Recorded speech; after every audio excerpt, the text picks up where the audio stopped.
Chapter 808. Ji Yuqi lowered her head slightly, her long eyelashes casting a faint shadow under her eyelids. The corners of her lips curled up slightly, like a shy rose waiting to bloom. Jiang Tianhao thought she was shy, so he tightened his grip around her waist. The heat from his palm was transmitted to her body, and she trembled slightly under his palm. He curled his lips in satisfaction, but he didn't know that she was trembling from disgust. Ji Yuqi rarely stayed in the dormitory, but she had sprained her ankle today, so it was inconvenient for her to go home. So Jiang Tianhao sent her to the female dormitory. Imperial University's dormitory management was very strict. After 8 o'clock in the evening, boys were not allowed to enter the female dormitory, so even if Jiang Tianhao was worried, he couldn't send Ji Yuqi upstairs personally. He expressed his reluctance and worry perfectly, not appearing frivolous, but also warm. He pursed his lips and said gently, "Yuqi, be careful upstairs. Don't get your feet wet. If you need anything, call me at any time." "I'm okay, senior. Thank you for today. Good night." Ji Yuqi smiled faintly and waved. "Good night." Jiang Tianhao watched Ji Yuqi limp into the dormitory building. He estimated that he would call her after she returned to the dormitory. "Yuqi, have you arrived?" "I'm back in the dormitory." "Senior, it's getting late. You should go back." Jiang Tianhao looked up. A window on the 5th floor was open, and a familiar figure was standing in front of the window. Seeing him look up, the figure immediately waved. Jiang Tianhao raised his eyebrows and smiled, waving back. Ji Yuqi watched him leave, and his back was pulled very long by the light. She suddenly smiled, and under the light, her smile looked a little strange. Her phone suddenly rang. She thought it was Jiang Tianhao calling, but when she picked it up, she saw that it was the person she hadn't contacted for a long time. She was a little flustered and confused. When the phone rang again and again, she made up her mind and answered it. "Hello? Come down." It was a short and powerful word. "Huh." She didn't react. "I'm downstairs." The low voice suppressed a touch of haze. "Oh, I'll be right down." Ji Yuqi could tell that someone was in a bad mood, so she responded sensibly. Fortunately, Ji Yuqi's roommates hadn't returned yet, and there was no one in the corridor, so she could rush downstairs as fast as she could. A black Maybach was parked on the side of the road. It wasn't very conspicuous under the shade of the trees. Ji Yuqi subconsciously stopped running and limped to the side of the car pitifully. Aze, who was wearing a black trench coat, stood beside the car and opened the door for her. She pretended to sit in the back seat with much effort. Shinja's thin lips were pursed tightly, and his dark eyes were like dark clouds. He stared at Ji Yuqi silently, making her feel extremely oppressed. She coughed and tried to break the awkward silence. "Why are you here?" He didn't answer her question, but glanced at her perfectly bandaged ankle. "What's wrong with your ankle?" His voice was very calm, but Ji Yuqi felt a chill run down her spine when she heard it. She carefully moved her right foot forward and laughed dryly. "It's nothing. I accidentally twisted it." "How did you twist it?" He stared at her deeply, his eyes as cold as ice, and wanted to get to the bottom of it. Ji Yuqi felt guilty for no reason. She felt that he seemed to know something. After hesitating for a while, she finally chose to tell the truth. "Actually, my ankle is fine. I'm just pretending." She didn't know how her words had offended him, but his perfect, handsome face suddenly darkened. He exuded a cold aura, and his eyes were fierce and malicious. He gritted his teeth and said, "You're trying to trick me by injuring yourself to gain my sympathy. Humph. You're so scheming just to get close to Jiang Tianhao?" Ji Yuqi was stunned. How did he know that it was because of Jiang Tianhao? Shinja took her stunned expression as a silent admission. His anger swelled, and his expression became uglier. He said darkly, "Don't tell me you were also the one who hired the 3 people who attacked you?" Ji Yuqi was stunned again. She quickly became angry and said anxiously, "What nonsense are you talking about?" It was obvious that Jiang Tianhao was the one who had hired those 3 people. The campus is so big. Why did he suddenly appear and save my life? Do you think that I'll believe him again after falling for his trick once? The more she spoke, the more aggrieved she felt. Her eyes turned red. In her previous life, she was foolish and stupid. She thought that Jiang Tianhao had descended from the sky to save the damsel in distress, and that he was her destined Prince Charming. In this life, how could she believe him again? She was just going with the flow and allowing Jiang Tianhao to get close to her. Looking at her misty eyes and hateful expression, he suddenly chuckled and felt an indescribable relief in his heart. He thought that she liked Jiang Tianhao. When he saw Jiang Tianhao carrying her all the way to the school hospital, his heart felt like it was being bitten by thousands of ants. As long as she didn't like Jiang Tianhao, it was fine. He didn't care how she played with him. Ji Yuqi was still feeling sad. Unexpectedly, when she heard Shunja's laughter, she flew into a rage out of humiliation. This despicable guy. Ever since New Year's Eve, he had refused to contact her. Now that they finally met, he actually laughed at her. He was too much. She snorted angrily and turned her head to look out the window, ignoring him. A hand suddenly landed on the top of her head and ruffled her silky hair. "You're angry, huh?" He said the last word in a nasal voice. His voice was slightly raised, and there was an indescribable sense of affection in it. She snorted and continued to ignore him. Shunja's lips curled up. He ruffled her hair again and said in a low voice, "No matter what you want to do, I can help you. Don't put yourself in danger again." When he saw the three hooligans surrounding her, he almost rushed forward. Fortunately, he was rational and realized that she actually knew martial arts. The hooligans were the ones who were injured. Then, he waited for Jiang Tianhao to arrive. When Ji Yuqi heard what he said, she was too embarrassed to be angry. She turned to look at him. "You've been following me all this time? Why?" Shunja looked calm. "I haven't seen you in a long time, so I came to take a look." When he found her, she was surrounded by three men. After Jiang Tianhao helped her out, he followed them all the way to the dormitory. If it wasn't for his rationality telling him to hold it in, he would definitely have rushed out and snatched her from Jiang Tianhao's back. Then he would have thrown that rascal into the lake to feed the fish. Ji Yuqi lowered her eyes slightly. "I thought you wouldn't want to see me." On New Year's Eve, the two of them had quarreled very fiercely. Shunja explained seriously, "I'm very busy. There are some problems at the Shun Corporation." Before he returned to the country, the entire Shun Corporation was controlled by Shen Jianhao and Shen Yu. 99% of the company's middle and senior management were their people.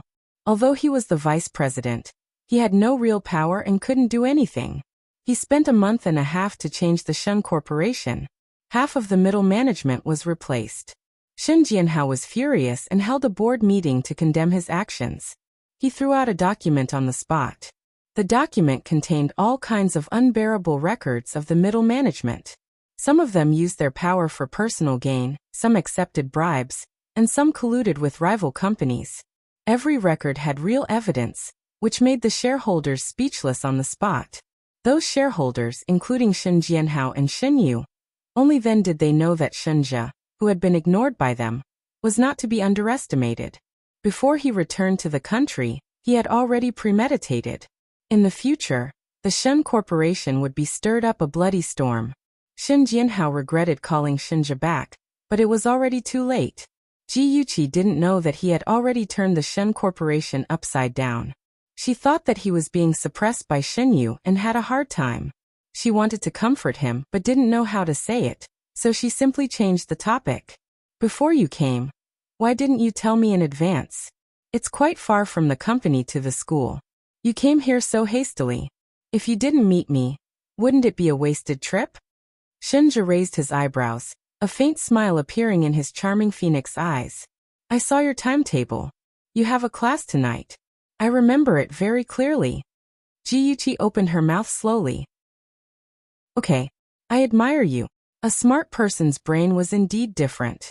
The smile in Shunja's eyes deepened. He liked to see this woman's deflated look. It was much cuter than her fake perfect smile. The two of them were silent for a while. He suddenly said, "What did you think of what I said that night?" Ji Yuqi didn't react for a moment. "What did you say?" He looked at her steadily. "Be my personal chef and I'll avenge you." At the mention of this, Ji Yuqi's face immediately turned ugly. Her voice was a little sharp and impatient. "No need. I'll take care of my own matters. You don't have to worry about it." Why? Why did he have to tear apart her disguise and see her ugly side? She couldn't calm down. She turned around and grabbed the door handle, wanting to escape again. However, he grabbed her arm tightly. His low but gentle voice reached her ear. You're angry because I investigated you?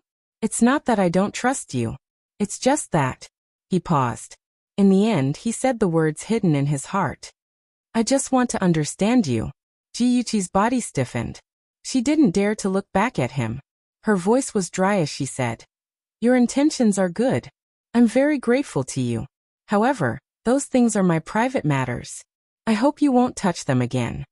The more you get to know me, the more you'll realize that I'm not the kind of girl you think I am. You'll be disappointed. She felt that her tone was a little harsh. She added, If you want to eat the food I make, you can look for me anytime. In this life, the person she wanted to make up to the most was him. She would do her best to treat him well. Shinja frowned. He didn't understand. He just wanted to treat her well. Was that not allowed? After a moment of silence, he let go of her arm. She quickly opened the door and jumped out. Drive carefully. She stood by the roadside with a sweet smile on her face. It was as though nothing had happened between them. The black Maybach sped on the road. Shinja leaned against the back seat. His eyes were slightly closed and his thin lips were pursed. The atmosphere in the car was stifling. Aze glanced at Shinja through the rearview mirror and said lightly, Young master, you don't understand women at all. Awesome novel Hongcha 866. Chapter 809.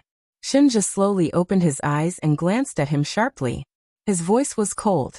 Do you know her better than I do? Aze's face was expressionless. At least I have two sisters.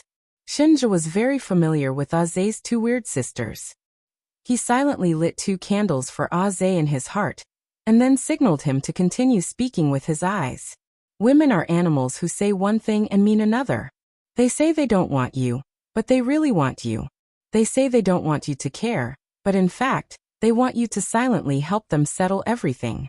They act like they don't care, but in fact they want you to chase after them and value them. Aze's taciturn image was completely different. He endlessly imparted his experience to Shinja. When he said, Of course, this only represents a portion of women. Shinja's brows were so tightly furrowed that they could almost squeeze a mosquito to death. Obviously, with his single-celled emotional intelligence, those women who say one thing and mean another must have nothing better to do. Couldn't he just say it clearly? Aze glanced at his expression and could guess his thoughts. He slowly said, According to my observation, Miss G doesn't belong to that type of woman. Shinja's eyebrows twitched. His eyes were full of murderous intent. Then why did you talk so much nonsense? Aze was intimidated by Ji Yunshu's murderous glare. He coughed dryly and continued. Miss G is a very prideful person. Even if she doesn't want you to meddle in her affairs, you can do it secretly. One day, she will realize how good you are, young master. Shinja pinched his eyebrows. You can shut up now. After living for so many years, this was the first time he felt that he was not capable enough. It was imperative to buy a few books on female psychology. Early the next morning, Ji-Yuchi leisurely dressed up and went downstairs with Lin Yushi's help. Jiang Tianhao stood by the roadside. He was wearing a beige coat and holding a breakfast in his hand. His handsome figure attracted the attention of many girls. The girls who knew him greeted him warmly. He smiled gently and distantly until Ji-Yuchi's figure appeared. The smile on his face was like a blooming spring flower, almost blinding his admirers. Yuchi, is your leg better? His moist eyes were filled with concern. Ji-Yuchi stroked her hair and smiled. I'm much better now. Senior, why are you here? It's not convenient for you to walk, so I bought breakfast for you. As he spoke, Jiang Tianhao's gaze fell on Lin Yushi. He smiled apologetically. If I had known that classmate Lin would be here, I would have bought an extra set. Lin Yushi's expression was indifferent. It's okay. Ever since Yuchi asked her to help take photos and post posts to slander Jiang Tianhao, she knew that Yuchi did not like Jiang Tianhao. Of course, she did not like him either. She always felt that this man was too greedy and did not have good intentions. Otherwise, she would not have helped Yuchi. Sensing the other party's coldness, Jiang Tianhao felt a little uncomfortable. Ji Yuqi smiled and helped him out. Yushi, go and have breakfast first. I'll see you in the classroom. Lin Yushi nodded. Jiang Tianhao naturally took over Lin Yushi's position and held Ji Yuqi's arm. She felt embarrassed and struggled. It's okay. I can walk on my own. She pretended to be shy and glanced at the people staring at them. It's better to be careful. A sprain can be serious. Don't aggravate your condition. Jiang Tianhao insisted on supporting her and whispered gently. He did not care about the people around them. Ji Yuqi was helpless and shy. The atmosphere was a little awkward for a moment. At this moment, a white BMW stopped in front of them. Ji Bowen pushed the door open and greeted her with a concerned expression. Yuqi, how's your ankle? Sister, are you okay? You didn't come home last night. I was worried to death. Ji Yunhan also jumped out of the car. Dad, Han, I'm fine. I just accidentally sprained my ankle. Why are you all here? Ji Yuqi looked at her concerned relatives and felt warm in her heart. Last night, she pretended to sprain her ankle because it was inconvenient for her to go home. So she casually made up an excuse. She did not expect that her father and brother would still be worried. Sister Chi-Chi, why didn't you tell us that you sprained your ankle? If my friend didn't tell me, we would still be hiding it in the valley. Yi Zis's delicate figure also got out of the car. Ji Yuqi immediately understood. So this was what had happened. Jiang Tianhao had been showing off his love for Yi Zisu in front of the dormitory early in the morning, and Yi Zisu had immediately let her father and the others hear. She must have wanted her father to see the sweet love between Jiang Tianhao and herself. Sure enough, Ji Bowen had already noticed Jiang Tianhao, who was holding Ji Yuqi's arm. His face immediately darkened and he said in a deep voice, "This student you are?" Ji Yunhan also noticed Jiang Tianhao. He snorted and pushed Jiang Tianhao to the side. He quickly supported Ji Yuqi, and then supported his sister, as if they were facing a great enemy. He took a few steps away from Jiang Tianhao. "Han, what are you doing?" Ji Yuqi pretended to be dissatisfied and muttered a few words in a low voice. She then looked at Jiang Tianhao worriedly. An unnatural expression flashed across Jiang Tianhao's handsome face, but he quickly calmed down and smiled politely. "Hello, Mr. Ji. My name is Jiang Tianhao. I'm Yuqi's senior." Jiang Tianhao. Ji Bowen frowned and thought for a moment. This name sounded a little familiar. "Uncle Ji." Yi Zisu walked to Ji Bowen and reminded him considerately.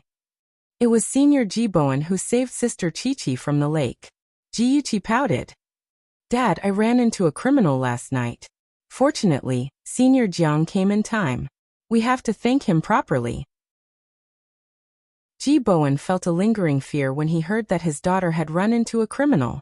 He also had a good impression of Jiang Tianhao's courageous actions. His expression softened a lot. "Student Jiang, I'm very grateful that you've saved Chi-Chi twice. It's Chi-Chi's birthday in a few days. I'd like to invite you to the Ji family as a guest. You have to do me the honor." Jiang Tianhao smiled. His attitude was neither servile nor overbearing. "You're too serious, Mr. Ji. I only did what I could. It's my honor to be able to attend Yuqi's birthday party." Ji Bowen looked at him deeply and didn't say anything else. He reminded Ji Yuqi a few more times, then asked Ji Yunhan to leave. One of them had to attend a meeting at the company, while the other had to go to school. Neither of them could be delayed. Before Ji Yunhan got into the car, he glared at Jiang Tianhao warningly. He didn't like that man. He hated that man very much. Anyone who tried to steal his sister was a jerk. In less than a day, the news that Jiang Tianhao and Ji Yuqi were dating spread throughout the school. There were even more ridiculous rumors that Ji Bowen rushed to school to see what his future son-in-law looked like. Ji Yuqi sneered when she heard these rumors. Lin Yushi looked at her and asked curiously, "Why do you hate Jiang Tianhao so much?" Ji Yuqi raised her eyebrows. "Because he's eating from the bowl and looking at the pot. He thinks that he can play the daughter of the Ji family like a fiddle. Let him play then." Lin Yushi felt deeply. He's indeed a jerk. Jiang Tianhao, whom they called a bad guy, was still taking good care of Ji Yuqi as usual. When he accidentally mentioned the rumors on campus, he guiltily expressed that he wanted to clarify it with everyone. Ji Yuqi smiled gently. Senior, rumors stop with the wise. We don't have to take them seriously. Jiang Tianhao immediately looked hurt and affectionate. Yuqi, I actually hope that those rumors are true. Ji Yuqi replied to him with a shy smile. Jiang Tianhao was slightly startled. Then his eyebrows curved as he quietly held her hand. Her fingers moved slightly, but she did not pull them back. In less than an hour, photos of the two of them holding hands and looking at each other sweetly were exposed on the school forum. It confirmed the rumors that they were dating. After this matter was made public, Tang Feng and Gu Fifan went to talk to Ji Yuqi at the same time. Ji Yuqi played Tai Chi and neither admitted nor denied it. However, her serene smile still triggered the two of them. Tang Feng returned depressed.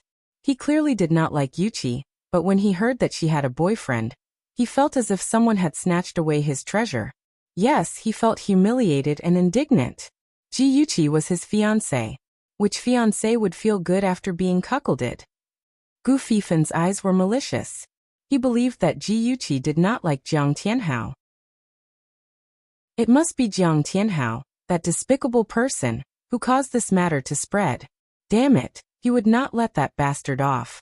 Thanks to Yi Zis's secret activities, the Ji family also found out about this matter. Ji Bowen immediately flew into a rage. He had never been so angry at his daughter before. Chen Tingfang pretended to hold his arm and tried to calm him down. Ji Yunhan wanted to put in a good word for his sister, but was secretly tugged by his sister. He cleverly kept his mouth shut. Ji Bowen glared at the pale Yuqi and said sternly, "Follow me to the study." Ji Yuqi followed him into the study. As soon as the door was closed, tears rolled down her face. She pitifully called out, "Dad." No matter how angry Ji Bowen was, he could not help but soften when he saw his daughter's pitiful appearance. He sighed and said, "Chi-Chi, break up with Jiang Tianhao immediately. You can't have any contact with him." Seeing the blue veins on her father's neck throbbing with anger, Ji Yuqi didn't feel good either. However, for the sake of her plan, she had to follow the script. With tears in her eyes she asked, "Dad, why? Why can't I like Jiang Tianhao?" Ji Bowen pressed the space between his eyebrows. Last time at school, he could see that Jiang Tianhao and Yuqi's relationship was not ordinary. However, he did not adopt a high-pressure policy. Instead, he planned to observe slowly to see if the young man was reliable. At the same time, he also sent people to investigate Jiang Tianhao's background.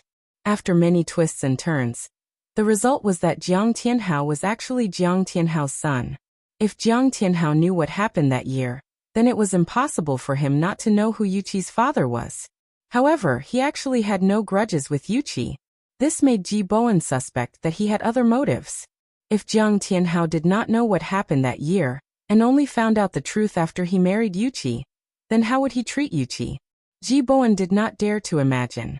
Ad Xinwu 799. Chapter 8:10. No matter what the situation was, Ji Bowen would not allow his daughter to have any contact with Jiang Tianhao. However, Ji Bowen did not intend to tell Yuqi about the grudges of the previous generation. He thought for a long time and said in a low voice, "Chi-Chi, the gap between you and Jiang Tianhao is too big. You won't be happy together. Listen to me and break up with him. You and Tang Feng are a match made in heaven." Ji Yuqi was no longer the naive little girl in her previous life. She could tell that her father was lying. He must have something that he could not say. Now she could not ask him directly. She could only pretend to be wronged and cry, "Dad, how can you despise the poor and love the rich? You were a poor boy who had nothing, but later, you built a career with your own efforts. I believe that Tianhao can do the same." Ji Bowen could not help but think of the situation when he started his business. He also thought of the things that Jiang Tianhao had done. His face darkened again and he said firmly, "Chi-Chi, I'm doing this for your own good. Although Jiang Tianhao looks very good on the surface, he is actually very shrewd. I'm afraid that you will be deceived by him." Ji Yuqi bit her lip. There was some hesitation on her beautiful face. Ji Bowen knew that his daughter was struggling in her heart. He put his arm around her shoulder and said gently, "Chi-Chi, I'm more experienced than you, and I can see people more accurately. Jiang Tianhao is not someone you can control. Listen to me and don't contact him anymore. You grew up with Tang Feng and have a good relationship with him. I've discussed with your grandpa Tang. We'll take advantage of the birthday party to settle your relationship. What do you think? No, Ji Yuqi said in a panic. Dad, I'm not suitable for brother Tang Feng. He doesn't like me, and I don't like him. Dad, give me some time. I'll deal with my relationship with Jiang Tianhao. Don't force me to get engaged to brother Tang Feng, okay? Although the engagement between the Tang and Ji families had been set long ago, it was only a verbal agreement and had never been announced to the public. Ji Bowen originally planned to announce the engagement and cut off the relationship between Yuqi and Jiang Tianhao. However, Yuqi said that there was no romantic relationship between her and Tang Feng, so he had to change his mind. After all, he did not want his daughter to be unhappy. Ji Bowen thought for a long time. He looked into Yuqi's eyes and said slowly, Chi-Chi, I won't force you. I hope you don't let me down. Ji Yuqi nodded heavily and apologized in her heart. Dad, I'm sorry. I've made you sad again. But please believe me. I'll handle it well. Ji Yuqi's 21st birthday party would be held in the Ji family's villa. Many celebrities were invited. Chen Tingfang was very busy. In order to show her benevolence as a stepmother, she had personally written all the invitations. In addition, she had also meticulously prepared a gift for Ji Yuqi that she would never forget for the rest of her life. Yi Zixu, on the other hand, was busy scheming with Jiang Tianhao. They were trying to figure out a way to seal the relationship between Jiang Tianhao and Ji Yuqi, so that Ji Bowen would have no choice but to admit it. Ji Yuqi stayed in Ji Yunhan's room. Although her brother was only in his teens, he was a computer genius. She asked him to create a mobile phone virus. As long as he hacked into someone's phone, he could listen in on other people's calls. In less than 2 days, the kid created the virus and sent it to Yi Zixu and Jiang Tianhao's phones in the form of pictures. All their phone conversations fell into Ji Yuqi's ears. As night fell, the Ji family's garden was brightly lit. People dressed up walked through the luxurious hall. From time to time, the sound of wine glasses clinking could be heard. The older generation gathered together to talk about their careers or family, while the younger generation gathered in 2s and 3s to play. The music in the hall suddenly stopped, and a beam of light shone on the spiral staircase. Everyone's eyes were attracted by the woman who slowly walked down the stairs. She walked leisurely, wearing a red strapless evening dress that was perfectly tailored and ironed to accentuate her graceful curves. Her face was bright and beautiful, and her phoenix eyes held a trace of a smile. Under the luxurious crystal lights, she was like a red peony in full bloom. She was so beautiful that it could cause the downfall of a country, but she did not feel vulgar. She was born with a noble aura. She was like an ancient empress who was the mother of the world. That honor and bearing made all the women present feel timid. Yi Zixu stood beside her. She had a completely different style. She wore a white evening dress that made her white skin look like it could be broken with a flick of a finger. Her delicate eyebrows were slightly smiling, and her temperament was elegant and refined. She was like a quietly blooming hibiscus. If one only looked at her dress, she was also very beautiful. She was so beautiful that she was fresh and refined. However, when she was compared to Ji Yuqi, she seemed a little petty. She did not have the domineering aura of a peony. Yi Zixu also knew this, but she didn't care. Her goal tonight was to serve as a foil to Ji Yuqi. The higher Ji Yuqi was raised, the harder Ji Yuqi would fall. However, when she saw Jiang Tianhao staring at Ji Yuqi with infatuation, her high spirits suddenly fell to the bottom like a roller coaster. No, it can't be. Tianhao can't fall in love with Ji Yuqi. It's just an act. Chen Tingfang held Ji Bowen's arm, and the two of them appeared in front of everyone lovingly. Ji Bowen gave a speech and thanked everyone for attending Yuqi's birthday party. Then, he announced that he would set up a foundation in Yuqi's name to help disabled children. For a moment, the applause was like thunder. Everyone present knew that Ji Bowen loved his daughter dearly. Of course, they had to cater to his taste. They all praised Yuqi for being beautiful and sensible. Ji Bowen was happy inside, but on the surface, he had to say a few words of modesty. Ji Bowen led the 3 children to meet their relatives and friends. The atmosphere was just right. Suddenly, the door was pushed open and a handsome figure strode in. He was wearing an expensive black suit, which perfectly complemented his impressive figure. A few strands of hair fell over his forehead, revealing a pair of charming phoenix eyes. His deep eyes were as beautiful as a lake in late autumn. He had a proud and upright nose and a sharp chin. His facial features were perfect like a god. He exuded the aura of a king who looked down on the world. As he walked forward, the crowd automatically parted to make a path for him. His gaze was focused on the female lead in the crowd. Even when the people around him greeted him, he did not respond. It was as if she was the only one in his world. Ji Yuqi was stunned. She did not expect Shunja to come. The Shun and Ji families were in different industries and had no personal relationship. She believed that her father did not invite anyone from the Shun family, but he came in such a high-profile manner. Was it because of her? While she was in a daze, Ji Bowen had already walked up to him and said with a smile, "Young Master Shin, what a rare guest." Shunja smiled faintly. "Uncle Ji is too polite. Just call me Shunja. Today is Yuchi's birthday. How can I not come?" Ji Bowen muttered in his heart. This young Master Shin rarely attended banquets. Moreover, the relationship between the Shun and Ji families was only SOSO. What was the meaning of this? Several thoughts flashed through Ji Bowen's mind, but the smile on his face did not change. He sighed and said, Good good. Heroes indeed come from the young. If I were like your father and had such a capable son, I would wake up smiling even in my sleep." Ji Yuqi was embarrassed. Father, the relationship between Shunja and Shun Jianhao was not as close as the outside world said. They could be said to be natural enemies. Aren't you just touching the pot that doesn't boil? She hurried forward and smiled as she stretched out her right hand. Young Master Shin, I'm very happy that you can come to my birthday banquet. Seeing that soft snow-white hand, Shunja's cold gaze softened. The corner of his lips curled up slightly. He elegantly bent down and gentlemanly picked up her right hand and gently kissed the back of her hand. His warm lips brushed against the back of her hand like a soft feather gently brushing across the surface of a lake, creating circles of ripples. Ji Yuqi's heart trembled. She only wanted to shake hands with him, but he actually kissed her hand in the Western way. His actions were elegant and gentlemanly. His eyes were clear and his expression was normal. No one suspected that he had other motives, but it still made the young women present jealous. They wished that the person who was kissed on the back of her hand was them. Yi Zissou looked at his handsome figure and was momentarily absent-minded. She was jealous of Ji Yuqi's good luck.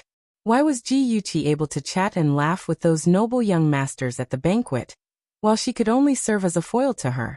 Why was even the young master of the richest family, the Shun family, looking at her in a new light? Yi Zissou was not reconciled. She hated it. Ji Yuqi was chatting with Tang Feng's grandmother, Madame Tang. She pretended to inadvertently look into the distance. Shunja was standing in the middle of a group of celebrities. He was like a noble king. Wherever he stood, he was incomparably dazzling, overshadowing the men around him. Even the female companions of those men were staring at him with eyes full of affection. Madame Tang was already a shrewd old woman. When Ji Yuqi looked in Shunja's direction for the second time, she could not help but laugh and teased. You were very close when you were young. Why are you so distant now that you've grown up? You didn't even speak much tonight. Ji Yuqi was stunned, but she quickly reacted. Tang Feng was also standing around Shunja's circle. Granny Tang thought that she was peeking at Tang Feng. She pursed her lips and smiled, saying gently, Granny Tang, don't make fun of me. No matter how old we are, Brother Tang Feng will always be my brother in my heart. Madame Tang's heart sank. Brother? How could he be her brother? Originally, they had agreed to announce the marriage between the Tang and Ji families at the birthday party. But Ji Bowen suddenly changed his mind. Could it be that Yuqi did not like you? Madame Tang's heart was in turmoil. Ji Yuqi smiled and changed the topic at the right time. Madame Tang wanted to test the waters. A group of young boys and girls came to look for Yuqi, so she could only give up and say with a smile, Yuqi, don't sit around with an old woman like me. Entertain your friends and have fun. Ji Yuqi left with a smile. Madame Tang looked at her back as she walked away, then looked at her precious grandson, Tang Feng, who was handling the crowd with ease. She felt very upset. Yuer once told her that he did not want to marry Yuchi. She thought that he was joking and did not take it to heart. She did not expect that the relationship between the two of them would become more and more distant. She decided to go home later and have a good talk with Tangfeng to see if there was any possibility between him and Yuchi. Come and see. Hongcha 866. Chapter 811. I'm sorry, I didn't mean it. In the brightly lit garden, a handsome man in a black suit stared at the red wine stains on Ji Yuchi's dress. He was chatting with his companions with a wine glass when he suddenly felt someone bump into his arm. The red wine in the glass spilled all over Miss Ji's dress. Ji Yuchi glanced at the stains on her chest and abdomen and smiled. It's okay. She put the wine glass in her hand aside and glanced at her friends around her. She politely said goodbye. I'll go upstairs to change my clothes first. Enjoy yourselves. Jiang Tianhao was the first to come out and said warmly, Yuchi, do you need me to accompany you? Ji Yuchi smiled. No need, senior. I'll be back soon. In the hall, Shinja was holding a glass of red wine and standing in the middle of a group of businessmen with a cold expression. He seemed to be listening carefully to their conversation, but in fact, his attention had been following Ji Yuchi. Seeing her walk upstairs, he quietly glanced at a corner. Aze, who was dressed in black and had no sense of presence, immediately followed her upstairs quietly. Ji Yuchi came out after changing her clothes. She had just taken 2 steps when a tall figure blocked her way. She secretly looked at the man. He was handsome and had a sincere smile on his face. Unfortunately, his eyes betrayed him. They were full of ambition and calculation. Yuchi, do you remember me? I'm Chen Yifei's Zis's cousin. Chen Yifei pretentiously brushed the hair in front of his forehead and raised his eyebrows handsomely. Ji Yuchi smiled. So it's Chen Gongzi.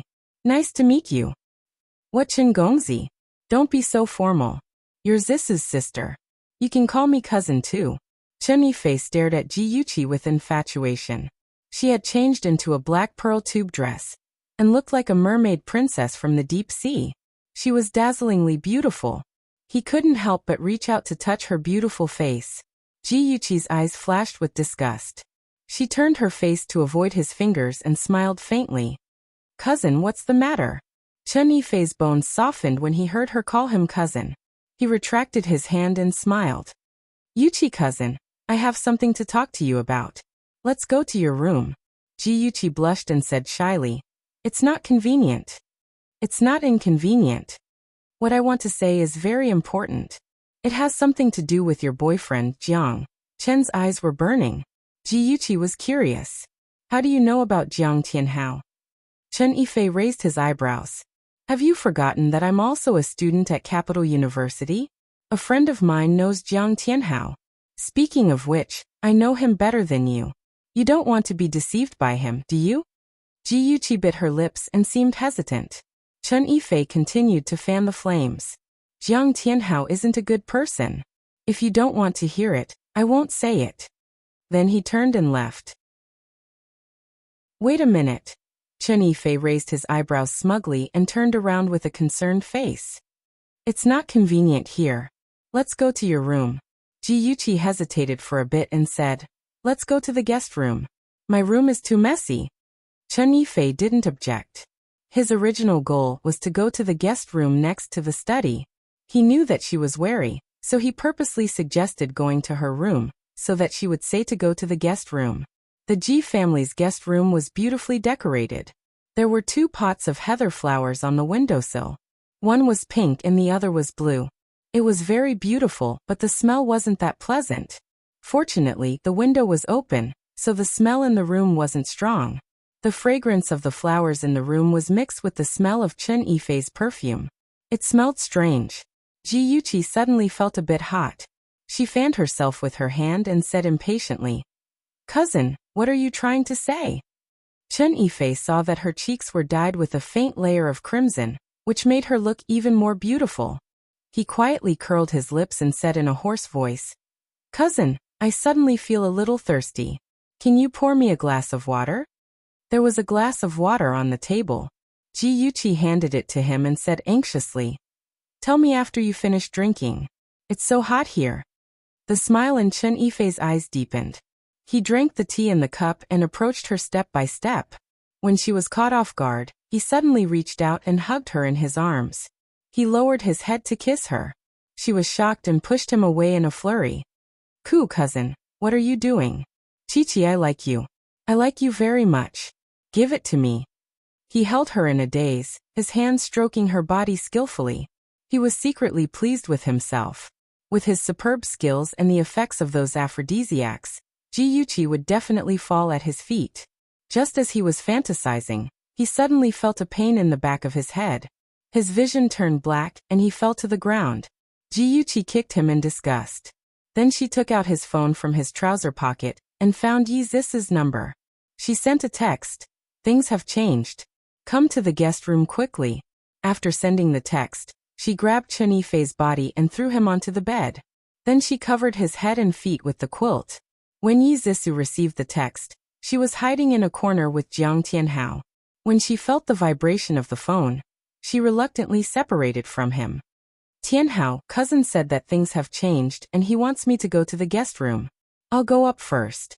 I'll let you know when I'm done." Yi Zisu trusted Chen Yifei very much. When she heard that things had changed, she wanted to rush over immediately. Jiang Tianhao was different. He didn't trust anyone except himself. He suspected that there was a trap, so he stopped Yi Zisu and said, "Let me go. If anything happens, I'll let you know." "Okay." Yi Zisu was vaguely unhappy. The door of the guest room was not locked. There was a gap. Jiang Tianhao pushed it gently and the door opened. However, the room was very dark. There was no light. He pressed the switch, but there was no response. He guessed that Chen Tingfang and the others might have done something to make it easier for Chen Yifei. Using the light from his phone, he could clearly see the situation in the room. The blanket on the bed was bulging high, so there should be 1 or 2 people lying inside. He tiptoed toward the bed. Just as he was about to lift the blanket to check, a hand suddenly reached out from under the blanket and slapped his phone to the ground. Then it forcefully dragged him onto the bed. Yi Zisu was chatting with her friends, but she felt a little uneasy. Tianhao had been upstairs for a few minutes, but he still hadn't contacted her. Could it be that he liked Ji-Yuqi and took the opportunity to make Ji-Yuqi real? The more she thought about it, the more uneasy she felt. Her phone suddenly vibrated. She unlocked it and saw a message from Chen Yifei. "It's done.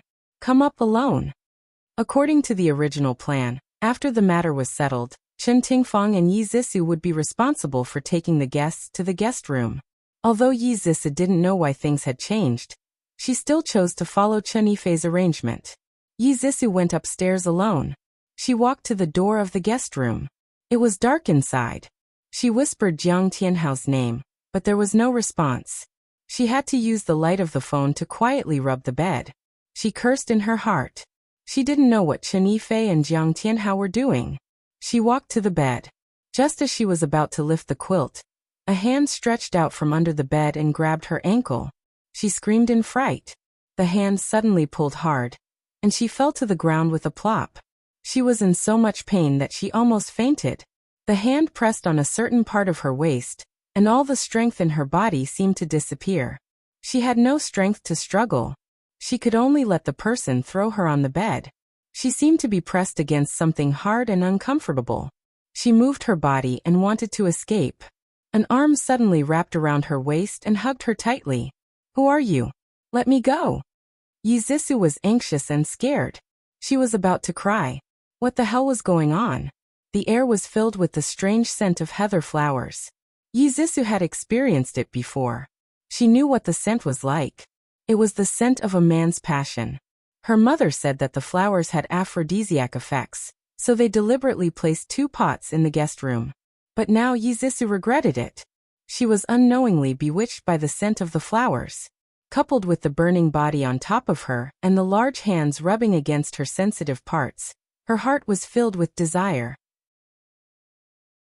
She really wanted to be loved by Tianhao. Yi Zisu couldn't help but hug the body on top of her. She called out in a daze, "Tianhao, I love you, Tianhao. Cousin Nim. Ah. Cousin, you're so beautiful, so mesmerizing." The head on her chest affectionately sucked on her buds, and from time to time, A low gasp came from his mouth. Yi Zissou suddenly woke up. She was so scared that her heart almost stopped beating. She frantically pushed away the person on top of her. No, cousin, it's me. I'm Zissou. We can't do it. Cousin. I like you so much. Chen Yifei felt that his body was about to explode. His mind was blank, and he could only rely on his instinct to tease the person on top of him. He wanted to make Ji Yuqi, that little slut, feel pleasure under his body and feel like dying. Cousin, you can't do it. It's me. I'm Zissou. Feeling the hot and hard part squeezing between her legs, Yi Zissou's tears kept falling. Her rationality told her that she couldn't do it, but the scary thing was that her body actually wanted to be filled by that thing. No, how could she do this? She hated herself so much. But she didn't have the strength to refuse. Even her body was faintly anticipating it. Feeling that thing ready to go, Yi Zissou bit her lips in despair and cried bitterly. At this moment, she suddenly heard Jiang Tianhao's angry roar. Bastard! Then with a bang, the man on top of her was kicked off the bed. Before Yi Zissou could breathe a sigh of relief, she heard the door open. A group of people appeared at the door. Click, the lights were turned on. At the door, Ji Bowen and Chen Tingfang were leading a group of banquet guests. These guests heard that Ji Bowen had collected several sets of very precious stamps, so they followed the host to the study to take a look. They didn't expect to hear screams and cries coming from the guest room in the corridor. Madame Ji immediately said that they should check it out. So the door was opened and the room was full of spring scenery. The second young miss of the Ji family, who was as pure and elegant as if she had walked out of a painting, was actually lying naked on the bed with a similarly naked man. And on the floor, there was another man who was completely naked as well. Ah! The young girls present covered their eyes and screamed at the same time. The older generation awkwardly turned their heads to avoid this erotic scene. Welfare Hongcha 866. Chapter 812. Shinja walked at the end of the crowd. His cold eyes glanced slightly. After seeing what had happened, he withdrew his gaze and slowly retreated down the stairs. His slightly lowered eyelashes hid the faint smile in his eyes. So that's how it is. Chi-Chi, well done. Ah dash, the scream came from Yi Zissou. She angrily pulled the quilt and covered her body. She wanted to find a hole to hide in. Why did this happen? Was she tricked by that bitch Ji Yuqi again? Lying on the floor with his white buttocks exposed, Chen Yifei was still in a state of delirium. He breathed in the fragrance of the heather and drank the water mixed with aphrodisiac. Even if he hugged a sow now, he could still treat it as a fairy and have sex with it. Ji Bowen looked at the lewd scene in the room and was so angry that all the blood in his body rushed to his head. His eyes burned with anger and his lips trembled. However, he was a legend in the business world and was not someone to be trifled with. He still had some rationality left to salvage the situation. He said in a deep voice, "Ahan, please invite the guests to my study." Ji Yunhan had been hiding behind the crowd for a long time. When he heard this, he calmly invited everyone to move forward. His calm and graceful manner made many people secretly nod their heads. Among these people, there were many who wanted to stay and watch the show. However, they had to leave some face for the Ji family. Therefore, they acted as if nothing had happened and happily went to the study to look at the stamps. Chen Tingfang was so angry that she wanted to slap Yi Zissou. However, Yi Zissou was her only daughter and her hope for the rest of her life. Even if she was disappointed, she could not watch her daughter being destroyed. She could only force a smile. "Tianhao, you look so calm. I did not stop you from dating Zissou. How can you be so careless? Yifei, you know that he will go crazy when he is drunk, but he still dares to drink so much. Housekeeper, call 2 people to help Chen Xiaoya upstairs to sober up." Jiang Tianhao was unconscious after being put on the bed. He was in a daze when he suddenly heard Yi Zissou crying. Then he found that Yi Zissou was under Chen Yifei's body. He was so angry that he cursed bastard, and then kicked Chen Yifei out of the bed. Until he was caught in bed by a large group of people, his brain was running fast. He did not know what went wrong and caused the current situation. He didn't know what to do, but after hearing Chen Tingfang's words, he immediately understood. His face revealed an ashamed expression as he mumbled, "Auntie, we drank a little and couldn't control ourselves for a moment." Ji Bowen was so angry that he almost set the room on fire. Jiang Tianhao, that bastard, was lying through his teeth. He was Yuqi's boyfriend. How could he get together with Zissou without breaking up with her? How could he have sex with her? How could he do that? How could he do that? How could he? As for that bastard Chen Yifei, he was even worse. Ji Bowen did not believe Chen Tingfang's words of drunkenness. That bastard kept saying cousin. Was he not referring to Yi Zissou? Chen Yifei actually dared to covet his own cousin. If he was not a bastard, what was he? I'll give you 10 minutes. Come to my study when you're done. Ji Bowen angrily threw down these words and turned to leave. If he stayed any longer, he was afraid that he would not be able to control himself and would want to hit someone. After such a scandal, the guests who had attended the banquet quickly took their leave. When Ji Yuqi came out of her room, she was faced with an empty hall. Wine glasses were strewn about, giving off a feeling that everyone had left at the end of the song. She picked up a glass of red wine and took a sip. A tall and slender figure walked quickly to her and asked in a low voice, "Is what happened in the guest room true?" Ji Yuqi glanced at him. Tang Feng, who was favored by the heavens, had an ugly expression on his face. His eyes were still. She avoided his gaze and faintly said, "Yes, it's true." Tang Feng's mind went blank, and the blood drained from his face. He did not go upstairs with the others, so naturally he did not see the erotic scene. However, when he heard the whispers of the others, he still had a trace of hope that they were slandering Yi Zissou. When he received confirmation from Yuqi, all his beautiful fantasies about love were shattered. In his heart, Yi Zissou was a pure and kind goddess. How could she do such a thing? Ji Yuqi could only sympathize with him. Other than that, there was nothing else. She did not stay here to accompany him.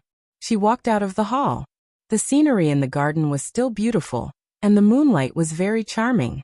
However, she was not in a good mood because in her previous life, she, Ji Yuqi, was the one whose reputation was ruined.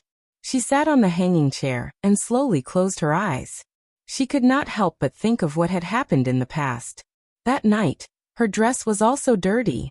She went upstairs to change, but Chen Yifei blocked her in the corridor and tricked her into the guest room. There were aphrodisiac flowers in the guest room. She felt that something was wrong with her body. Then Chen Yifei hugged her tightly, kissed her, and caressed her. She wanted to push him away, but she did not have any strength. Then Jiang Tianhao barged in and beat Chen Yifei up. She was tormented by desire and could not help but hug Jiang Tianhao, who had saved her. At this moment, Chen Tingfang led the guests to put on a show of catching them in the act. In order to protect her reputation, Ji Bowen, who had always disapproved of the relationship between Yuqi and Jiang Tianhao, had no choice but to lie. He said that Jiang Tianhao was Yuqi's boyfriend. This was better than saying that she was humiliated by her cousin in name. However, paper cannot wrap fire. Soon, the scandal of Chen Yifei raping Ji Yuqi spread throughout the city. Jiang Tianhao pretended to be deeply in love with Ji Yuqi. He did not care about the past and firmly followed Ji Yuqi, officially becoming her fiancé. Ji Yuqi thought that he really loved her and even felt that he owed her. She felt that she had dragged down his reputation. She did not expect that in order to get her father's approval, he would collude with Chen Yifei to humiliate her. Thinking of the humiliation she had suffered in her previous life, Ji Yuqi's dry eyes gradually moistened. She bit her lip hard and clenched her fists so tightly that her knuckles turned white. Her whole body trembled uncontrollably. Suddenly, she felt a weight beside her. A warm body pressed against her arm. She opened her eyes abruptly and glared at the person who had come. The next second, her eyes widened. She said in surprise, "Why haven't you left yet?" Under the moonlight, her smooth and fair cheeks were like fine mutton fat jade. Such a beautiful face should not reveal a sad expression. She should be happy and blissful. Shinja was bewitched by the moon. He could not help but reach out and gently wipe away the tears at the corner of her eyes. He said gently, "I'm waiting for you." Her eyes widened even more. "Waiting for me to do what?" Shinja smiled faintly. "Personally give you a birthday present." She blinked and wanted to say something, but he opened his other hand. A bracelet inlaid with an aquamarine lay quietly in the palm of his hand. The dazzling brilliance was incomparably resplendent under the moonlight. He put it on her right wrist and said gently, "This bracelet and necklace happen to be a pair.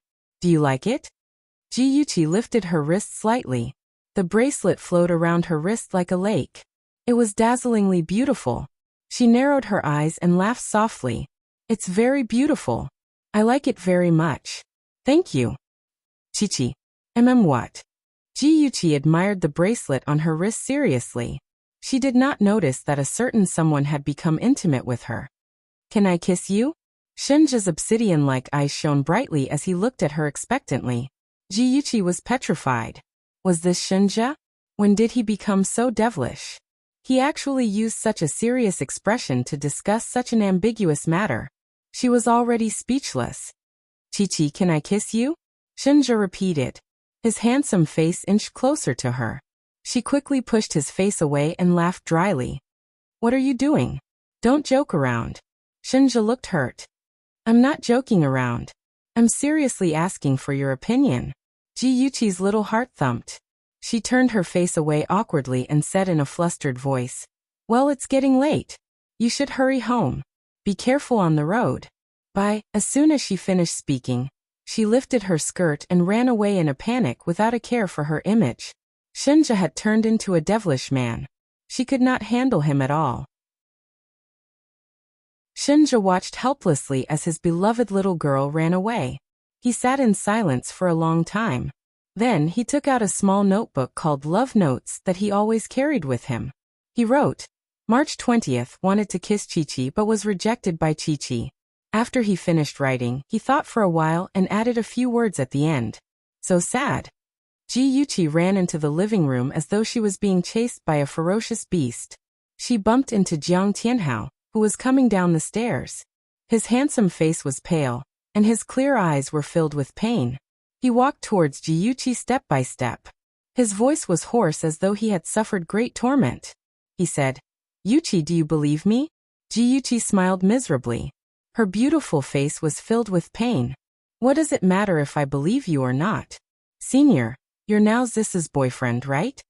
She bit her lip and spat out those words with difficulty. "I congratulate you." She covered her face and ran away sadly. He suddenly grabbed her wrist and said anxiously, "Yuchi, believe me. I really didn't do it on purpose. I was knocked out by someone.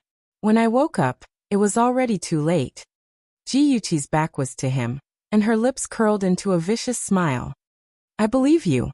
Of course I believe you, because I knocked you out and threw you onto the bed. If it weren't for the fact that Chen Yifei won't wake up for a while, maybe you two could have made love. What a pity." Her body trembled slightly. He thought that she was crying sadly, but she was actually trying her best to suppress her desire to laugh. She lamented, "It's already settled. Senior, we can only blame ourselves for not being fated to be together."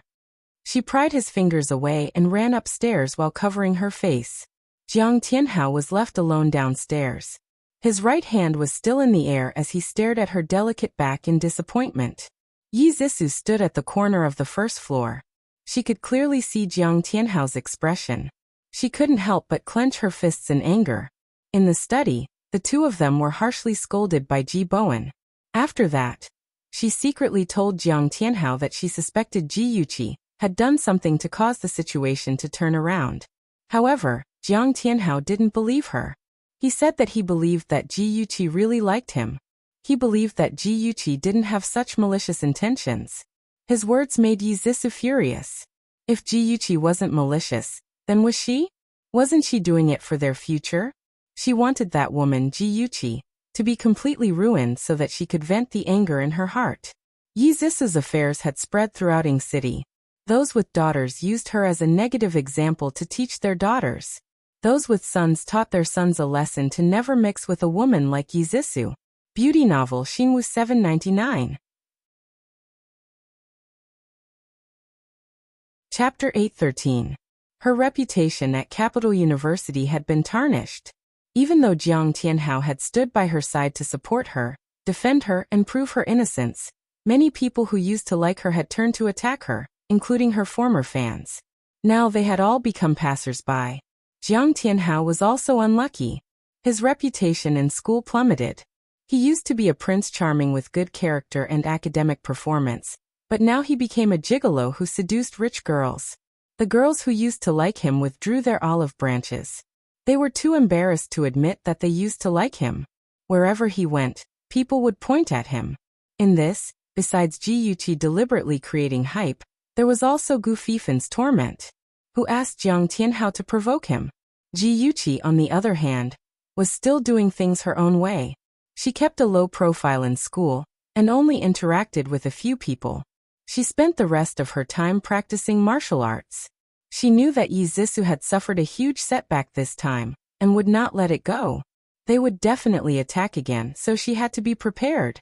On the weekend, Lin Yuxi asked Ji Yuqi to go horseback riding at a farm in the suburbs. Ji Yuqi changed into a handsome and neat riding outfit. When she arrived at the garage, she found that her car had been sent to the 4S shop for maintenance. She could only ask the driver, Li Wei, to send her to the destination. After the car left the city, it drove onto the ring highway. Ji Yuqi was drowsy, so she simply leaned against the seat and closed her eyes to rest. After some time, she suddenly felt the car stop. She suddenly opened her eyes. "Little Li, have we arrived?" "Not yet, Mississippi. There's a car accident in front. The road is blocked. I'll go take a look. I'll be back soon." Without waiting for her answer, Li Wei opened the car door and got out. Ji Yuqi looked around. Their car had already left the highway and was parked by a river. Less than 20 meters away, there was a group of people gathered around a van. They seemed to be arguing about something. Li Wei walked in front of those people. Just as he opened his mouth to ask, a man wearing a baseball cap suddenly hit Li Wei on the back of his head. Li Wei softly fell to the ground. Then, the man in the baseball cap led the group of people towards Ji Yuqi. Ji Yuqi sensed that something was wrong and quickly climbed from the back seat to the front. She wanted to drive away, but the car keys were taken away by Li Wei.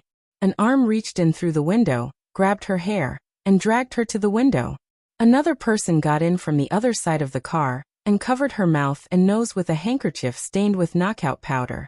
Ji Yuqi immediately stopped breathing. When she was practicing swimming, Zhao Yao often threw her into the swimming pool. She could hold her breath underwater for up to 15 minutes. It was not difficult for her to pretend that she was drugged. "Hurry up, get her into our car." Someone spoke in a rough voice beside her ear. Then she was lifted up by two people and thrown into the van rudely. Her hands and legs were tied, and her head was covered with a black hood. She did not know how long the car drove before it finally came to a stop. She was half dragged, half carried, and thrown to the ground by a man. The sound of footsteps stopped beside her. She felt someone squatting beside her. Then, a hand pulled off the hood on her head. She still had her eyes closed and pretended to be unconscious. A large hand rubbed her face twice. The man laughed wretchedly. "Tisk tisk, this woman is really beautiful.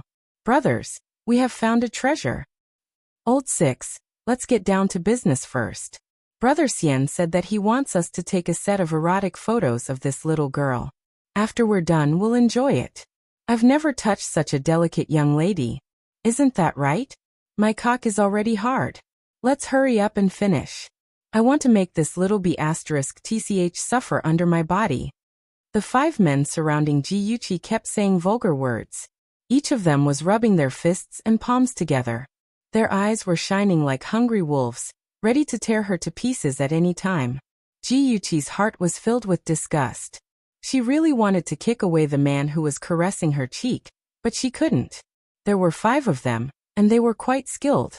If she acted rashly, she would hurt herself instead. She had to be patient and wait for the right time to strike.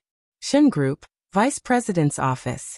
Shen just stood in front of the floor-to-ceiling window, overlooking the bustling city, the busy world, and the vast sky. He felt an inexplicable emptiness in his heart. He could not help but think of the back of the little girl who had fled. His charming phoenix eyes narrowed slightly as he played with the phone in his hand. Azay said that women liked men thinking about them. It would be perfect if they sent a text message or called from time to time. Well, then I'll send a text message to ask what she was doing. Forget it, I'd better call her. He hadn't heard her voice for several days. In the car on the side of the road, The milky white mobile phone was forgotten in the back seat of the car. The beautiful melody sounded again and again, but no one answered. Shinja frowned. What happened to Yuchi? Why didn't she answer his phone? He quickly returned to his desk, opened his laptop, and used the positioning software to find the location of Yuchi. He found that she was in an abandoned warehouse in the suburbs. He immediately jumped up from the chair, grabbed the mobile phone and ran out. Since practicing martial arts, Yuchi's hearing had become sharp. She heard 3 people leaving. They were probably going to prepare the camera equipment. The 2 people left behind untied the ropes on her hands and feet. Okay, the camera is ready. The 2 of you quickly take off her clothes and take pictures while she's unconscious. A pair of hands touched Yuchi's chest, and another pair fell on her waist. She trembled slightly and slowly opened her eyes. Her eyes were filled with confusion. Then she panicked and shouted, "Who are you?" She rolled back in fear, avoiding the 2 pairs of hands. The man standing behind the camera cursed. Damn, this woman actually woke up. Taozi, Daniel, you guys go and help. Take off her clothes for me. Hey. The 2 people who were called out couldn't wait for such a good thing to fall into their hands. With a lewd smile on their faces, they quickly went forward. The 4 men surrounded Yuchi and said obscene words. At the same time, they stretched out their hands and pounced on her body. Yuchi flew up and kicked one of them in the chest. That person was caught off guard and was kicked. He fell on the ground and cursed. Damn girl, your strength is not small. Brothers, be careful. Even without him saying, the 3 men knew that they had avoided Yuchi's attack. A stocky fatty pounced on Yuchi and used his body to suppress her. She struggled with all her strength, but the 200 pounds of weight on her body made it impossible for her to throw him off. The fatty's 2 large hands grabbed her shirt and tore it apart.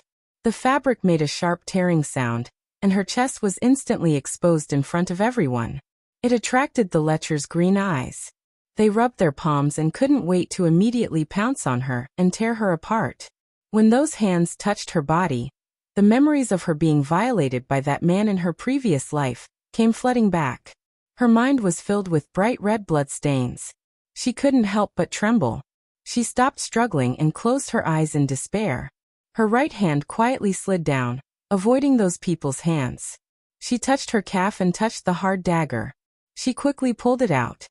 Ah! The fatty suddenly cried out in pain. There was an incomparably sharp dagger in his back.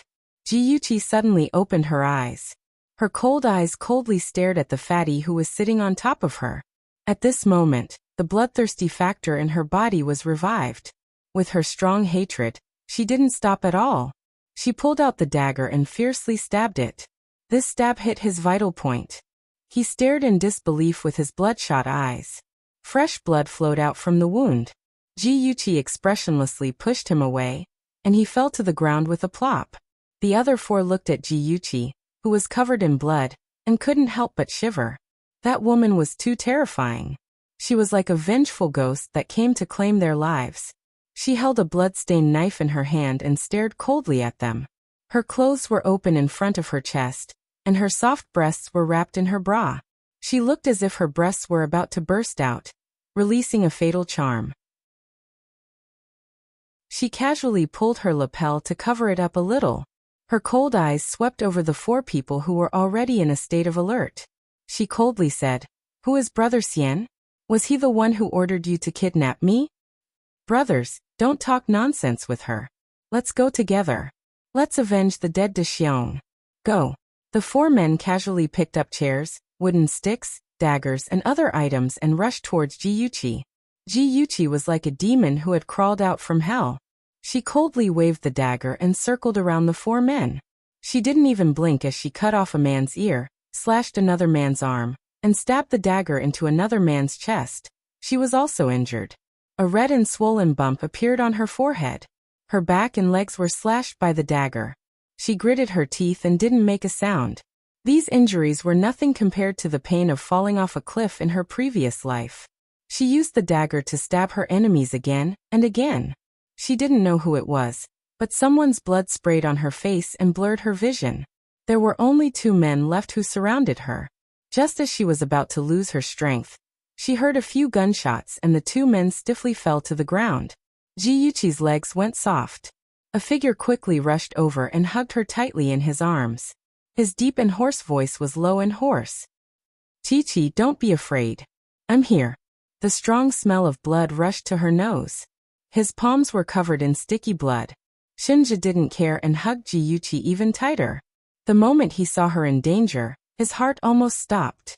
Only when he hugged her and felt her warmth did he dare to believe that she was still alive. The man behind her was trembling. Ji-Yuchi's long eyelashes fluttered. The red in her eyes slowly dissipated, and her mind regained some clarity. She killed someone. She really killed someone. Although she had fantasized about killing Jiang Tianhao countless times, she had never put it into practice. This was her first time killing someone, but she couldn't guarantee that it would be the last time. She stared blankly at her hands. Her hands were stained with blood. She couldn't wash them clean. She had already embarked on a path of no return. Her heart would become more ruthless and cold. She didn't dare to look back. She was afraid to see Shinja's disgusted eyes. If he saw her vicious side, he would hate her. The warm blood seeped through the thin material of his shirt and stained Shinja's chest. Only then did he realize that her back was injured. He hurriedly let go of her and carefully examined her injuries. The wound on her back was at least 5 centimeters long. Her arm was also scratched. His heart tightened. He carried her in his arms and carefully avoided her wounds as he strode out. Come and see. Songshu 566. Chapter 8:14. Ji-Yuchi allowed him to do as he pleased. She lowered her eyes and looked at the blood all over the floor, as well as the corpses that had died with their eyes wide open. Her stomach churned with a strong sense of nausea, and she covered her mouth tightly. Don't look. They all deserved to die. Shinja sensed that something was wrong with her, so he lowered his head and comforted her. Then he quickened his pace and walked out. Ji-Yuchi leaned sideways against the back of the chair. She was wearing Shinja's jacket, and her body was still trembling slightly. Shinja found a medical kit from somewhere, lifted her blood-soaked shirt, and carefully bandaged her wound. The scratch on her fair skin was particularly glaring. His heart ached for her, and a trace of sternness flashed across his deep eyes. After treating the wounds on her back and arm, he gently turned her head over and cleaned the wound on her forehead. His eyes were slightly lowered, and his gaze was focused on the wound on her forehead. His movements were extremely gentle, as if he was treating his most precious treasure. His warm breath brushed against her forehead like a warm feather, gently soothing the panic in her heart. It was the panic of her first murder. After applying the medicine, he supported her to lean against his shoulder with one hand, and covered her eyes with the other. He said gently, "You're tired. Rest for a while." She didn't say anything, but quietly leaned against him. Her heavy eyelids closed, and an overwhelming sense of fatigue swept over her. In a daze, she heard Aze deliberately lowering his voice. "Young master, those people have been cleaned up. It's a pity that we didn't manage to find out the mastermind behind it." In a 5-story teaching building, Ji-Yuchi stood on the rooftop and looked down. The boy she liked was holding the hand of a girl in a white dress, and they left without looking back. The girl in the white dress turned back to look at her, and there was a vicious smile on her beautiful face. She said, "Ji-Yuchi, I've snatched away your tangfeng." The wind whistled, and Ji-Yuchi's long dress fluttered. She stood on the rooftop, closed her eyes in despair, and took a step in the air. Suddenly, a hand grabbed her arm. She turned back and saw Jiang Tianhao smiling at her. "Yuchi, even if the whole world abandons you, I won't abandon you. Come, I'll pull you up." He reached out his hand, and she was touched and held it tightly. The scene suddenly changed, and the building became a cliff. His expression suddenly changed and he cursed fiercely. "Ji-Yuchi, you be *tc, hurry up and die." He flung her hand away, and kicked her chest, kicking her down the cliff. Ji-Yuchi screamed and sat up. Her whole body was drenched in sweat, and her wet hair stuck to her forehead. Her face was pale, and her eyes were full of fear. She couldn't distinguish between reality and a dream. She pinched her arm hard, and only when she felt the pain did she realize that she was still alive. "What's wrong? Did you have a nightmare?" Shinja was sitting on a chair in front of the window, and he was holding a laptop in his hand. When he heard her scream, he closed the laptop and hurried to her side. He sat at the head of the bed and hugged her, who was in a daze. His right hand patted her back gently, and he comforted her gently. "It's okay, Chi-Chi. Don't be afraid, I'm here." His chest was firm and warm, and it made her feel very safe. She leaned in his arms and smelled his unique fragrance, and her uneasy heart gradually calmed down. After leaning in Shinja's arms for a long time, Ji-Yuchi's emotions gradually calmed down. She leaned her head on his shoulder, and said the first thing she said after returning from the abandoned warehouse. "Shinja, am I very vicious?"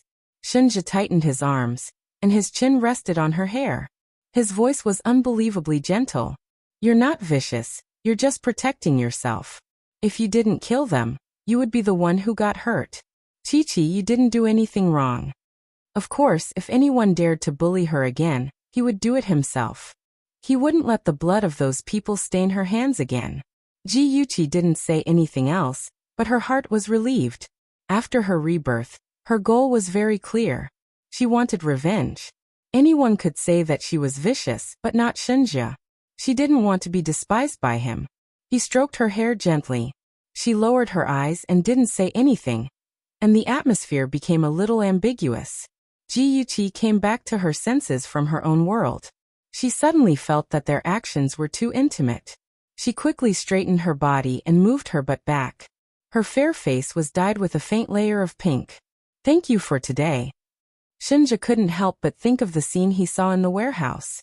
She was covered in blood, and was surrounded by several men. Her clothes were torn, and the skin on her chest was exposed.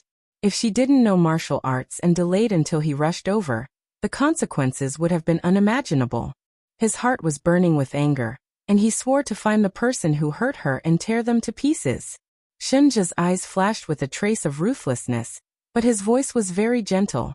"I'll send a bodyguard to secretly protect you in the future." Ji-Yuchi hesitated. With her current strength, it was really difficult for her to compete with Chen Tingfang. However, accepting Shinja's bodyguard meant that she would drag him down. In this life, she didn't want to implicate him. Shinja seemed to see her concerns and said, "Don't worry, the bodyguard is only responsible for protecting you.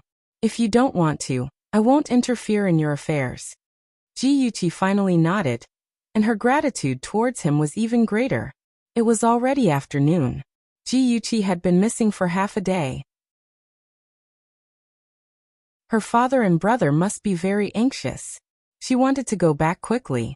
Shinja asked Daze to drive her back. When she left Shinja's villa, she felt that something was wrong. It wasn't until the car drove out of the villa that she suddenly reacted. How did Shinja know that she was in the abandoned warehouse? She looked back and saw that Shinja was still standing at the villa's entrance. Dressed in white, he was extremely beautiful under the sunlight. The corners of his lips curled up, and there seemed to be a smile in his eyes as he watched her gradually disappear into the distance. When Lin Yushi arrived at the racecourse, she didn't see Ji-Yuchi. She called her cell phone, but no one answered. She then called the Ji family, but the servant said that Yuchi had already left. Lin Yushi felt uneasy and worried that Yuchi had met with an accident. She was not in the mood to ride a horse anymore, so she rushed to the Ji family to discuss with the Ji family about the whereabouts of Yuchi. Ji Bowen dialed the number of the driver, Li Wei, and the nurse at the hospital answered. The nurse said that Li Wei was sent to the hospital by a kind person. He suffered a minor head injury and was still unconscious at the moment. Ji Bowen was anxious and uneasy. He knew that Yuchi must have met with an accident. If it was a kidnapping, why hadn't the kidnappers contacted her family? The longer Yuchi was missing, the more dangerous her situation would be. He made a prompt decision and picked up the phone to call the police. Chen Tingfang pressed his hand. "Old Ji, calm down. If Yuchi was really kidnapped, the kidnappers will definitely contact us. If you call the police now, what if the kidnappers find out and are angered? What if they do something to hurt Yuchi?" Ji Bowen's gaze turned cold and he said in a deep voice, "If the kidnappers didn't kidnap Yuchi for ransom, then the longer we delay, the more dangerous it will be for her. Let go, I have to call the police. Why don't we wait a little longer? Maybe the kidnappers will contact us soon." Chen Tingfang persuaded, but her hand loosened. She wasn't sincerely persuading Ji Bowen. She was just putting on an act.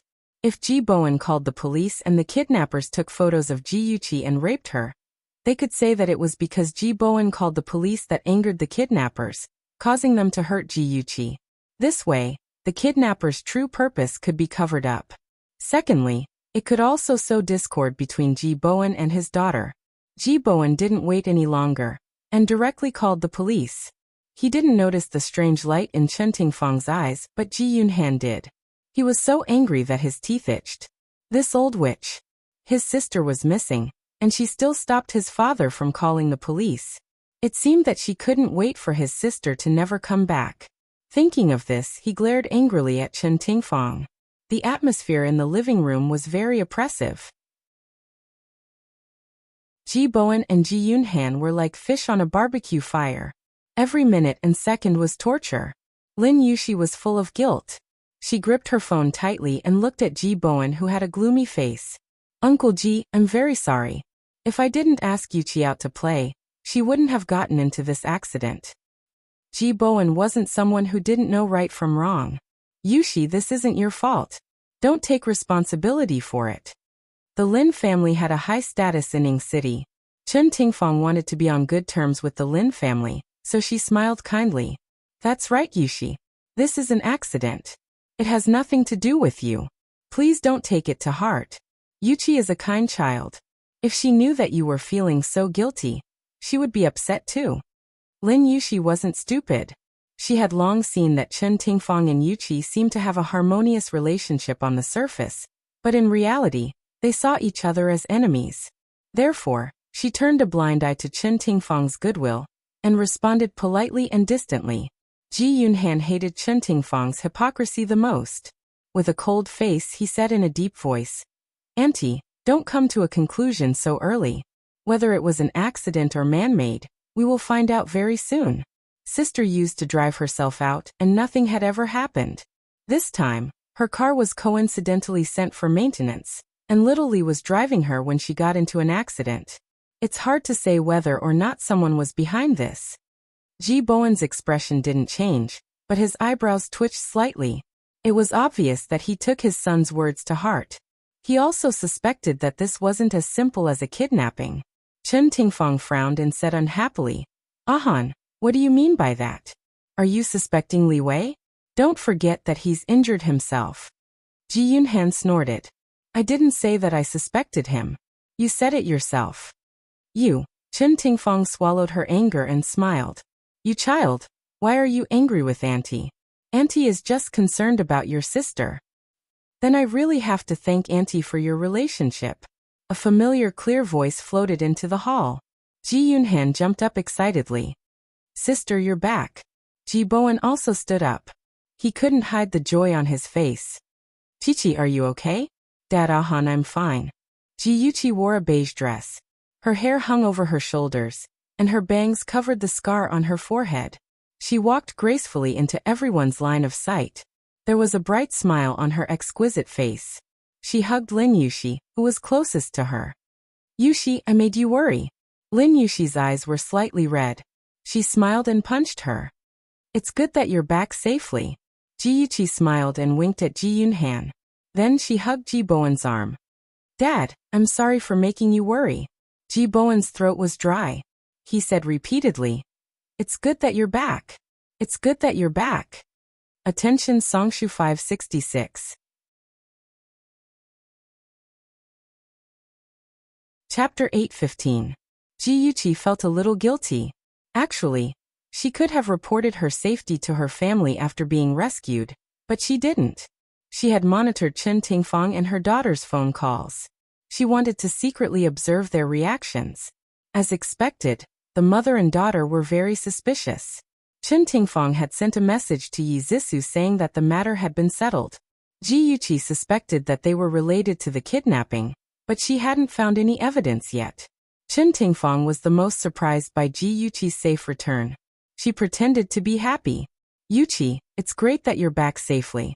Where did you go? Why did you even change your clothes? We all thought you were kidnapped. She had even changed her clothes. Wasn't that a hint that she had done something bad? Ji Yuqi smiled faintly. On the way to the racecourse, we ran into a car accident. Xiaoli got out of the car to check, and was knocked unconscious. I was almost taken away by them. Thankfully, a friend passed by and saved my life. I was slightly injured and the blood stained my clothes, so I changed into a clean set of clothes. Ji Bowen's expression changed and he shouted, "Butler, quickly call Dr. Gao over." Ji Yuqi hurriedly said, "Dad, I'm fine. It's not serious. I've already bandaged it at the hospital." Ji Bowen frowned slightly. "Let Dr. Gao take a look. Otherwise I won't feel at ease." Ji Yuqi couldn't persuade him, so she didn't insist. She glanced around the living room and asked, "Auntie, where's Zissou? Why don't I see her?" "Zissou went hiking with her friends. When I heard that you were missing, I called her to ask her to come back. She should be on her way now." "Hiking with her friends?" She obviously went on a date with Jiang Tianhao. Ji Yuqi didn't expose her. After chatting with Lin Yuxi for a while, the family doctor of the Ji family, Gao Qinghai, rushed over. Dr. Gao checked her injuries and changed the medicine. He said that the injuries weren't very serious, and Ji Bowen and the others were relieved. Yi Zissou said goodbye and left. Ji Yuqi walked her to the door.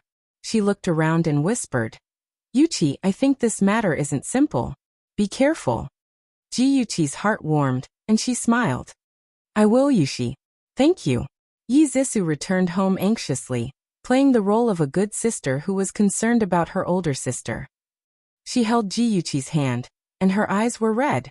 She was about to cry. "Sister Chi-Chi, it's great that you're okay. I almost went crazy when I heard that you were missing." Who didn't know how to act. Ji Yuqi hugged her and said softly, "I'm sorry, Zissou. I made you worry." Seeing that the two sisters were so close, Ji Bowen's expression softened a little.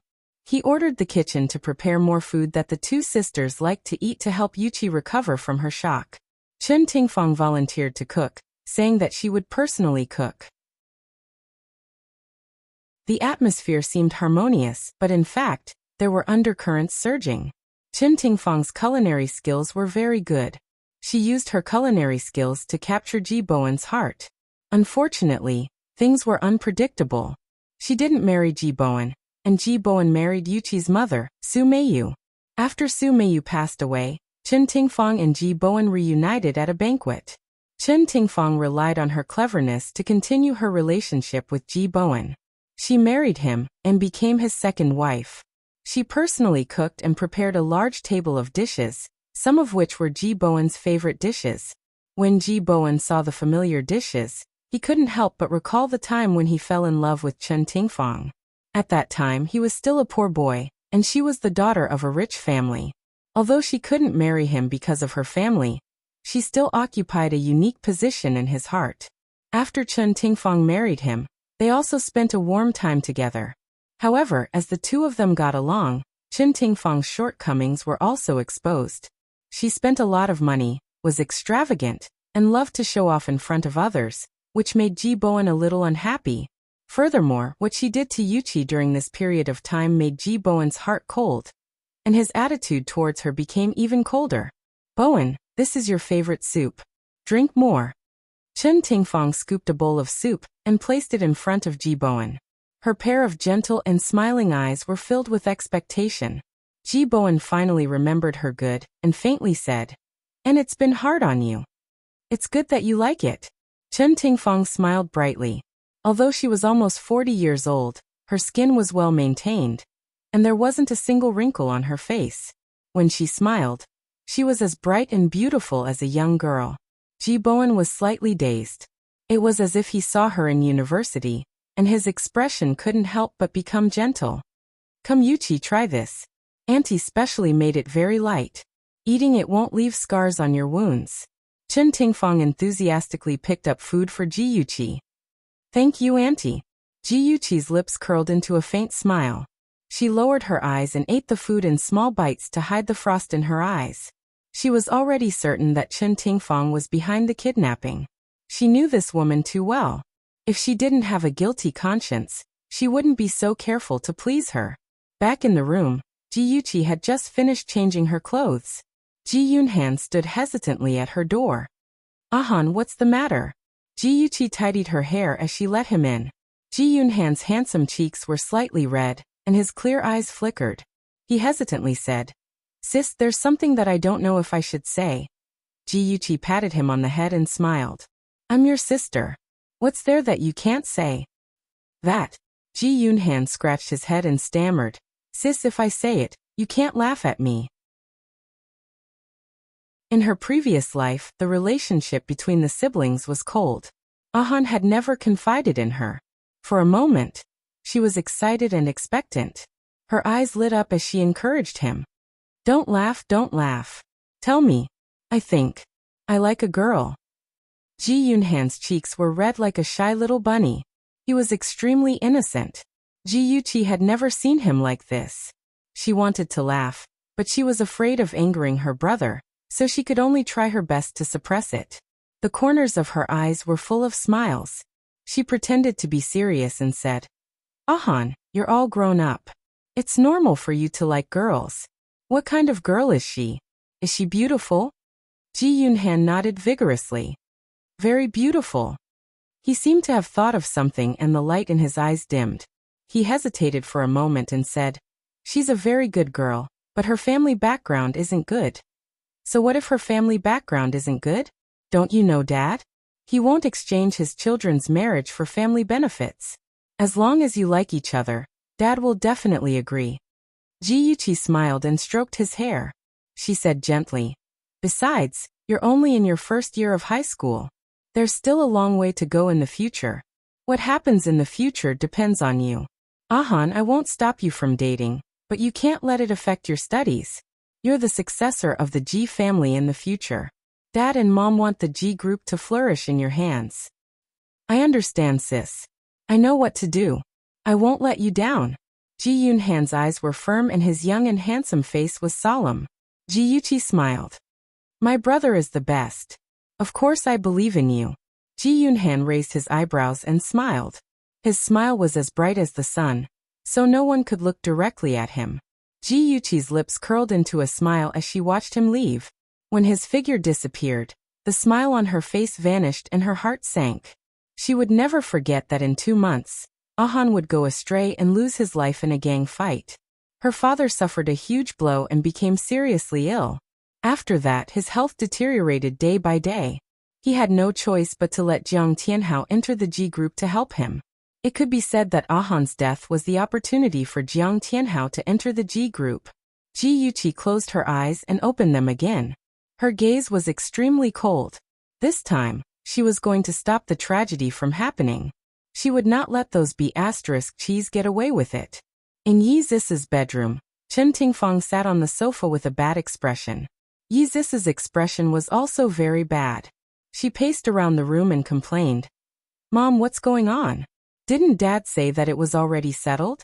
Why is Ji Yuqi that B*tch back in one piece?" Chen Tingfang rolled her eyes at her. "Sit down. You're pacing around. My eyes are getting dizzy. Can't you be more mature like a little B*tch? You can't keep your cool no matter what you encounter. You're just like your dad." "What sin have I committed to have met the two of you debt collectors?" Yi Zisa saw that she was angry, so she quickly sat beside her. She hugged her arm and said coquettishly, "Mom, don't be angry. Although Dad has a bad temper, he still loves you very much. Look, when you asked him to do something for you, he agreed without a second thought." Of course, Yi Zisa did not say that the matter had been handled very badly. She only grumbled in her heart.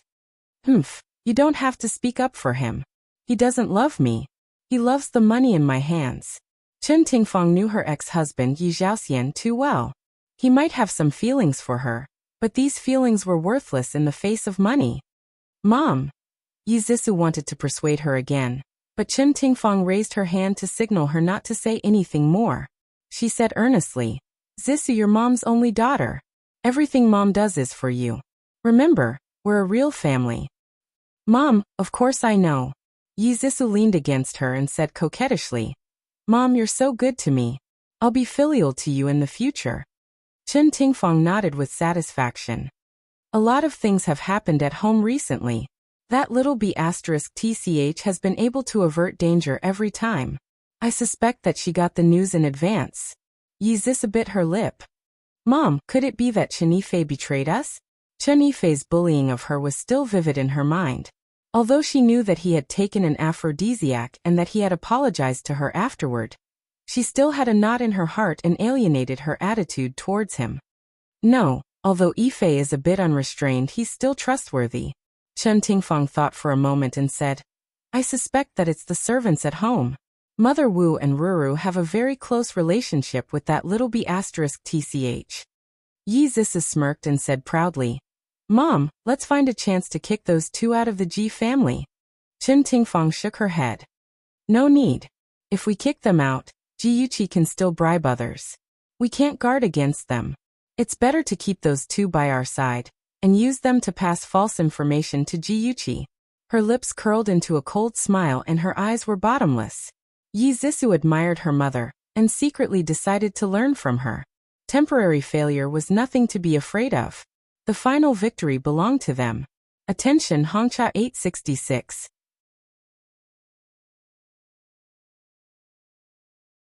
Chapter 816. The next day, Chen Tingfang drove a BMW to the beauty salon. It was a beauty salon called Weimei SBA. The customers here were either rich or powerful, and everyone was part of the upper class. The moment Chen Tingfang appeared, many familiar faces greeted her. She greeted them politely and walked into her private room. Not long after entering the room, Chen Tingfang changed her clothes, put on sunglasses and a hat, and left the beauty salon through another door.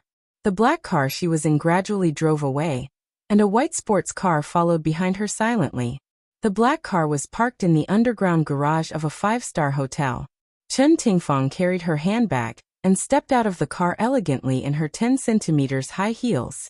In the distance, a cold woman in black was sitting in the sports car, and her sharp and cold gaze followed Chen Tingfang's figure until she entered the elevator. Chen Tingfang pushed open the door of the presidential suite, lazily took off her glasses and casually placed them at the entrance. A pair of arms suddenly hugged her tightly from behind, and a hot breath brushed past her earlobes. The man's hoarse and deep voice rang in her ears. Baby, I missed you so much. Stop fooling around. I have something to discuss with you. Chen Tingfang turned around and stared at the man in front of her, her beautiful eyes filled with coquettishness and resentment. Xian, didn't you promise me that you would definitely take care of that little bitch Ji Yuqi? What exactly happened? And she actually ran away. The man was tall and had a square face. He was handsome and domineering, but it was a pity that his eyes were too sinister, revealing a heart-palpitating viciousness. He frowned slightly, and his eyes were cold. I'm also very curious about this question. I found 5 people to take care of her, but all 5 of them are missing. There are still bloodstains on the floor of the abandoned warehouse, and I suspect that those people are already dead.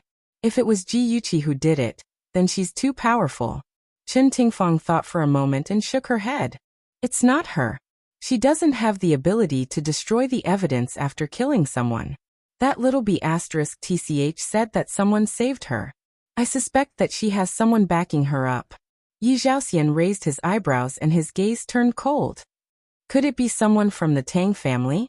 The Tang family and the Ji family have an engagement. Tang Hejia, that old fox, loves Ji Yuqi very much. Maybe he will secretly send someone to protect her. Chen Tingfang couldn't guess who helped Ji Yuqi escape. She frowned and said, no matter who it is, we have to be more careful now. Have you made arrangements for Ji Yunhan? It's already been arranged. Don't worry, nothing will go wrong this time. Yi Zhaoxian pulled Chen Tingfang into his arms and kissed her on the cheek. Chen Tingfang leaned on his chest and pinched his chin with her slender fingers. She smiled seductively. That's good. If something goes wrong again, the money will be halved. Babe, we have been husband and wife for a day, so talking about money will hurt our feelings. Let's talk about something else. For example, talk about love. Yi Zhaoxian smiled ambiguously, and suddenly picked her up and threw her onto the big bed next to him. The two of them were like firewood, and soon, they were burning with passion. An hour later, Chen Tingfang, who was nourished by love, walked out of the hotel with her face glowing. She returned to the beauty salon and lazily enjoyed the beauty treatment. On the other side, someone had found out the identity of the man who checked in with Chen Tingfang. He calmly sat in the car and reported to Ji Yuqi through the communication device. Ji Yuqi touched the earphone in her ear and smiled coldly. Yi Zhaoxian, I didn't expect Chen Tingfang to still be with her ex-husband. Things are getting more interesting. Qingsang, you did well. Thank you for your hard work. Qingsang's beautiful face was expressionless. Miss Ji, what should I do next? Qingsang was the bodyguard that Shenja gave to Ji Yuqi. Ji Yuqi's beautiful eyes narrowed slightly. Chen Tingfang met Yi Zhaoxian this time. It's not as simple as cheating. She must have asked him to do something in private. Qingsang, follow Yi Zhaoxian for the time being and see what he plans to do. The next time he goes on a date with Chen Tingfang, we'll get evidence of their affair. Qingsang was busy tracking Yi Zhaoxian, but Ji Yuqi was not idle either. She hired a private investigator to investigate the Ji family's driver, Li Wei. 2 days ago, she was kidnapped. It was Li Wei who stopped the car halfway that the kidnappers found the opportunity to kidnap her. She suspected that Li Wei was Chen Tingfang's man. Miss Ji, this is the information you asked for. A handsome man in a black suit and gold-rimmed glasses placed a stack of information in front of Ji Yuqi. Ji Yuqi nodded politely. She picked up the information and read it carefully. Her charming eyes became deeper and deeper, and her expression became colder and colder. As she expected, Li Wei was indeed Chen Tingfang's man. Li Wei looked honest, but in reality, he loved gambling. Not only did he owe a huge debt to the casino, he even mortgaged his wife to the casino's boss. The casino's people chased Li Wei for his debt every 2 to 3 days. In a desperate situation, he was bought over by Chen Tingfang for a price of 200,000 yuan. Chen Tingfang asked him to be a spy and personally deliver Ji Yuqi to the kidnappers. He pretended to be injured and used the trick of injuring himself to clear suspicion. What a heartless Li Wei.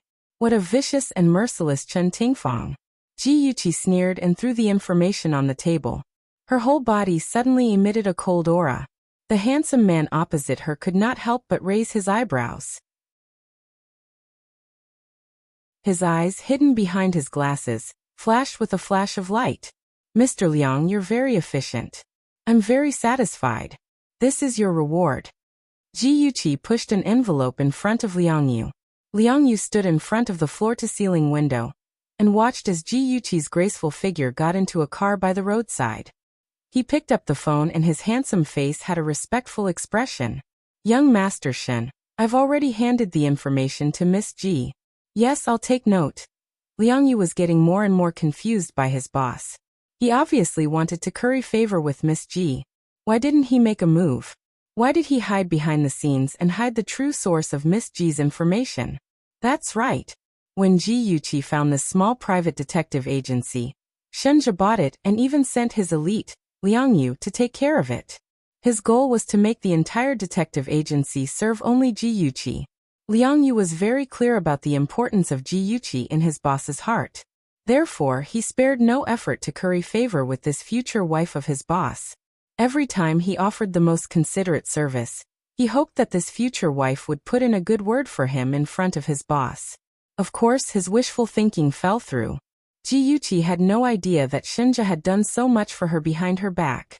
After reading Li Wei's detailed information, Ji Yuqi was furious. It wasn't because Li Wei had caused her to be kidnapped, but because Li Wei was too much of a scumbag. As a grown man, he had no sense of responsibility for his family. He had never given a single cent to his family. After getting into debt, he actually mortgaged his wife to the casino and allowed her to be humiliated. He was no different from that beast, Jiang Tianhao. Both of them weren't fit to be human. Ji Yuqi's hidden hatred in the bottom of her heart was ignited. She decided to teach this scumbag a lesson on behalf of herself and Li Wei's wife. After Li Wei was discharged from the hospital, he immediately went to Ji Bowen to admit his mistake and resign. With a face full of shame, he expressed that he hadn't protected Miss well, and had let old master down. He didn't have the face to continue staying in the Ji family. Ji Bowen didn't blame Li Wei verbally, but in his heart, he was somewhat dissatisfied. After all, his precious daughter's injury was more or less related to him.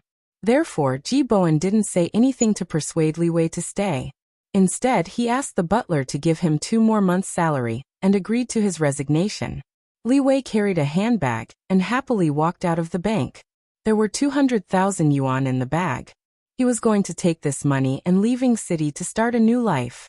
The casino, the Ji family, and even his wife had long been forgotten by him. With so much money on him, Li Wei didn't feel at ease taking public transport. He specially called for a taxi to the airport. The driver turned his face and smiled sinisterly. "Yo, you've struck it rich. You actually have money to take a plane. Hurry up and return the money from our casino." Li Wei looked as if he had seen a ghost in broad daylight. His face was frighteningly pale. How could there be such a coincidence? He actually met the casino's hired thugs. He subconsciously hugged the handbag to his chest and trembled as he said, "I don't have money. I'm going to the airport to pick someone up." Cut the crap. Follow me to the casino."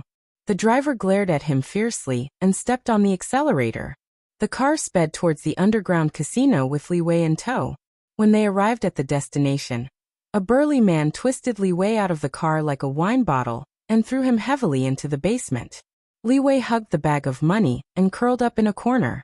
A woman with disheveled hair and dirty body rushed in crying and wailing. She punched and kicked Li Wei. "Li Wei, you bastard. You ungrateful scum. I'll kill you." This woman, who seemed to have lost her mind, was Li Wei's wife. She worked like a horse for the Li family and served her in-laws wholeheartedly. She treated her husband wholeheartedly, but her husband heartlessly sold her to the casino. These days, her life was worse than an animal's. If it wasn't for the fact that she couldn't bear to part with her child, she would have killed herself long ago. "Stop hitting me, Xiaofang. I had no choice. I still love you. Look, aren't I here to pick you up now?" Li Wei knew that he couldn't keep the 200,000 yuan, and immediately jumped up to express his loyalty to his wife. Wang Xiaofang cried and laughed at the same time. Her eyes were bleak and despairing. If she didn't know the truth, she would have been deceived by him. She ruthlessly slapped Li Wei's face. "You bastard! You don't deserve to be human. You only have money in your eyes. When have you ever thought about Huan Huan and me?" Huan Huan was their daughter, and she was only 5 years old. What would she do with a father like this? The corner of Li Wei's mouth was cut and blood flowed out. He flew into a rage and pointed at Wang Xiaofang's nose. "Wang Xiaofang, I'm warning you. Stop hitting me. If you dare hit me again, I'll divorce you immediately." "Fine, I'll divorce you. I'll dump you, scum." Wang Xiaofang pounced on him and ruthlessly scratched his face. In an instant, 5 bloody marks appeared on his face. Through the surveillance camera, the couple could be seen fighting. Every time the woman was at a disadvantage, a bodyguard would rush out and ruthlessly throw Li Wei out. Thus, the fight between the man and the woman gradually turned into a one-sided beating of the man by the woman. Soon, Li Wei was beaten into a pig's head. He lay on the floor like a dead dog, panting heavily. Awesome novel Hongchai 866.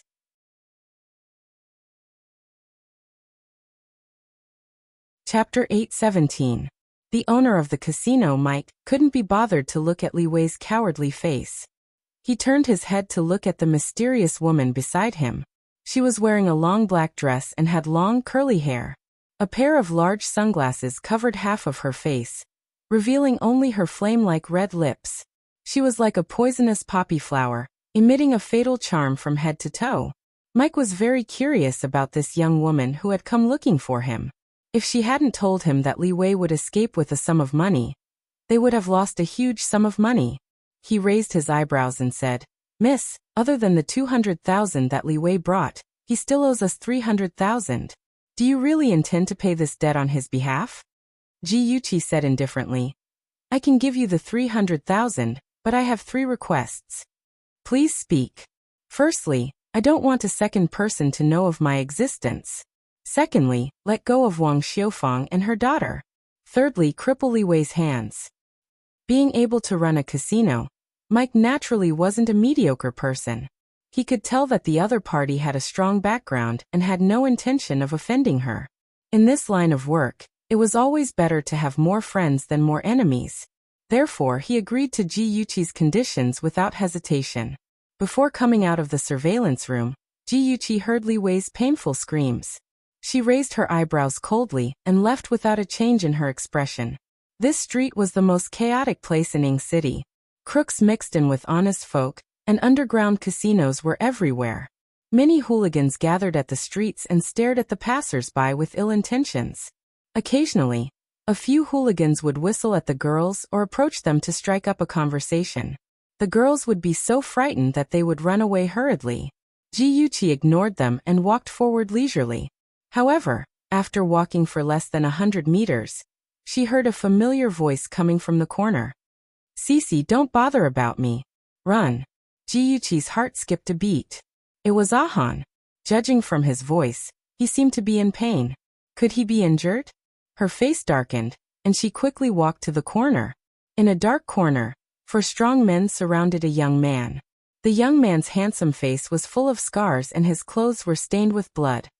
He looked at the enemy with fierce eyes vigilantly, protecting the girl behind him. Although the girl was afraid, she was more grateful and worried for the young man.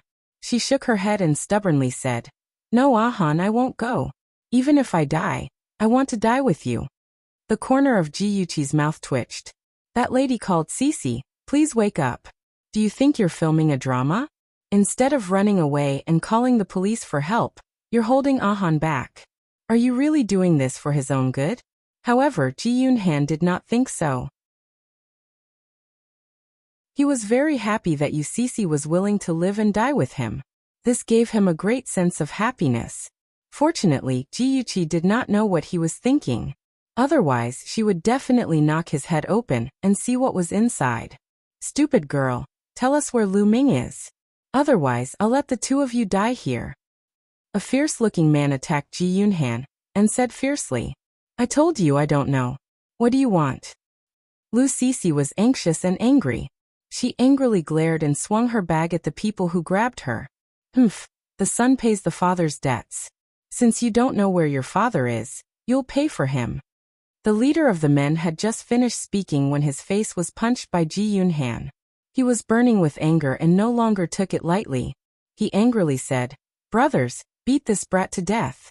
The man spat a mouthful of blood on the ground. His fierce punches were fatal. His pair of small eyes were full of viciousness. "Stupid brat, since you want to die, I'll fulfill your wish." The 4 men rushed at Ji Yunhan at the same time. Ji Yunhan's handsome face was scarred. His expression was cold and solemn. His whole body exploded with a fierce aura. He actually managed to withstand their fatal attacks. However, he was still young and did not have enough combat experience. He also had to protect Lu Cece. Soon, under the pincer attack of the 4 men, he showed signs of weakness. Just as the 4 men rushed forward and planned to subdue Ji Yunhan, an ear-piercing police siren sounded. F***CK, the police are here. Retreat. The group of thugs left Ji Yunhan and Lu Cece behind and hurriedly fled. Anyway, they had achieved their goal. There was no need to stay here and be arrested by the police. The hurried and chaotic footsteps gradually faded away.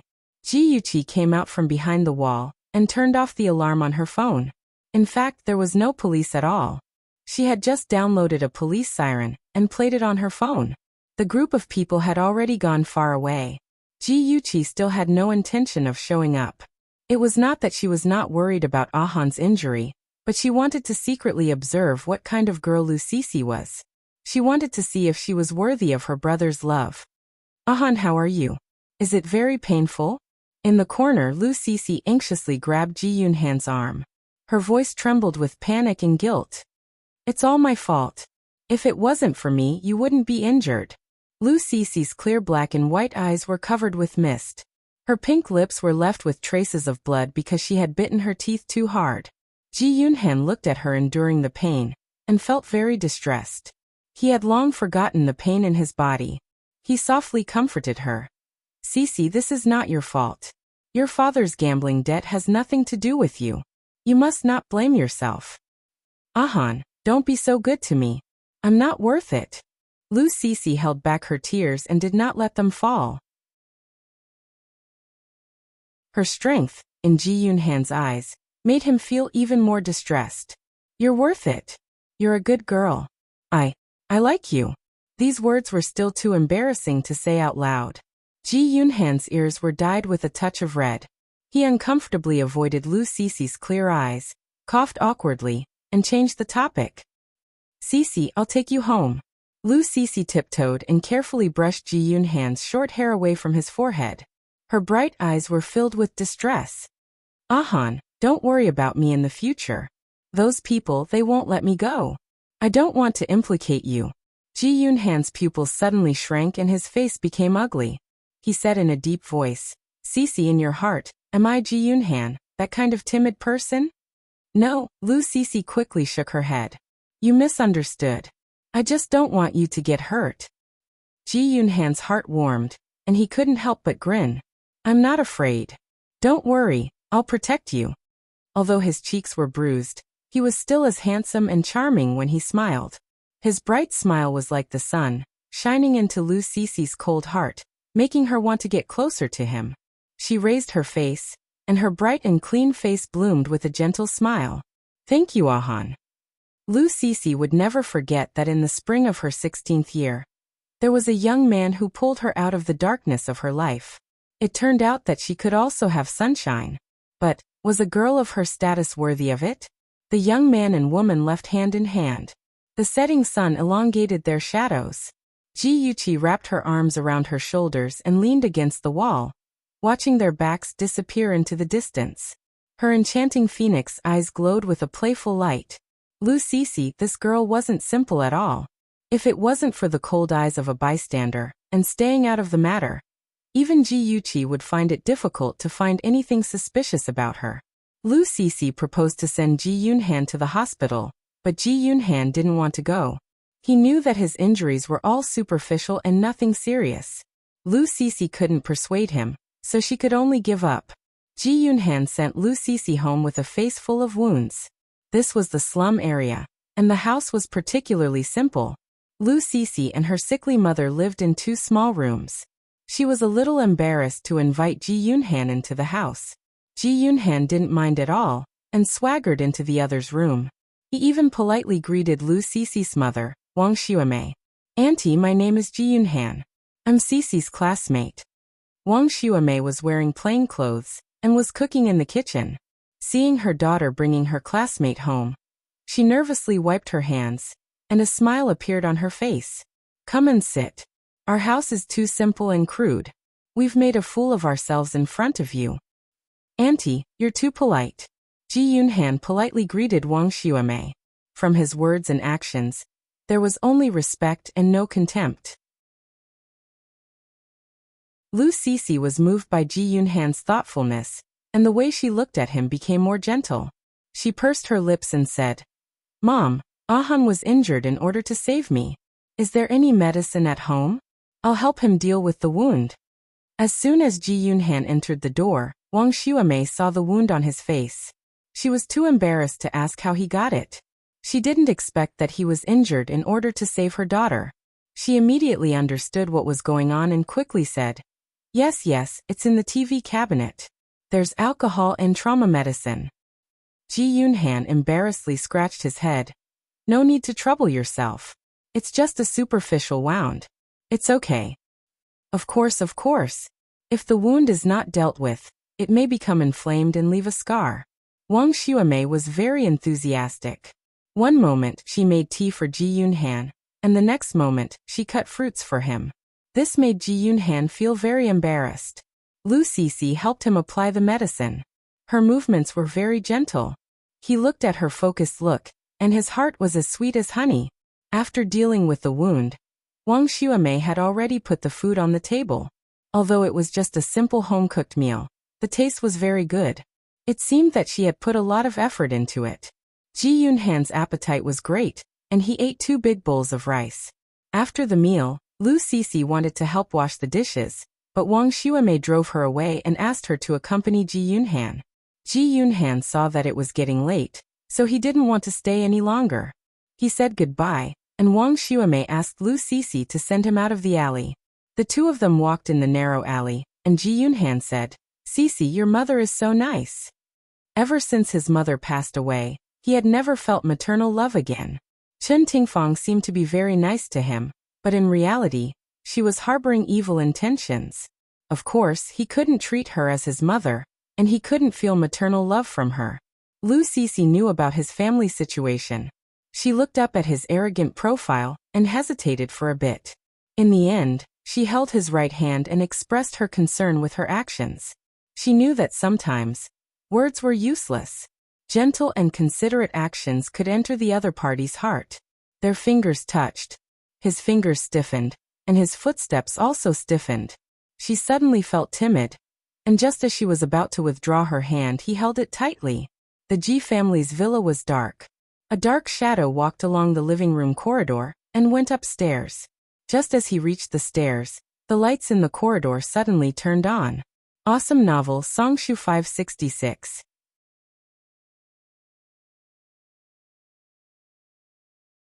Chapter 8:18. Ji Yunhan was startled by the sudden light. Just as he was about to hurry back to his room, Ji Yuqi opened the door and walked out in her pajamas. He laughed dryly. "Sis, it's so late. Why haven't you slept yet?" Ji Yuqi didn't say a word. Her eyes were burning as she sized up the scars on his face. He quickly avoided her gaze and scratched his head uncomfortably. He stammered as he explained. "I met a few bad guys in the afternoon. I fought with them." Ji Yuqi didn't expose his lie. She stuffed a tube of ointment into his hand and said lightly, "Apply it twice a day. Don't let the wound get wet. If Dad asks, just say that you fell down yourself. Don't let him worry." "Sis." Ji Yunhan suddenly raised his head. His eyes were filled with complex emotions. He lied to his sister. Not only did she not scold him, she even helped him cover it up. He suddenly felt very guilty. How could Ji Yuqi not know what he was thinking? She helplessly pulled the corner of her lips. She reached out and rubbed his head. She said meaningfully, "Ahan, I believe that you have grown up. You know what to do and what not to do. If you encounter any trouble, you can tell me."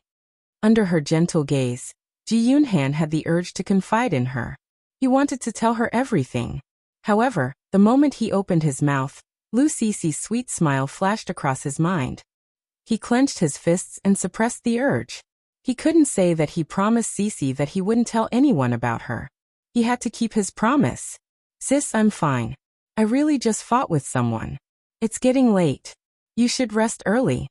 Ji Yunhan threw down these words. He didn't dare to look into Ji Yuqi's eyes again, and hurriedly went into his room. Ji Yuqi's eyes darkened when she saw him running away. She was a little disappointed and felt an indescribable sense of loss.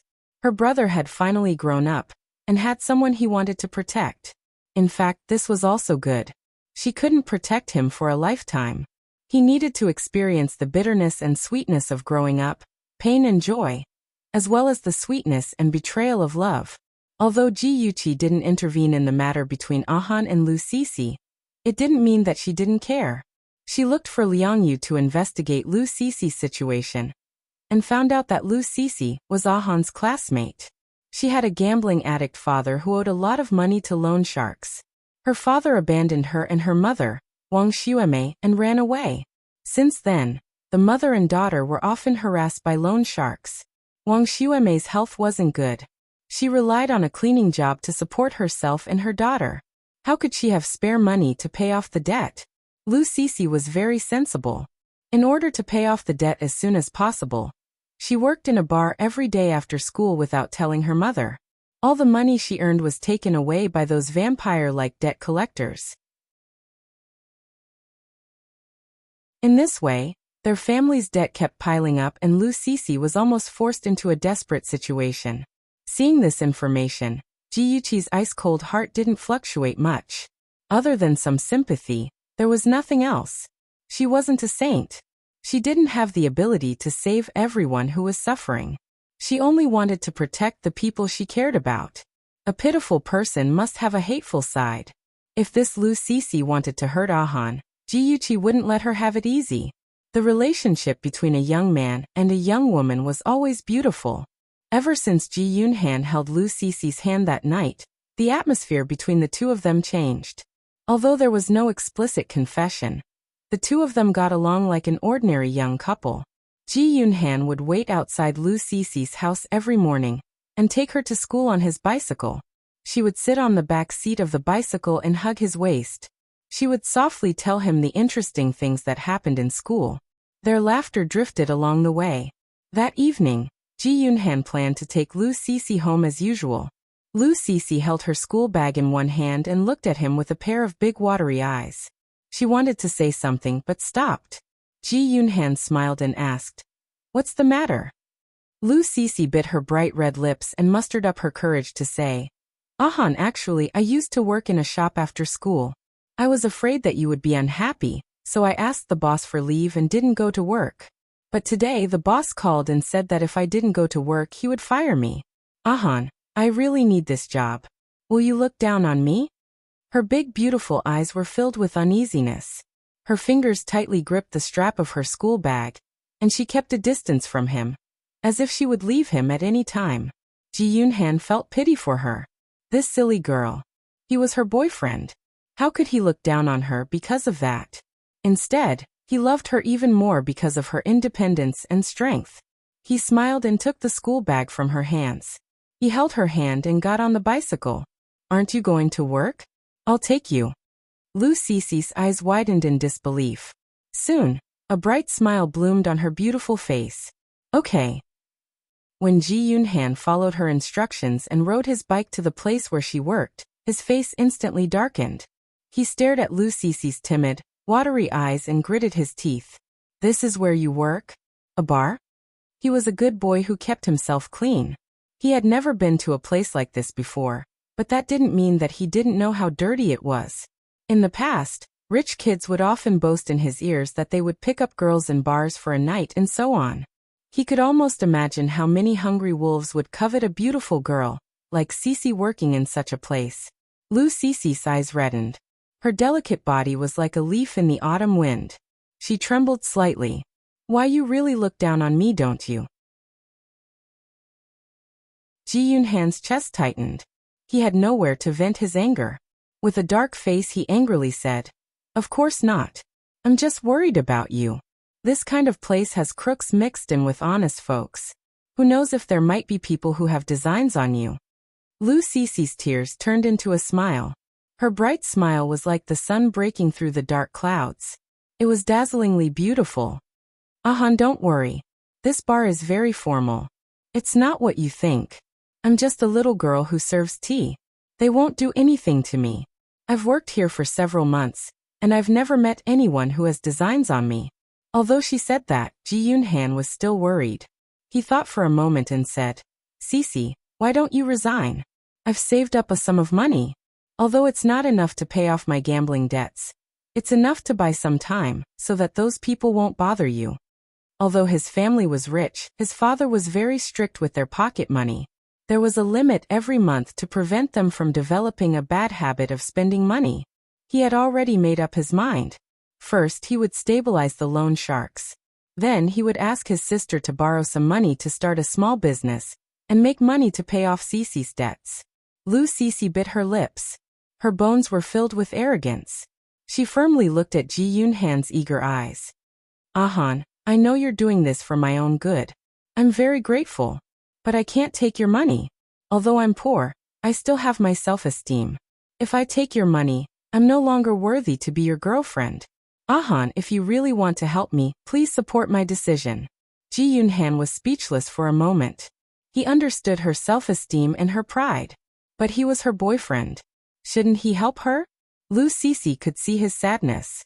She hugged his arm and pouted. Are you angry? Don't be angry with me, okay? Ji Yunhan sighed silently, facing her big, watery eyes and charming, smiling face. Even if his stomach was full of resentment, it vanished like smoke into thin air. All that remained was a deep sense of pity. He rubbed her hair and smiled bitterly.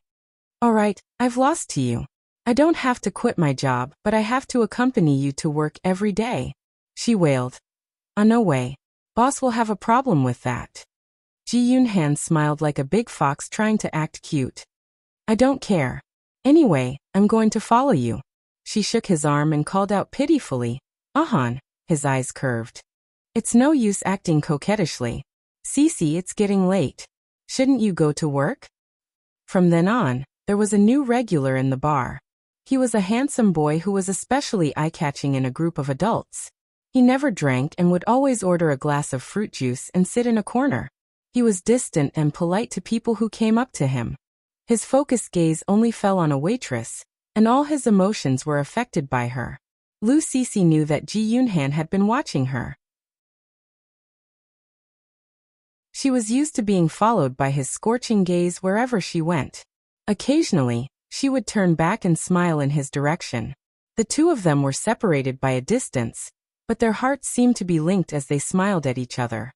A man who spoiled the scene suddenly barged into the beautiful scene. He was dressed in a white collar and was well dressed. He grabbed Lu Cece's wrist, his fingers caressing her fair and delicate skin. The smile on his face was ambiguous and wretched. "Little girl, how old are you? Why are you working at such a young age?" Lu Cece's cheeks were red. She struggled to pull her hand away. "Sir, please show some respect." "Little girl, don't be so rigid. If you're willing to be my girlfriend, I can let you enter my company. The salary will definitely be higher than now." The gentle-looking man's grip was especially strong. He pulled Lu Cece into his arms and whispered in her ear. They were like a pair of infatuated lovers. After all, Lu Cece was young and didn't have enough strength. She was imprisoned in his arms and couldn't break free. She was so anxious that her eyes were red and tears were about to fall. Just when she was at a loss, a handsome figure suddenly appeared and punched the man in the face. "Let go of her, you bastard." Ji Yunhan's handsome face was full of anger. His eyes were burning with anger. He couldn't wait to skin the man who bullied Lu Cece. The gentle-looking man was in pain and subconsciously let go of Lu Cece. Lu Cece's face was full of tears. She threw herself into Ji Yunhan's arms. It's okay. I'm here. I won't let anyone hurt you." Ji Yunhan hugged Lu Cece and patted her back. He glared at the man who was covering his cheek and said fiercely, "Open your dog eyes and look carefully. Cece is my girlfriend. I'm warning you, don't have any ideas about her in the future. Otherwise, I'll beat you up every time I see you." Beauty novel Xingwu 799.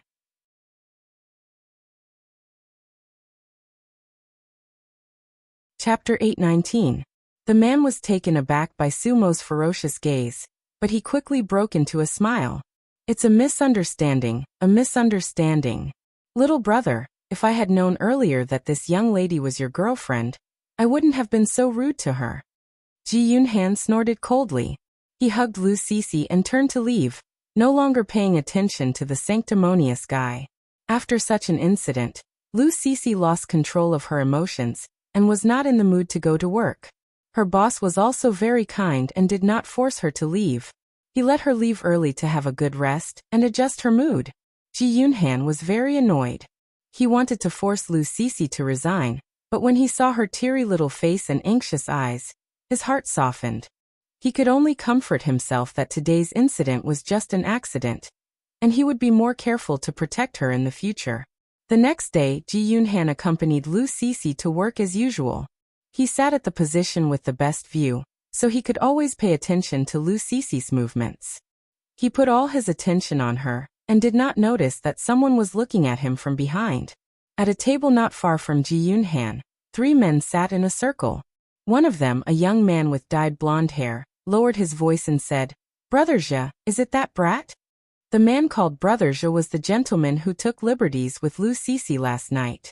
He had a gentle smile on his handsome face, but his eyes were malicious and ruthless. "It's him. After fishing for so long, we can finally pull the line tonight." Another handsome man with a pair of peach blossom eyes raised his eyebrows and smiled slyly like a fox. "Tonight, we'll let that brat have a taste of our methods. Sai, that's the most beautiful girl in Yiqingcheng. He got lucky." Suja narrowed his eyes and smiled. His eyes were terrifyingly cold as if they were dipped in poison. His voice was low and hoarse. "We want him to be drunk and never want to wake up again." As the saying goes, the mantis catches the cicada, unaware of the oriole behind. While the 3 of them were discussing how to deal with Ji Yunhan, in the monitoring room on the 2nd floor, An incomparably handsome man was listening to their plan. The three fools didn't know that someone had planted a bug under the table they were sitting at. Shinja's long and narrow eyes were as dark as the sea, and his handsome face seemed to be covered with a layer of frost. His slender fingers lightly tapped on the table, and his voice was cold. Liangyu informed Chi-Chi. Liangyu, who was standing behind him, respectfully replied, yes. He left the room and called Ji-Yuchi. These days he had been following her orders and following Ji Yunhan and Lu Sisi, reporting their situation to her in a timely manner. However, he didn't expect that his boss would be interested as well and interfere. It seemed like their boss was deeply in love with Miss Ji. He was always thinking about her, but he didn't want her to know how much effort he had put in behind her back. Only Shinja and Aze were left in the monitoring room. Aze said expressionlessly, young master, if you help solve this, you will win the favor of your future brother-in-law. Shinja's charming almond-shaped eyes softened, and he said lightly, Chi-Chi prefers to do things herself. He wouldn't do things that she didn't like. Moreover, he loved Chi-Chi. What did it have to do with others? That tenderness flashed by so quickly that Aze thought he was seeing things. Aze's face was wooden as he complained in his heart. Young master, is it really okay for you to be so henpecked? Miss Ji, your brother is in trouble. Hurry and come to the night charming bar. Ji-Yuchi was coming out of the library when she received Liang Yu's call. When she heard his words, her heart almost stopped beating. She said anxiously, tell me clearly, what happened to my brother? The person who flirted with Lu Sisi last night is called Suja. He's a young master from a small gang. He found a few people to deal with your brother. Liang Yu explained briefly, then urged Ji-Yuchi to hurry over. Ji-Yuchi grabbed her handbag with one hand and ran around the campus without caring about her image. Her mind was spinning quickly. She was worried about Ji Yunhan's safety, and at the same time, she was analyzing Lu Sisi's role in this matter. Was it her? Was she the one who wanted to harm Mahan? Yuchi. Just as Ji-Yuchi was running for her life, a tall and strong figure blocked her way. Tang Feng was wearing a black suit. He was tall and handsome, like a pine tree standing proudly. He exuded an intimidating aura. His dark eyes were fixed on Ji-Yuchi, and there were complicated emotions surging in his eyes. He seemed to be anxious and passionate at the same time. He stood in front of her and had no intention of avoiding her. Ji-Yuchi had no choice but to stop running. She stared at him expressionlessly. What's the matter? This was the first time the two of them had met after the birthday party. She was like a delicate iris flower, rushing into his sight. At that moment, his gloomy mood because of Yi Zis's deception suddenly brightened. He suddenly realized that he couldn't forget the prostitute who used to follow him around when he was young. He couldn't bear to let go of his past feelings for her. But now, the little girl who called him Brother Tang Feng was gone. Standing in front of him was a cold and distant woman. He was the one who had destroyed their friendship. Tang Feng's heart throbbed with pain. His deep eyes revealed an indescribable pain. He took a step towards her, his voice low and filled with anticipation. Chi-Chi, let's start over. Ji-Yuchi looked at his handsome face calmly. Her heart was beating steadily in her chest. The throbbing of the past had long been erased. The feelings between them had also been buried. She shook her head and said calmly, it's too late. These three short words were like a heavy hammer that smashed heavily on Tang Feng's chest. His handsome face instantly turned pale. It was too late. Had they already missed each other? No, it couldn't be. Chi-Chi liked him. She was just acting out of spite. Just like when they were young, Ji-Yuchi brushed past him. He suddenly reached out and grabbed her arm. His palm was as hot as iron and pressed against her skin. His voice was firm. Chi-Chi, you're mine. I won't let you run away. Ji-Yuchi frowned. She had to rush to the bar, and didn't have time to waste with him. Without hesitation, she grabbed his hand and pushed him away. Tang Feng, if there's nothing else, I'll leave first. Ji-Yuchi pushed her handbag onto her shoulder, and left without looking back. She didn't see the pain in the eyes of the person behind her. Chi-Chi, you're just acting out of spite with big brother Tang Feng, aren't you? Chi-Chi, when your anger subsides, you'll still return to big brother Tang Feng's side, right? Nightfall Bar, just like its name, was a nightfall. Young people indulged in their own happiness and burned their youth. They lived a life of drunkenness and luxury. There was only one handsome young man who was an exception. His eyes were clear and there was a smile on his lips. He looked at his beloved girl from afar. His smile was clean and warm, causing many lonely people to cast ambiguous glances at him. A handsome and refined man was holding a glass of wine. He sat opposite the young man with a smile on his face and said cheerfully, "Little brother, what a coincidence. We meet again." Ji Yunhan looked at the man in front of him clearly. It was the man who had bad intentions towards Cece last night. He frowned in disgust and said, "Why is it you again?" Suja smiled sincerely. "Little brother, my name is Suja. I'm here to apologize to you. It was my fault last night. You're a magnanimous person. Please don't hold it against me. Come, let me propose a toast to you. Please forgive me for my rudeness last night." Suja picked up the glass and drank it in one gulp. He was full of pride and his eyes were sincere.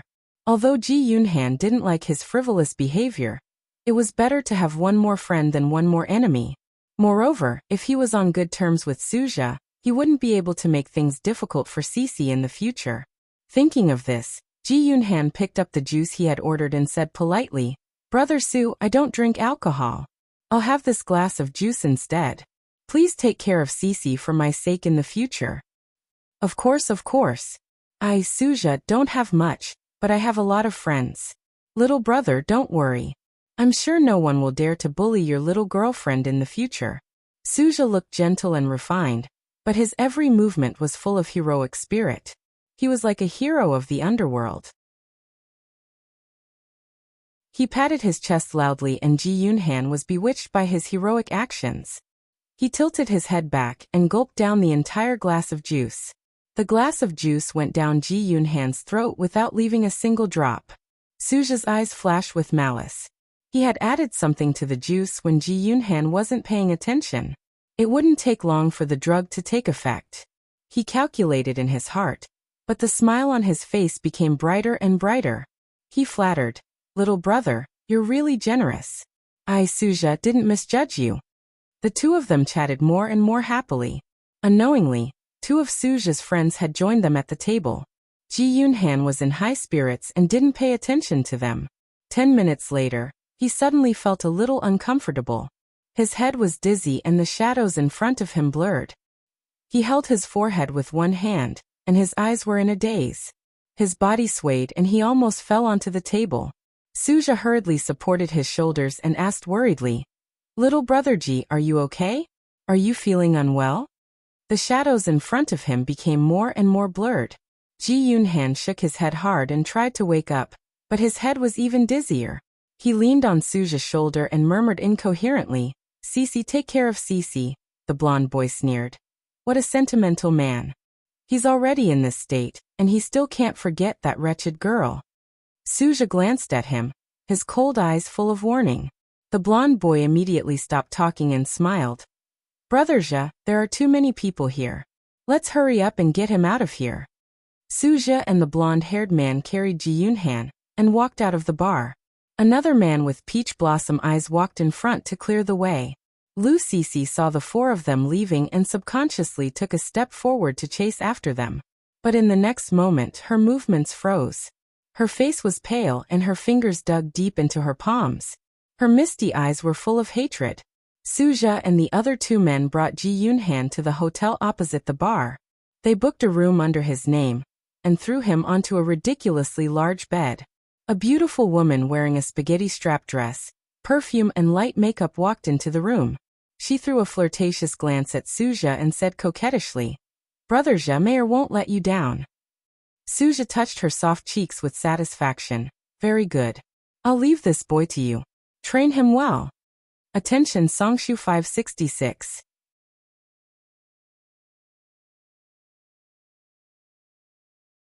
Chapter 820. Ji Yunhan laid on the bed without any resistance. Although he was in a daze, he managed to stay conscious due to his strong willpower. That was why he was able to hear their conversation. He finally understood that Suja was the one who had caused him to become like this. He hated himself for being so careless and falling into their trap so easily. Cece, would they harm Cece? Thinking of this, Ji Yunhan could no longer remain calm. He struggled with all his might, wanting to crawl up. However, his body was weak and he didn't have the slightest bit of strength. He was anxious and angry. The blood in his chest roiled, and a fishy sweet taste rose up in his throat. Little brother, don't be so agitated. I'll help you regain your strength soon. I don't like dead fish. Yao Meier's slender and fair fingers landed on Ji Yunhan's handsome face. She caressed it gently as if it was precious porcelain. Such a youthful and energetic face. It was really enviable. Ji Yunhan was disgusted by her venomous gaze. He didn't have the strength to shake off her disgusting hand. He could only move his head away to avoid her fingers. She chuckled and reluctantly retracted her hand. She took out a syringe from her bag and lifted his shirt. She giggled. The things in this syringe are enough to make you want to die. Little brother, don't be afraid. You'll like it. Ji Yunhan forcefully bit the tip of his tongue. The taste of blood filled his mouth, causing him to instantly sober up. He lifted his powerless right leg and used all his strength to kick Yao Meier's body. Yao Meier was momentarily caught off guard and was kicked to the floor. The syringe in her hand also fell to the ground. Her gentle smile instantly changed color, and her beautiful cheeks twisted in anger. You damned brat. See if I don't properly deal with you. She picked up the syringe and elegantly tidied her messy hair. She walked towards Ji Yunhan. The moment she stabbed the syringe into Ji Yunhan's arm, the door was kicked open. She turned around in surprise and saw a red object flying towards her head at an extremely fast speed. Before she could react, the object had already hit her forehead. Blood immediately flowed out. Her vision turned black and her body softly fell to the ground. Ji Yuqi stood at the door. Seeing that although Ji Yunhan was in a sorry state, his clothes were still intact, she finally breathed a sigh of relief. Her cold gaze quickly scanned the room, and she found a camera in the corner of the ceiling. Her expression became increasingly cold, and she quickly took off her jacket and threw it at the camera. She hung it on the lens, blocking the view of the people hiding behind the camera. She walked to Ji Yunhan's side and saw the syringe in his arm. Her pupils suddenly shrank and her heart almost stopped beating. It wasn't until she confirmed that the liquid in the syringe wasn't injected into his body that she relaxed her tense body. She removed the syringe from his arm and casually placed it in her trouser pocket. She wanted to keep it to test what was inside. She patted his cheek hard. Ji Yunhan seemed to hear a familiar voice. He tried his best to open his eyes and wanted to speak, but he didn't have the strength. He could only make muffled noises. Ji Yuqi guessed that he was drugged and hadn't recovered yet. She pulled him up and carried him on her shoulder. Before she left, she didn't forget to pick up the weapon that attacked Yao Meier, her purse. Finally, she hid in the camera's blind spot and removed her jacket from the camera to cover her and Ji Yunhan. After Ji Yuqi carried Ji Yunhan away, the few people sitting in the hotel's surveillance room realized that something was wrong. They had already prepared to record a video of Yao Meier and Ji Yunhan having sex. They didn't expect that the surveillance camera would be covered by something. They thought that Yao Meier had changed her mind at the last minute and didn't want to show off in front of the camera. Suja hurriedly dialed Yao Meier's number, but no one picked up. It was only when they saw a woman carrying a man whose head and face were covered on the surveillance camera that they realized something was amiss. They couldn't see her face, and she was carrying a man whose head and face were covered. Suja was furious. He ordered his subordinates to chase after Ji Yunhan and the mysterious man while he rushed to Yao Meier's room. Yao Meier was lying on the floor with blood all over her face. Suja touched her nose to check if she was still breathing. He immediately called for an ambulance. He still had a use for this woman's life. After all, she was the only one who had seen clearly who had taken Ji Yunhan away. Ji Yuqi didn't wait for Suja's men to catch up with her. She was already in a black car. The driver was Liang Yu, the private investigator she had hired. Liang Yu was a smart person.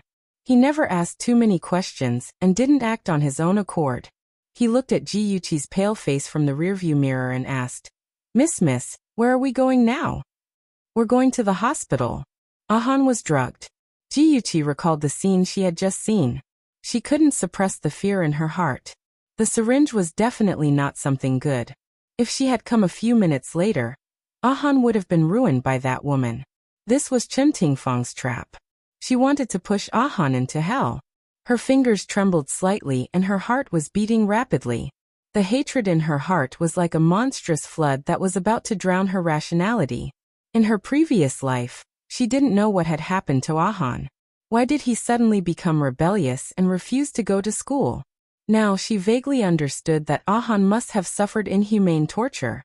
He must have suffered great pain and had no choice but to walk into the dark abyss.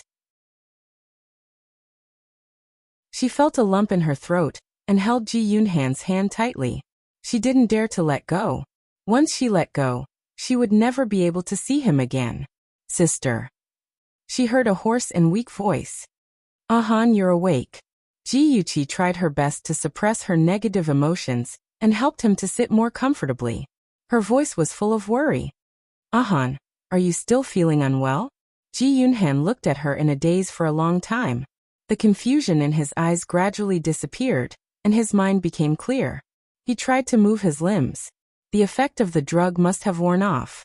He hurriedly sat up and said anxiously, Sister, I suspect that Suja and the others are going to harm Cece. Let's hurry back to Glamorous Night Bar. I have to save her. Ji Yuqi looked at her silly brother with a complicated expression. She wanted to tell him the truth, but in the end, she didn't say it. Some things had to be seen with his own eyes before he would believe it. Okay, let's go save her. Ji Yuqi asked Liang Yu to turn around and return to Glamorous Night Bar. The bar was bustling with noise, and people were dancing on the dance floor. Ji Yuqi led Ji Yunhan through the crowd. They searched everywhere for Lu Cece's whereabouts, but they couldn't find her.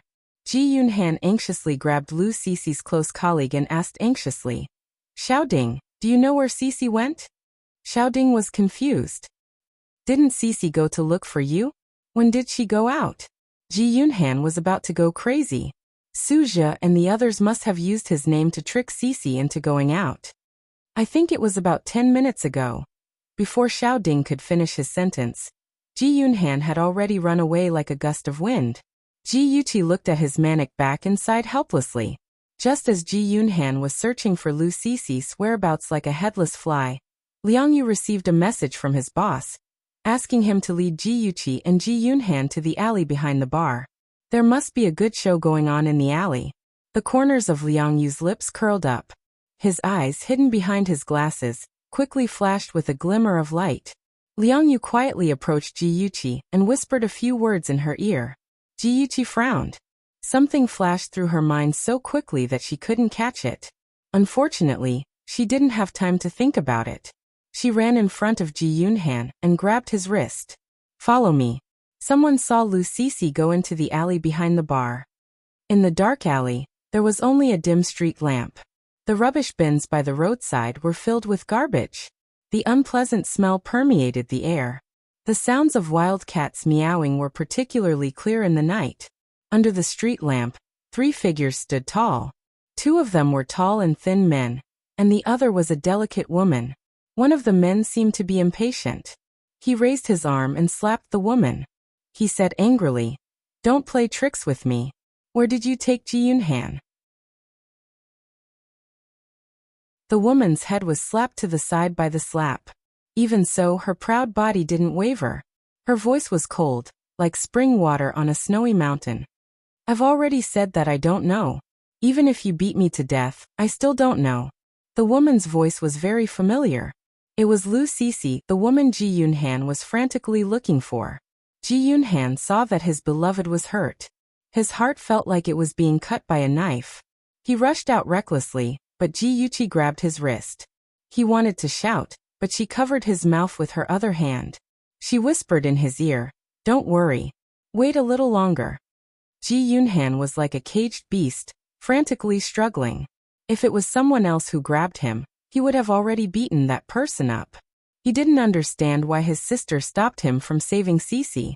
He even felt the pain of being betrayed by his family. Although Ji Yuqi didn't know what he was thinking, she could guess from his conflicting emotions. She sighed silently and whispered in his ear, "Ahan, believe me. Sister won't hurt you." Ji Yunhan was stunned. Yes, this was his sister, his closest sister. How could he doubt her? He was such a jerk. His emotions were complicated, but he gradually calmed down. His brain also regained its rationality.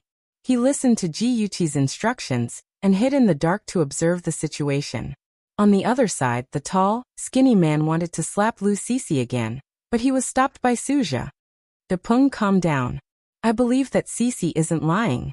Suja's voice was lazy, but the coldness in his voice was enough to send chills down one's spine. He took 2 steps forward and forced Lu Sisi to the wall. He lowered his head, his smiling face almost touching hers. He said in a gentle voice, "Sisi, you definitely won't forget the $500,000 gambling debt. You definitely won't forget that your mother needs a large sum of money to treat her illness. Am I right?" Lu Sisi leaned her back against the wall. She could feel the chill in her bones spreading from her back to her body. Suja's words were like a sharp knife that pierced her heart. She clenched her fists tightly and spat out a few words with much difficulty. "I haven't forgotten." Suja patted her cold cheek approvingly. His voice was light and cheerful. "Good girl, you did well. I'll treat this as an accident.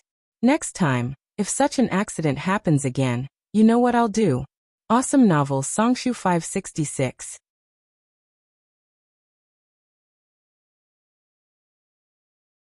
Chapter 821. Lu Sisi lowered her head, her long eyelashes trembling. She replied blankly, "Yes." "Very good." Suja stroked her hair like a puppy and laughed softly. "Continue to do what you should do. Don't let that kid get suspicious." She still responded blankly, "Yes." The sound of footsteps gradually faded away. Only Lu Sisi's shadow was left under the street lamp. She lowered her head, her thin shoulders trembling slightly. Soon, a pool of liquid gathered at the place where she was standing. Ji Yuqi retracted her gaze and released the hand that was covering Ji Yunhan's mouth. Her fingers were wet. It was Ahan's tears. After knowing that Lu Sisi had betrayed him, Ji Yunhan was like a mad beast, trying to break free from her imprisonment. She used all her strength to subdue him. Later, she felt hot tears falling on her fingers, drop by drop, as if they were falling on her heart. It was so painful, so painful. She hugged him and pressed his head on her shoulder, gently stroking his back, silently comforting him. She felt both pain and guilt in her heart. In fact, she had long found out that Lu Sisi had a motive for getting close to Ahan, but she chose to hide it because she wanted to use this cruel method to force Ahan to grow up. "Ahan, don't blame me for being selfish. I just want you to understand the dangers of the world. I just want you to understand the viciousness of Chen Tingfang and her mother. Otherwise you will never grow up. I am not omnipotent, I can't protect you completely, so you have to learn to protect yourself. Ahan, I'm sorry I hurt your heart." In a place where Ji Yunhan couldn't see, Ji Yuqi's eyes lit up, but it quickly disappeared, like a meteor flashing in the sky. The youth's heart had been torn to shreds. One could well imagine the pain he felt. Ji Yunhan even felt that there was no point in living anymore. He curled up in a corner like his heart had died. His eyes were lifeless as he stared at the pitch-black night sky. He didn't respond to anything around him.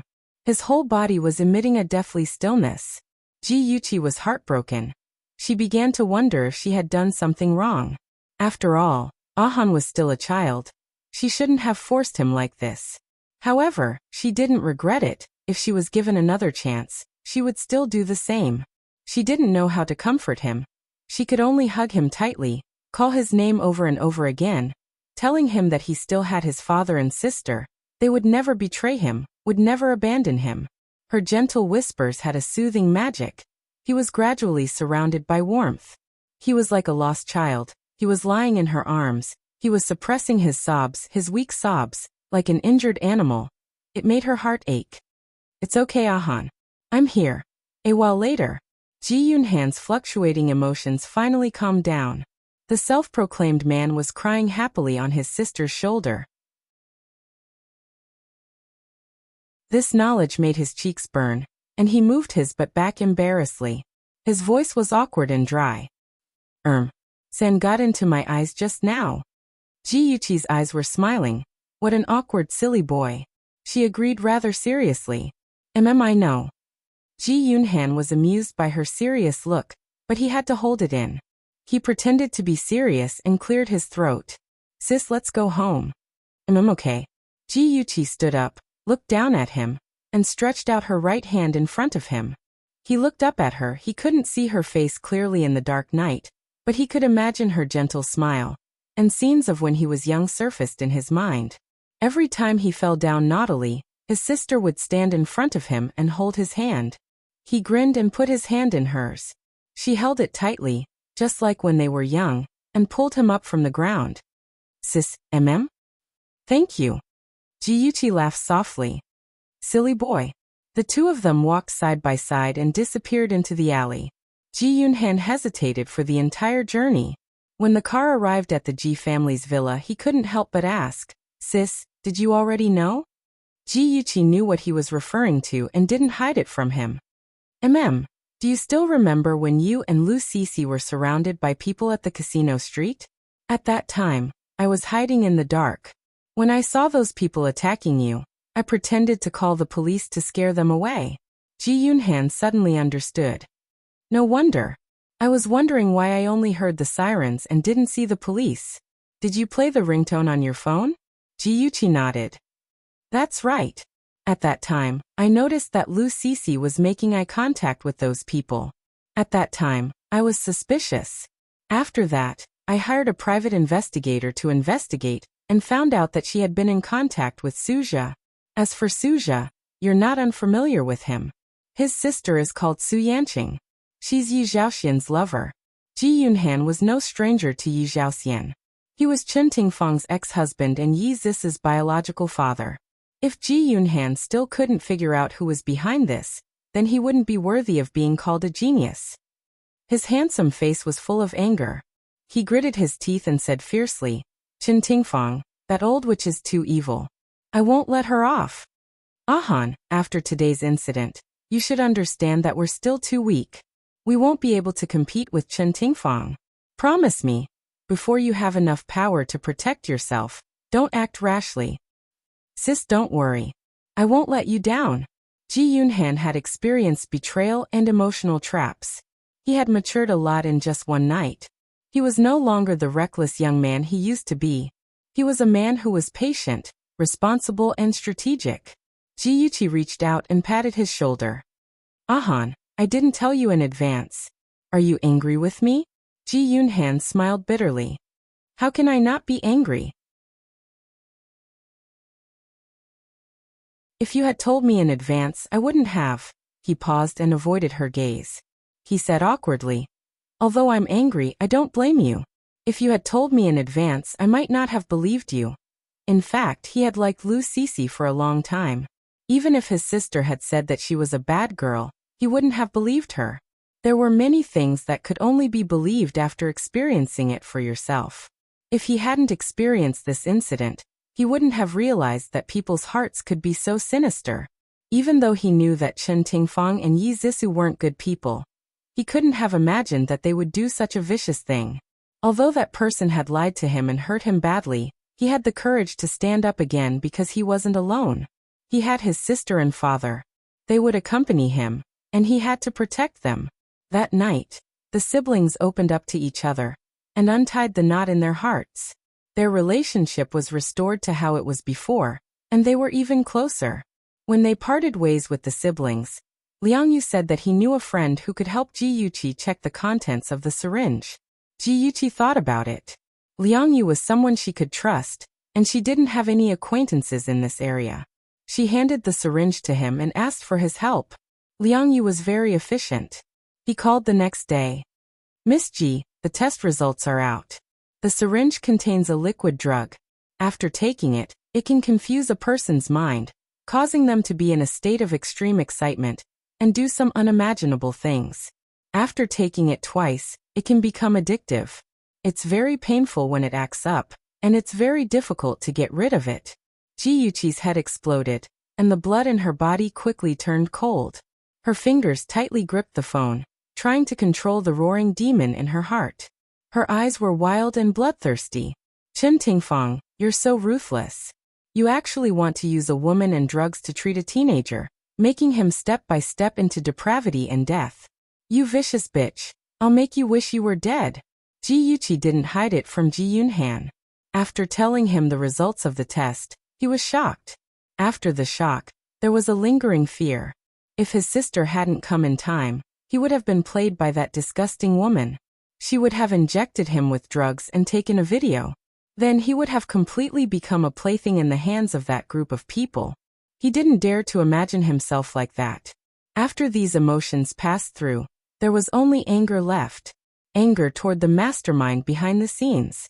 Ji Yuqi saw his eyes full of hatred and was shocked. For revenge, it was enough for her to become a demon. She couldn't let her brother live for revenge. She held his face with both hands, looked into his eyes and smiled. Ahan, don't let hatred blind you. You're not a machine of hatred.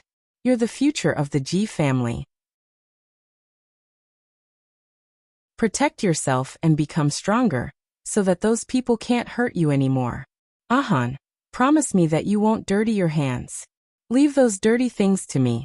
You just have to be responsible for your safety. Sister. Ji Yunhan's throat was choked with sobs. His obsidian-like eyes surged with shattered sparkles and translucent light. To him, his sister was like a ray of sunshine that cut through the darkness and shrouded him in warmth. He thought that in his life, there would never be a woman more important than his sister. Ji Yuqi frowned and said sternly, Ahan, promise me. He clenched his fists and said, Okay, I promise you. I promise you that I won't dirty my hands, but it doesn't mean that I'll let those people go. Ji Yuqi's brows relaxed. She stared at his reddened eyes and burst into laughter. Ahan, did sand get into your eyes again? Do you want me to blow it for you? Ji Yunhan's mouth twitched. He looked away and snorted. No need. You're so long-winded. Have you entered menopause early? Ji Yuqi laughed even louder. Ji Yunhan looked at her bright smile and couldn't help but smile. However, he quickly put on a straight face and snorted. He looked like a little brat throwing a tantrum. In the low-key and luxurious office, the huge floor-to-ceiling window was covered by a white veil. The cool spring breeze blew in through the open gap, and the soft sunlight dyed the man behind the desk with a dreamy golden color. His perfect facial features were pure and holy. His slender fingers gently tapped on the desk, and his deep eyes fell on the huge LCD screen on the wall. Although there was no expression on his handsome face, Liang Yu, who was on the other end of the screen, felt an inexplicable sense of majesty. Liang Yu coughed and put on a serious expression. He reported what he had reported to Ji Yuqi to Shenjia. Finally, he said, That's all. Young master, do you think we should deal with the Black Flame sect? The Black Flame sect was a medium-sized sect in Ying City. It wasn't considered big, but it wasn't small either. The current leader was called Su Bingquan. He had a daughter and a son. The daughter was called Su Yanqing and she was Yi Zhaoxian's current lover. The son, Su Zhe, was the next leader of the Black Flame sect. Although he looked gentle and refined, he was actually a wolf in sheep's clothing. Come and see. Hongcha 866.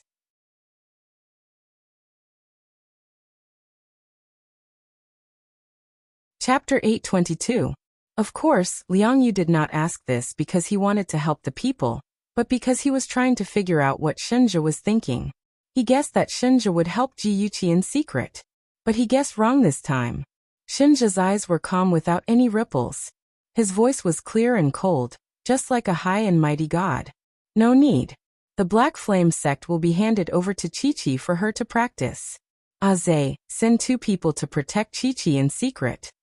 His gaze fell on Aze, who was standing in the corner like a block of wood. His cold gaze startled him. If she is hurt in the slightest, punish her according to the gang's rules. A crack appeared on Aze's wooden face. Although he said yes, his heart was bleeding and crying. Young master, you've become bad. For that woman, you're going to use the gang's punishment. Sob sob sob sob. Ji Yunhan pretended not to know that Lu Sisi had lied to him. The next morning, he rode his bicycle to pick her up to school as usual. Lu Sisi's eyes flashed when she saw him. She asked tentatively, Ahan, where did you go last night? After I delivered the wine to the guests, I couldn't find you. I called you but you didn't answer. Did something happen? Although Ji Yunhan pretended that nothing had happened on the surface, she was, after all, the girl he liked. How could he not feel uncomfortable in his heart? Faced with her hypocritical concern, that kind of discomfort was magnified several times. His fingers dug into his palms to control himself from revealing any flaws. Ahan. He did not speak. Lu Sisi panicked. Did he find out something? Ji Yunhan's deep gaze focused on her. He suppressed many of his complicated emotions. Finally, he pulled the corner of his lips and revealed a smile. I was drinking with a few friends last night and accidentally got drunk. When I woke up, I found that I was already home. It was already early in the morning. I was afraid to wake you up, so I didn't call to tell you. I'm sorry for making you worry. Lu Sisi's face bloomed into two bright smiles. It's good that you're okay. Oh right, how did you get home? Ji Yunhan held his forehead with one hand and thought for a while. Then he frowned and shook his head. I can't remember. In a daze, I think someone got me into a car. Or maybe I stopped a taxi myself. I really can't remember. It's okay. If you can't remember, then don't think about it. Ahan, it's getting late. Let's hurry to school. Although Lu Sisi was smart, she was still young and inexperienced. She couldn't see the complicated emotions hidden deep in Ji Yunhan's eyes. She still got along with him as usual. On the same day, Ji Yunhan sent Lu Sisi to work at the bar. He sat quietly in a corner with fewer people around. On the surface, he looked quiet and harmless, but in reality, his eyes flashed with the light of prey.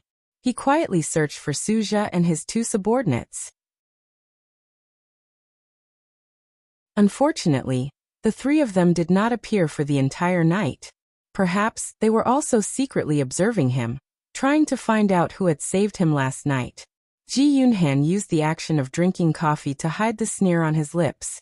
After waiting for 3 nights, his prey had finally appeared. Suja saw him and revealed a happy expression. Little brother Ji, I didn't expect to see you again. We had a good chat the last time. I didn't expect you to suddenly feel dizzy and want to go home. What a disappointment. Ji Yunhan laughed heartily. Brother Su, it's my fault. I want to treat you to a drink as an apology. I don't know if the 3 of you would like to do me the honor? The blonde and peach blossom eyes were Suja's subordinates. They looked at Suja subconsciously. Suja laughed loudly. Sure, but you don't know how to drink. I can't bear the accusation of teaching a minor bad things. Ji Yunhan's handsome face flushed uncomfortably. He puffed up his cheeks and said with conviction, I'm already 16 years old. I'm considered an adult. Don't look down on me because I'm young. I can drink a lot. Brother Su, do you dare to drink with me? Suja smiled meaningfully. Why wouldn't I dare? If you can't outdrink me, you're not allowed to cry. Ji Yunhan's face turned red. He thickened his neck and said loudly, You're looking down on me. Let's see if you can still make fun of me after I drink you to the ground. After saying that, he waved his hand heroically. The bartender brought over a dozen beers and placed them on their table. Ji Yunhan took the lead and picked up the bottle cap. As he opened the bottle cap, he boasted without blushing. Just you wait. See if I don't drink all of you to the ground. The blonde and peach blossom eyes sneered, provoking Ji Yunhan at the right time. All right, let's see what you're capable of. Suja looked at Ji Yunhan's action of opening the beer bottle with a faint smile. This kid was clumsy and had almost knocked over the beer bottle several times. It was obvious that he wasn't the type to drink. It would be better if he passed out after drinking so much, lest they drugged him again. Come on, 1 bottle each, let's drink more. Ji Yunhan handed the beer bottles to the 3 of them and took one for himself. He tilted his head back and gulped it down. Suja sighed and gave a signal to the blonde and the peach blossom eyes. The 3 of them also raised their heads and drank. Suja sighed and sighed. As Suja expected, the first one to collapse was Ji Yunhan. He was lying on the table in a daze, singing nursery rhymes and shouting, Become Ultraman. He was drunk. Suja and the other 2 weren't any better. Their eyes were blurry and their legs were weak, but their minds were still clear. Suja patted the shoulders of his subordinates and motioned for them to take Ji Yunhan away. Come, little monster, let's continue to drink. Ji Yunhan was carried on Yellowhair's shoulder. He swayed and shook his head as he staggered forward. Yellow Hair felt as if his head was about to explode. He was already feeling dizzy. Now, he was being dragged and thrown to the ground by this little ancestor. He wished he could throw this little ancestor into the alley. "Brat, if you continue to fool around, I'll break your arm." The yellow-haired man cursed as he dragged Ji Yunhan forward. Suddenly, he felt his vision darken, and he fell to the ground with a plop. He had thrown himself forward with too much force and dragged Ji Yunhan to the ground. "Blonde, what the hell are you doing?" Suja was very dizzy. He took a few steps forward and fell to the ground. The last one with the peach blossom eyes wanted to help Suja up, but his body tilted and he fell to the ground. 3 seconds passed. The 4 people lying paralyzed on the ground were motionless. Suddenly, Ji Yunhan slowly stood up from Huang Mao's back.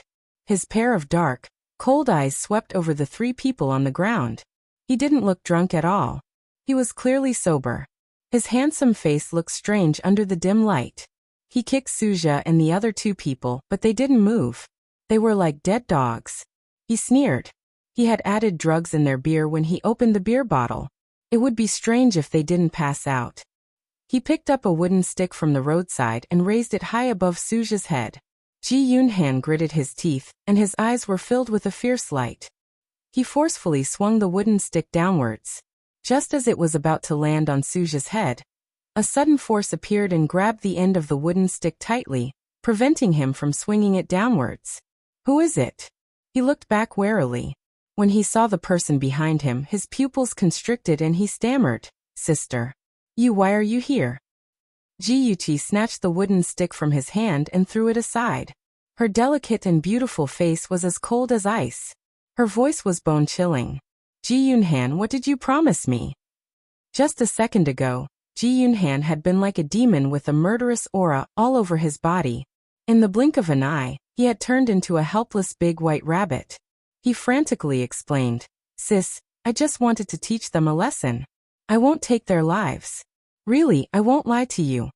Ji Yuqi stared at him expressionlessly. Her dark eyes were as deep as the ocean, mysterious and dangerous. She took a step forward and her oppressive aura surged towards Ji Yunhan. Her voice was filled with suppressed anger. "Teach them a lesson? You're with them. If something happens to them, you'll be the biggest suspect. Do you think they're not ruthless enough to deal with you?" Ji Yunhan shrunk his neck and laughed dryly. "Hee, sister, I've already planned for your smart brother. I've drugged their wine. Under the influence of the drug, they'll forget what happened after they got drunk. I'll beat them up and stuff a wooden stick in the hands of the blonde and Suja. I'll create the illusion that they're fighting amongst themselves after they got drunk.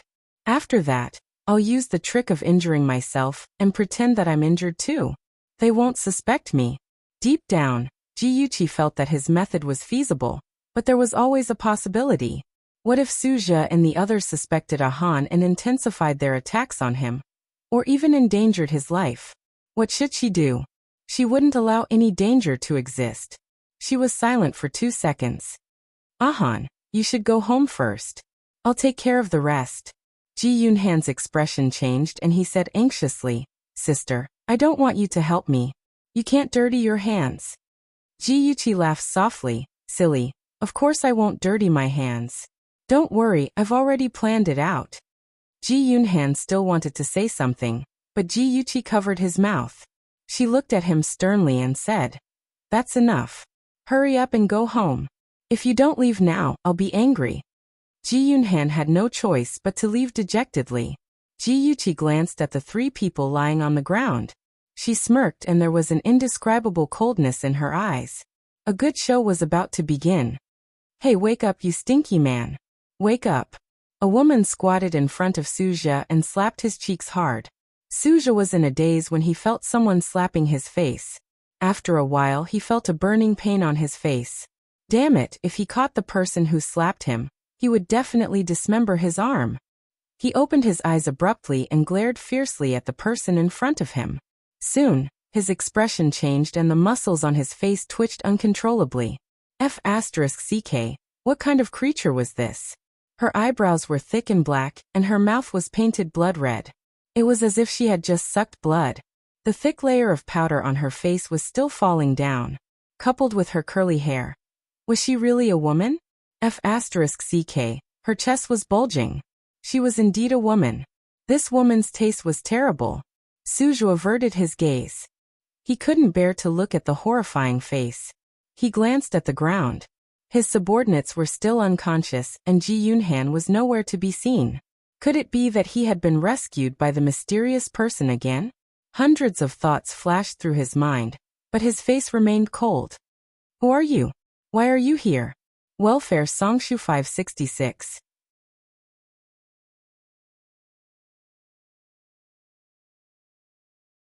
Chapter 823. The woman crudely rolled her eyes, raised her chin, and scolded. What's my name? Why should I tell you? This is my only way home.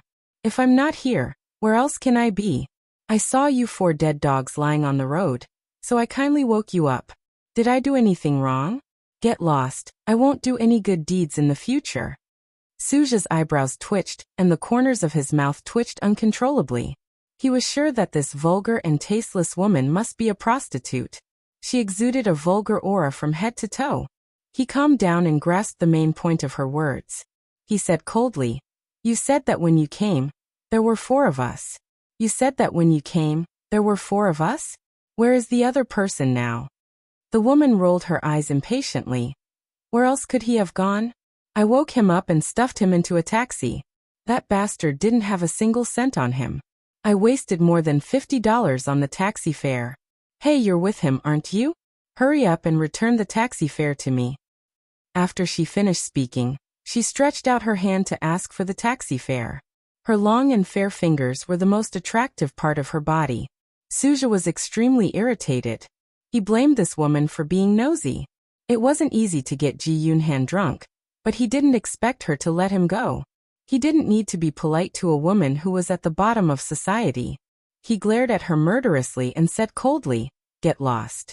If you don't get lost, don't blame me for being rude. The woman was so angry that she stomped her feet. You heartless and unscrupulous thing. I saved you, and you dare to talk to me like that? This is the territory of the Black Flame sect, and I have paid the protection fee. Do you believe that I will call the people of the Black Flame sect to chop you up? After the effects of the drug wore off, the yellow-haired man and the peach blossom eyes slowly woke up. They heard the woman's angry roar. The yellow-haired man was still a little confused. He scratched his head foolishly and asked, Brothers, this woman is crazy. She dares to call the brothers in the sect to kill us? The veins on Suja's forehead throbbed. He glared at the yellow-haired man and said, Shut up. Then his gaze fell on the woman. He gritted his teeth and said, I'll give you 3 seconds. Hurry up and get lost. Otherwise, don't even think about staying in this area in the future. The woman was shocked by Suja's fierce expression, but she still stiffened her neck and looked like she was not to be outdone. Who are you? Why are you so arrogant? Suja said darkly, I'm in charge of this area. Who do you think I am? The woman's eyes suddenly widened, her face filled with fear. People from the Black Flame sect. You know what? Get lost. The woman was startled. She grabbed the handbag that had fallen on the ground and scampered away. Black Suja and the others. Ants noses. Do you think I? Be damned if you. Peach Blossom Eyes also became vigilant, and secretly took out the weapon that he carried with him. Little brother, is there any misunderstanding between us? Suja put on a gentle and refined look. He had a smile on his face, but it was a pity that his face was swollen. It was really strange. The man with the nose ring sneered. It's nothing. I just don't like the Black Flame sect. Brothers, let's go. I'll take responsibility if you kill them. Suja and the other two's faces changed. They wanted to say something, but more than 10 people swarmed them. They had no choice but to take out their weapons to resist.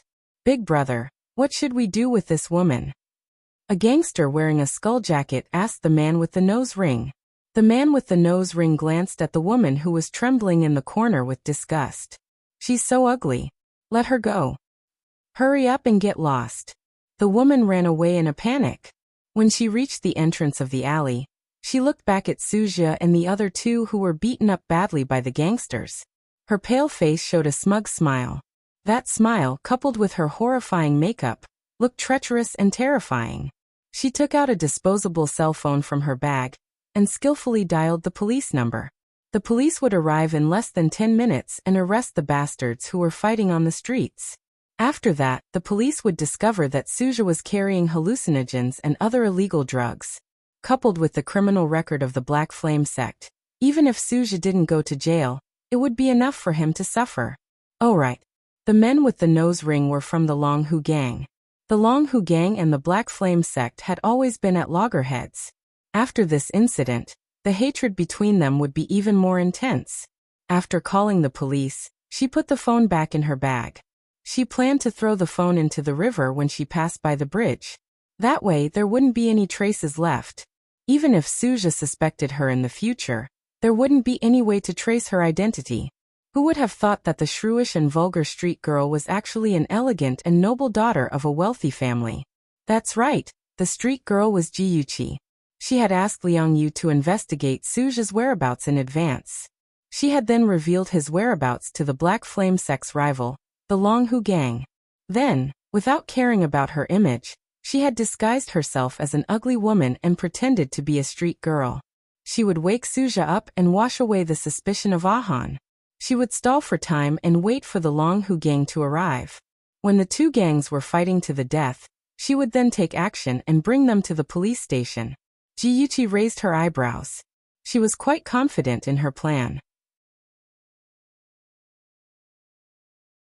Unexpectedly, an arm stretched out from the darkness and quickly wrapped around her waist. She was pulled behind a pile of obstacles. Jiyuchi's heart skipped a beat, and she quickly threw a punch at the person behind her. A hand grabbed her fist, and a low, magnetic voice entered her ears. "Chi-Chi, did you have fun?" "Shin." Jiyuchi quickly stopped her attack and spoke quickly. "Why are you here? What did you see?" Shinja laughed softly. "I saw you teach those three bastards a lesson. It seems like Chi-Chi has the potential to be a tigress." Jiyuchi felt as if she had been struck by lightning. Her body trembled slightly. He had seen everything. He had seen her ugly and vulgar appearance. He had seen her scheming and ruthless side. She pushed him away in a panic and covered her face with her hands. Her voice was sharp and there was a hint of fear in it. "Go away, don't look. You didn't see anything, you didn't see anything." Chi-Chi, Shinja frowned. He didn't know what she was afraid of. He simply hugged the young woman who was backing away step by step and whispered, "The police will be here soon. Let's leave first." Shinjo ignored her struggles and carried her in his arms. He strode towards the car parked on the street. 5 minutes passed and the two of them sat quietly in the car. They watched as the police arrived and took Suja, the man with the nose ring, and the others away. Shinja tapped his fingers on the steering wheel and turned his head to look at Jiyuchi. She had removed the makeup on her face and her fair cheeks were covered with a thin layer of frost. She was bright and cold like the moonlight. Her beautiful long and narrow eyes were deep and calm. She was terrifyingly calm. However, he could smell anger from her calmness. He felt helpless. This young woman had wrapped herself up tightly with a hard shell. She was resistant to anyone who tried to peel off her outer shell to get close to her heart. He felt an inexplicable heartache and wanted to pull her into his arms. However, his gaze met her cold face and he could only control himself. He smiled and asked, "Are you angry?" Jiyuchi snorted coldly. "You promised me that you wouldn't interfere in my affairs. What's the matter now? Are you following me?" "Who said that I was interfering in your affairs? I just missed you, so I tracked your location and came to look for you. Didn't you say that a man should take the initiative?" Shinja was calm and his expression was unbelievably gentle. He was a completely different person from the ruthless young Master Shin. Aze, who was sitting in the driver's seat, pursed his lips. Hey, young master, you've been secretly interfering in Miss G's affairs. Is it really okay for you to lie so shamelessly?" Jiyuchi thought of something and her face turned red. She glared at him fiercely. "You saw me make a fool of myself. Are you happy now?" Anyone who saw such a fierce and boorish woman would be traumatized. Shinja's obsidian-like eyes flashed with a smile. His slender fingers fell on her ear, tucking her drooping hair behind her ear. His fingers inadvertently rubbed her earlobe, and his voice was low and sweet. "Oh, I'm happy. It turns out that Chi-Chi has so many sides." Ji-Yuchi's face turned even redder as she felt the scalding heat from his fingers. She hurriedly tilted her head to the side to avoid his fingers. "Don't you think I looked very ugly just now?" she asked in an unforgiving tone. Ji-Yuchi's blushing face and her shy and slightly stubborn gaze were all beautiful scenery that attracted Shinja's gaze. He chuckled softly and his laughter was indescribably pleasant. Although the makeup is a little exaggerated, it has a different kind of charm. No matter how Chi-Chi dresses up, you're still beautiful. Could this be the so-called beauty in the eyes of the pure? Sitting in the front row, Aze thought of Ji-Yuchi's horrifying makeup and couldn't help but shiver. Ji-Yuchi also shivered. She stared at Shinja with a strange gaze and repeatedly said in her heart, "This guy isn't Shinja, this guy isn't Shinja." Shinja, who had turned into an evildoer again, she couldn't handle it. Why was her heart beating faster in her chest? Her eyes were round and her expression was strange. She was so cute that Shinja couldn't help but chuckle softly. Ji-Yuchi rolled her eyes at him and decided to ignore him.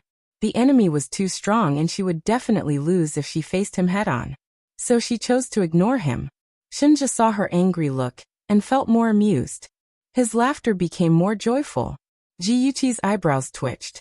She slowly closed her eyes and spat out 2 words in her heart. "I'll endure it." "Chi-Chi, don't be angry." Accompanied by a low and magnetic voice, a finger poked her pink cheek. Aze saw his big boss poking Miss G's cheek with interest through the rearview mirror, and felt uncomfortable. He firmly refused to admit that the man smiling like a wolf grandmother was his big boss. "Stop poking, it's going to break." Ji-Yuchi couldn't hold it in anymore. She suddenly opened her eyes and roared at the smiling man. The man looked serious. "It won't break. If you don't believe me, you can try mine." With that said, he grabbed her finger and guided her to poke his cheek. Ji-Yuchi was deeply shocked. "My God, please return that arrogant and domineering Shinja to me. This evildoer who can act cute and transform is too cruel." Reality proved that Ji-Yuchi couldn't resist Shinja who could act cute. She was abducted by him and Gigai made supper for him. Then she stayed in his guest room. Awesome novel, Xingwu 799.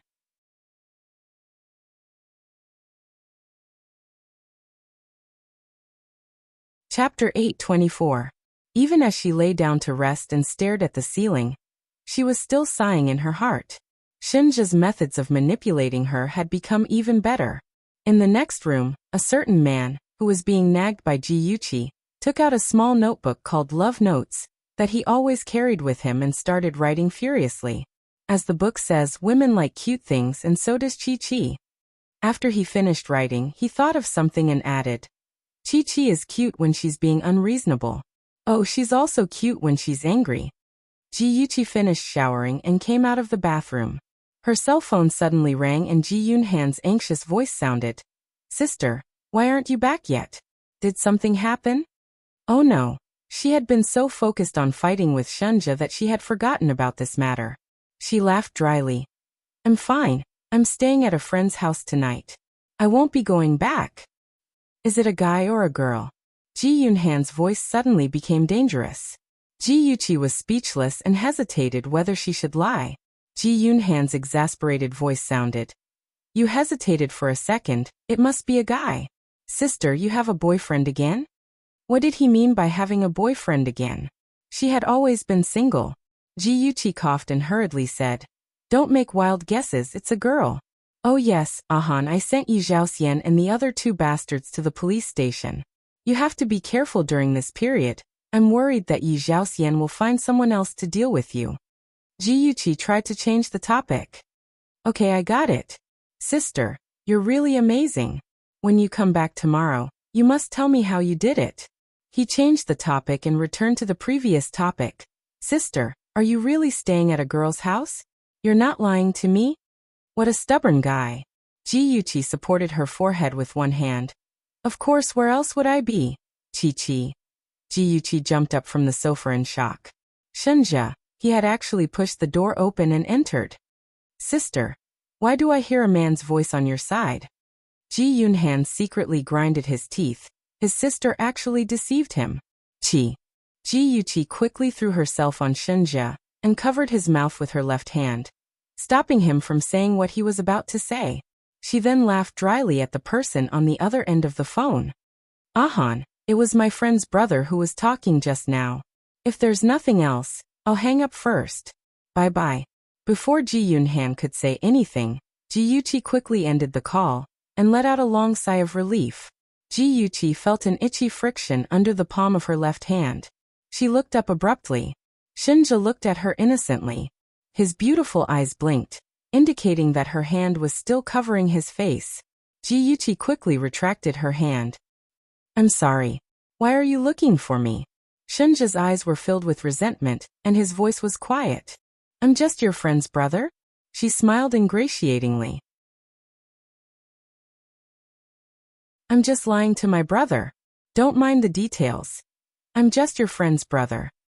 He was like a repeater, repeating himself again and again. His eyes were filled with resentment, which made Ji Yuqi feel guilty. She comforted him awkwardly. Don't mind it. I'm just saying it casually. At most, I'll introduce you to Ahan next time. Hearing this, the resentment on Shenjia's face disappeared. His eyes were curved and he seemed to be in a good mood. Are you introducing me to him as your boyfriend? Ji Yuqi opened her mouth and wanted to say something, but in the end, she didn't say anything. She smiled bitterly and said, Shenjia, stop joking around. Let's be serious. Why were you looking for me just now? The smile on Shenjia's handsome face gradually disappeared. His dark eyes stared deeply at her, and the aura around him changed. He was cold and domineering. This was the Shenjia that Ji Yuqi was familiar with. He approached her, and his tall and straight body made her feel oppressed. His gaze was focused and aggressive, and his expression was solemn and dignified. It was as if he was making an oath. He said slowly, Chichi, let's date. I want to be your boyfriend and your husband. This was what he wanted to say to her when he came to her room in the middle of the night. His Chichi was too beautiful. If he didn't make it clear early, he would regret it for the rest of his life when she was abducted by another man. He wanted her to understand that his feelings for her were serious. It wasn't ambiguous, nor was it a joke. It was true love. Ji Yuqi trembled and stared at him in disbelief. How could it be? In her previous life, Jiang Tianhao only confessed to her the day before her wedding. Only then did she know that he had loved her for a long time. In this life, she even thought that he wouldn't like her because she was ugly. She didn't expect that he would still like her and confess to her so early. She shook her head. No, this wasn't logical. Things shouldn't be like this. Shenjia saw her shaking her head blankly, and thought that she refused to accept his feelings. His eyes darkened and his thin lips were tightly pursed. His handsome face looked even more handsome under the light. He was like a god who was high up and couldn't be profaned. However, no one could see the sadness in his heart through his eyes. In his life, she was the first woman who had moved his heart. It was very likely that she was the only one. He loved her, but she didn't like him. That kind of heartache was hard to describe. He took a step back. His extremely handsome face was cold and aloof. There seemed to be a gap between the two of them. She stood on the other side and watched him leave indifferently. He didn't even look at her. Ji Yuqi suddenly recalled the nightmare she had that night. He had also left her heartlessly just like that. A huge wave of panic suddenly surged from the bottom of her heart. It was like a tide that drowned her, suffocating her. With a bang, the door slammed shut. She was the only one left in the empty room. Her body was cold and her heart gradually lost its warmth. She squatted down and buried her head between her cold knees. She murmured as if in a dream. Sure enough, you were just saying it. If it wasn't just saying it, why did he suddenly leave so heartlessly? Shenjia, you won't come back, right? This is good. At least I won't be a burden to you. But why does my heart feel so uncomfortable? It's like someone has cut it with a knife. It hurts. The man in the world who was infinitely tolerant of her had finally left her. Was she going to face endless darkness alone again? Her knees were wet, and tears fell from between her fingers. They splashed onto the wooden floor, and soon left a puddle of water on the floor. She didn't know how long she maintained this position. Eventually, she fell asleep in a daze. In her dream, someone gently picked her up from the ground. His broad and warm chest made her feel at ease. She subconsciously hugged the person and murmured in her sleep, "Shinja." Shinja lowered his eyes and stared at the little girl in his arms. She was as obedient as a kitten. Her usual disguise had been removed. Her two chubby paws were wrapped around his waist. Her tear-stained face revealed a sweet smile. His slightly tensed lips relaxed a little. His deep eyes surged with complex emotions. He murmured, "Sure enough, I still can't let go. Since that's the case, why should I let go? Chi-Chi, in order to get you, even if I have to fight with the heavens, so what?" Ji-Yuchi woke up leaning on the soft quilt. Seeing the unfamiliar room, she thought she was still in a dream. She closed her eyes and opened them forcefully. Last night's memory instantly came back. She sat up in a daze with the quilt in her arms. After a long time, she sighed silently. She knew that she had fallen asleep on the floor last night. Shinja must have carried her back to the bed. "Shinja, can we still go back to the past?" After washing up, Ji-Yuchi changed her clothes and went downstairs. A stern old man in a tuxedo came up to her. Ji-Yuchi recognized him. He was the butler of Shinja's villa, Uncle Lin. He looked stern on the outside but was actually very kind on the inside. "Miss Ji, good morning. Your breakfast is ready." "Thank you, Uncle Lin." Ji-Yuchi paused and said, "Shinja, has he gone to the office?" "Yes, young master instructed me not to disturb your rest before he left." Ever since Shinja moved out of the Shin family mansion, Uncle Lin had been by his side to serve him. He even followed Shinja when he went abroad to study. In his heart, this young master was like his son. He was very clear about Shinja's feelings for Ji-Yuchi and hoped that they could be together. Hence he intentionally or unintentionally said some things to matchmake them. For example, "Miss Ji, young master has been introverted since he was young. He has never dated a girl and doesn't know how to get along with a girl. He may be cold sometimes, but his love is definitely not lacking."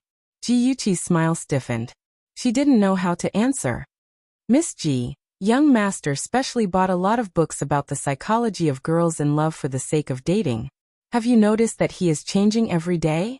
He is becoming less and less like the cold young master of the past." Ji-Yuchi's smile cracked. So that was the case. No wonder Shinja was becoming more and more devilish. It was all because of those messy books. Her resistance to him was getting weaker and weaker. Uncle Lin was worried that Ji-Yuchi would misunderstand, so he added, "Of course, this is only for you. When facing other women, young master's attitude is still as cold as before." Uncle Lin, you really didn't have to add that sentence." Ji-Yuchi's cheeks flushed red in embarrassment. She interrupted Uncle Lin's endless chatter. "Uncle Lin, thank you for telling me all this.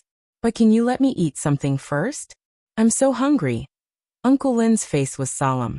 "I'm sorry, I almost forgot. I'll bring you some food right away." Even when Ji-Yuchi got into the car to go home, Uncle Lin's words still echoed in her ears. He said, "Miss Ji, young master likes you very much. I've never seen him work so hard to change himself for someone. Miss Ji, if you also like young master, can you not disappoint him? There are very few people in his life that he can trust." It was these words that made Ji-Yuchi's eyes sting. She almost cried. What did she, Ji-Yuchi, do to deserve such deep love from a man? She had already owed him so much in her previous life. Was she going to owe him again in this life? In her previous life, she had been filled with guilt towards him. In this life, she only wanted to make it up to him and protect him. She had never seriously considered her feelings for him. Was she responsible for him or did she like him? Ji-Yuchi's mind was in a mess. She massaged her throbbing temples. She was indescribably frustrated. Before she could come to a conclusion, the car had already stopped outside the Ji family villa. After Ji-Yuchi got out of the car, she thanked the chauffeur that Uncle Lin had arranged for her and walked slowly towards the door. Welfare Songshu 566.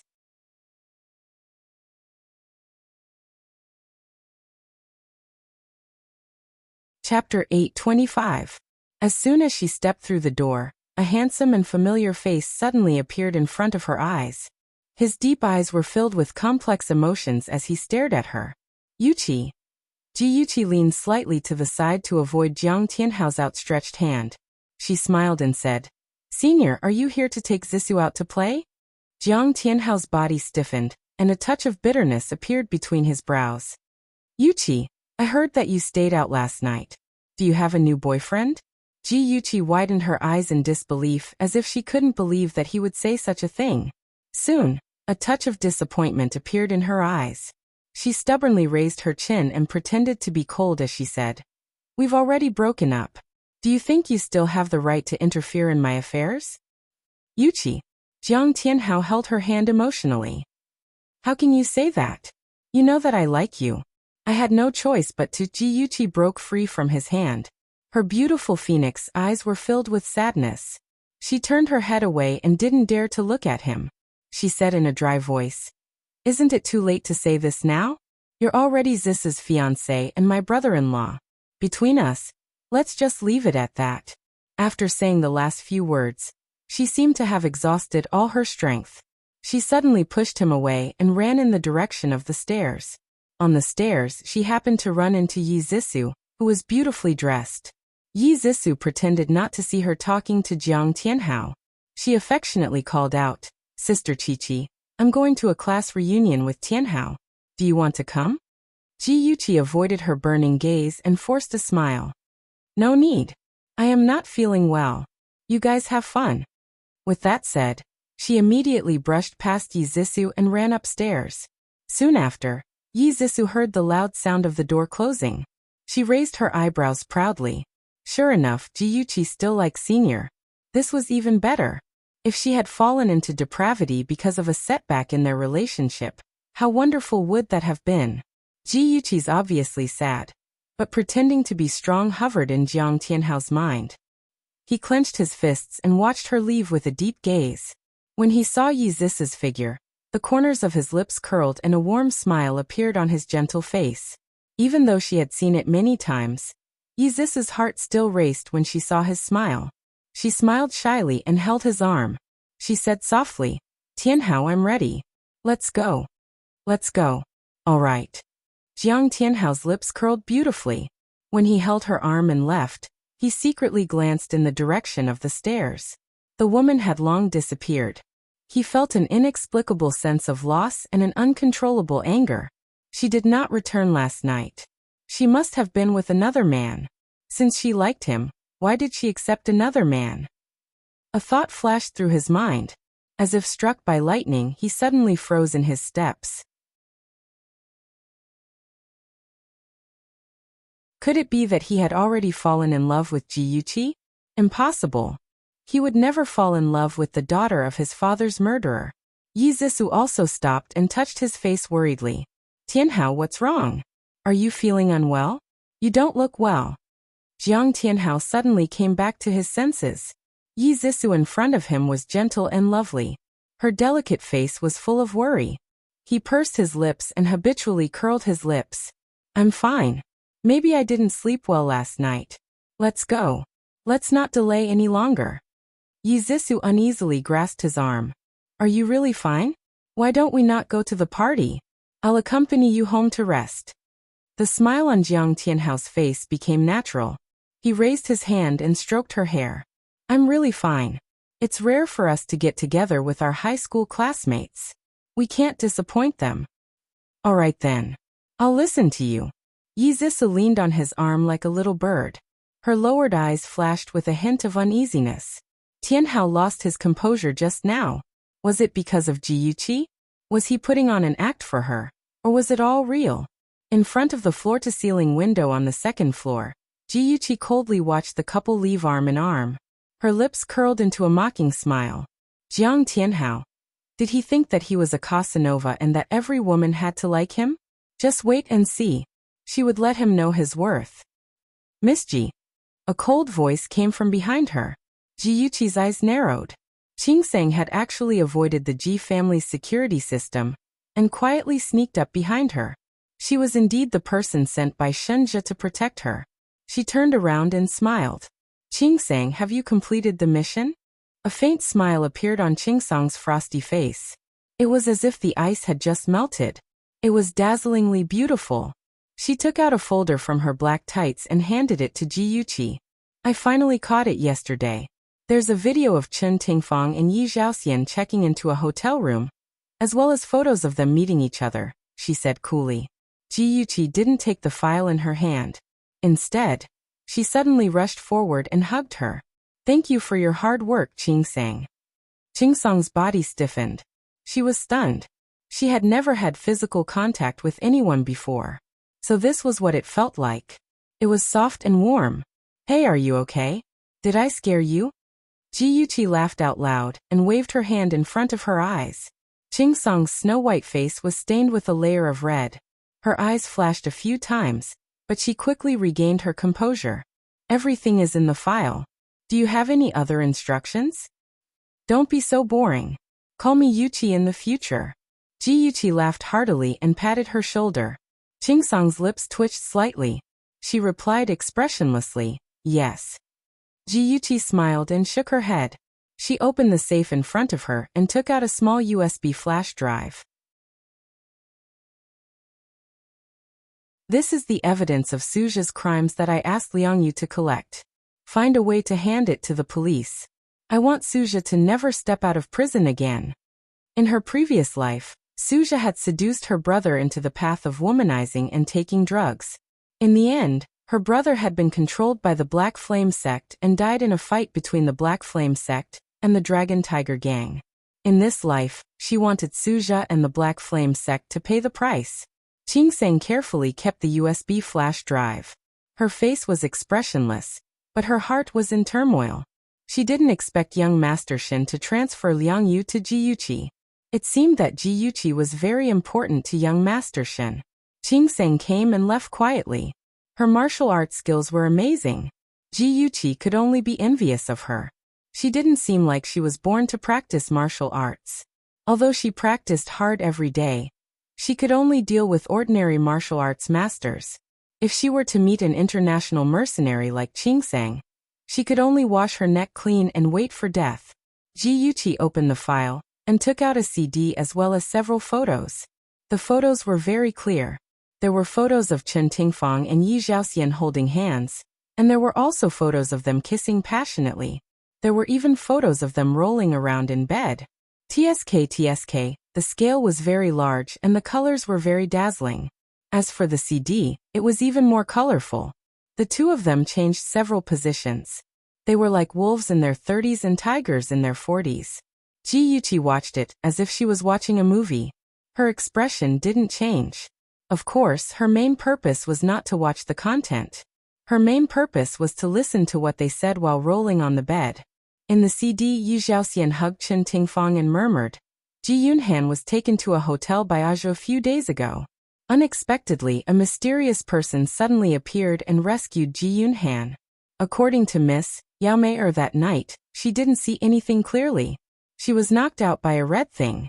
Do you have any thoughts about that mysterious person? Chen Tingfang lay on his chest. Her eyes were still filled with a unique charm after sex. She frowned. I can't guess. That person can't be Ji Yuqi. Yi Zhaoxian sneered. Are you stupid? Ji Yuqi is just a delicate Mississippi.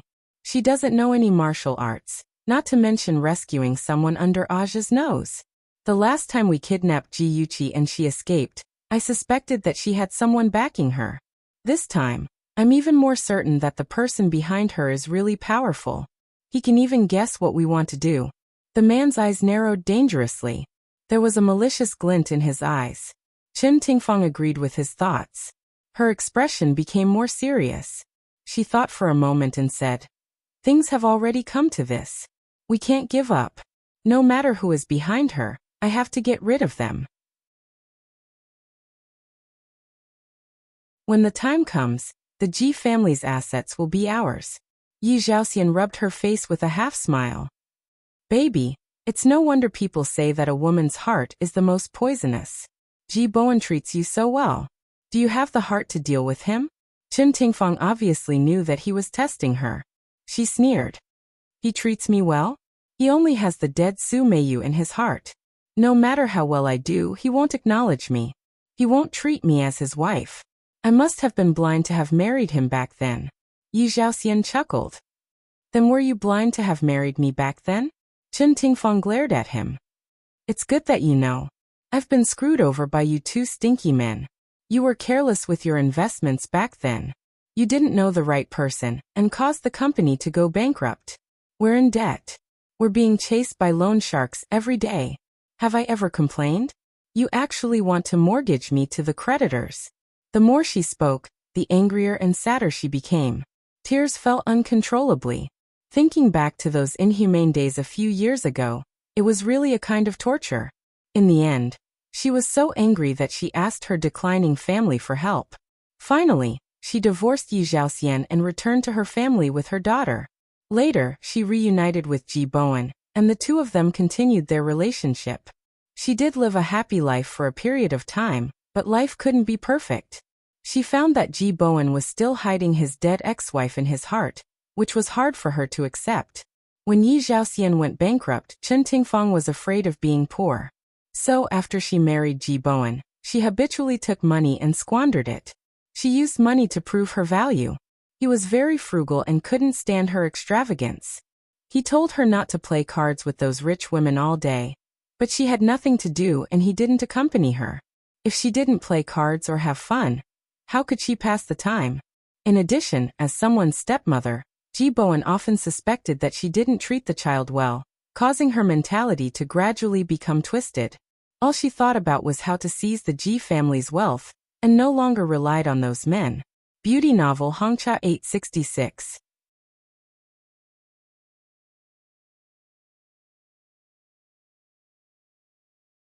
Chapter 826. Yi Zhaoxian saw that the more she cried, the more upset she became. He quickly hugged her tightly and patted her back to comfort her. Honey, don't cry. It's all my fault. Isn't it all in the past now? Don't think about the past anymore, okay? Chen Tingfang glared at him angrily. Don't think I don't know that you're trying to get close to me for money. Yi Zhaoxian felt wronged.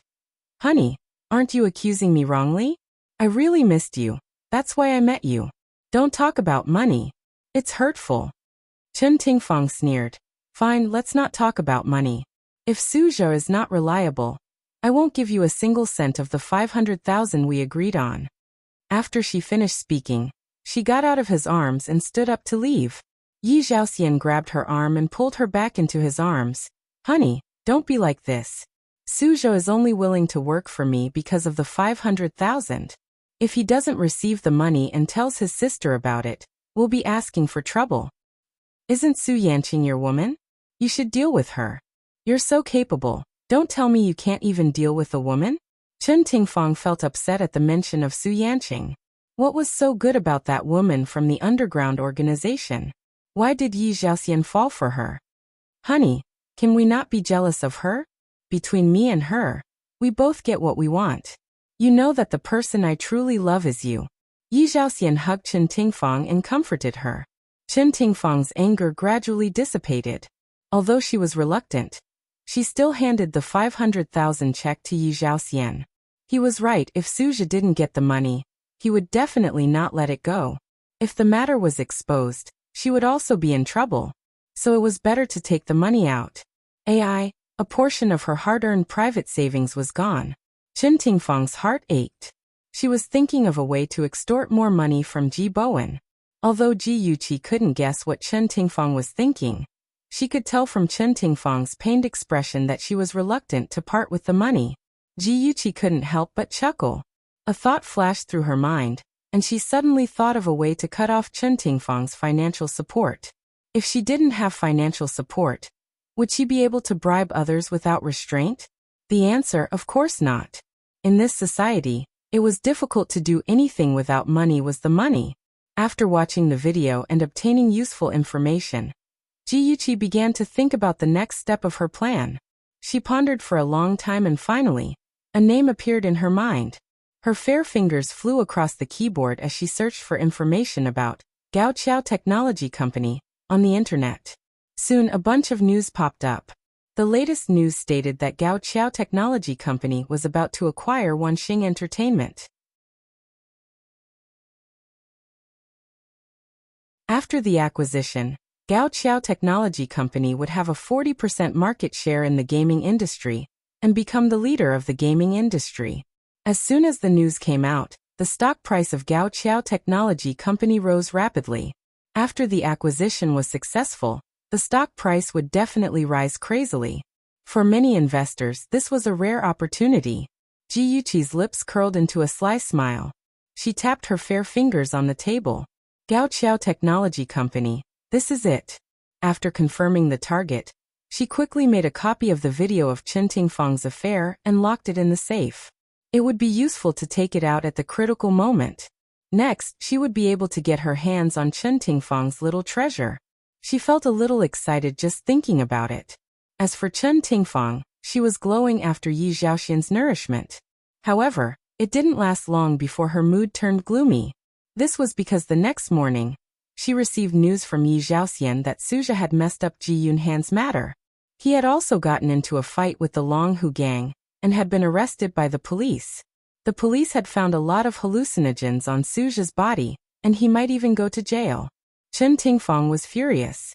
She had paid Yi Zhaoxian $500,000 yesterday. In the end, things had turned out this way. How could she be happy? More importantly, her little treasury was only going out, not going in. If she couldn't deal with Ji Yuqi, that little b*tch, and Ji Yunhan, that little bastard, she would first be stifled to death by money. Chen Tingfang was very frustrated these few days. Firstly, she was annoyed that the Ji siblings were still in front of her.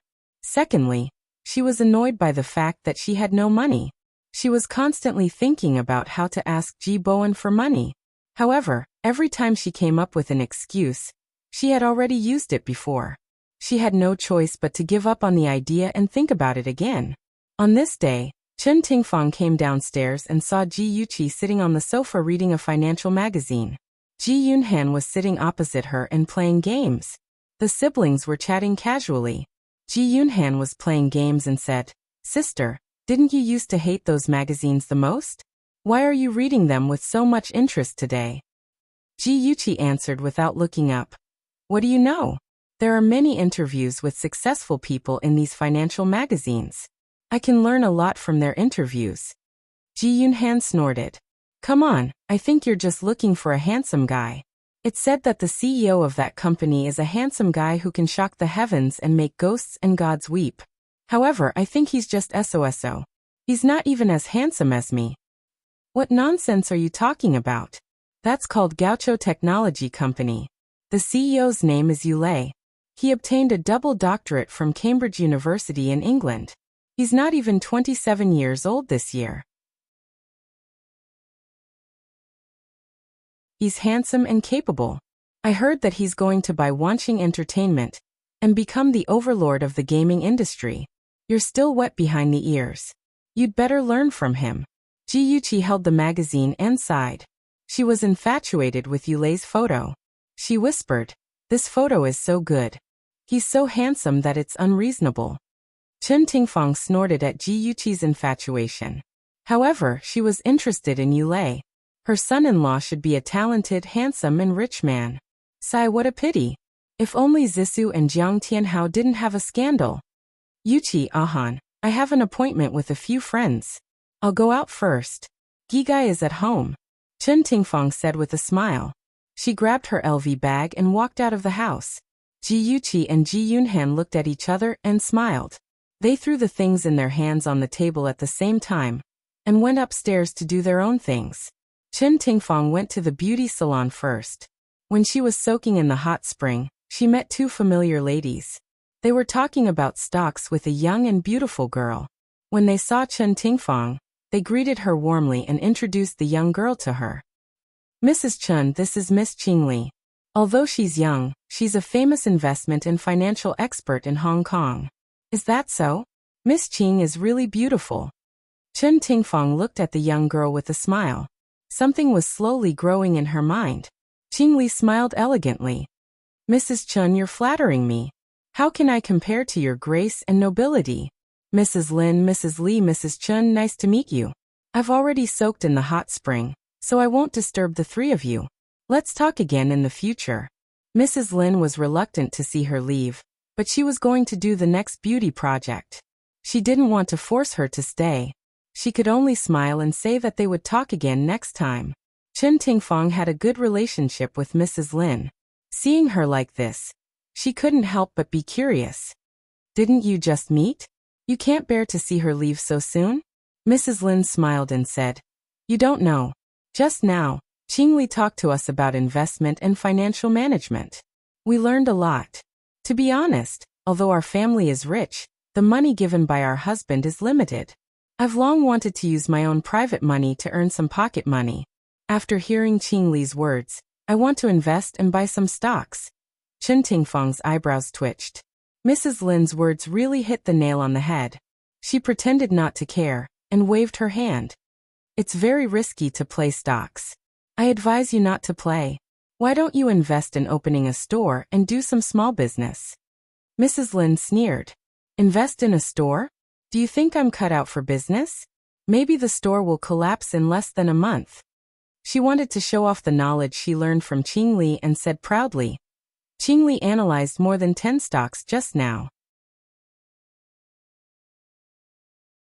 She said that the stock with the most potential is Gaoqiao Technologies stock. Have you heard of Yu Lei? He's the CEO of Gaoqiao Technology. He's young and has a lot of background. The Yu family is one of the richest families in Hancheng. Gaoqiao Technology is also the Yu family's business. Hancheng was a neighboring city of Ying City. Chen Tingfang wasn't familiar with the Yu family. However, she thought that her cousin Lu Jianfeng was working in Hancheng. He must know the few big families in Hancheng like the back of his hand. She made up her mind, but her expression didn't show it. She still looked uninterested. Forget it.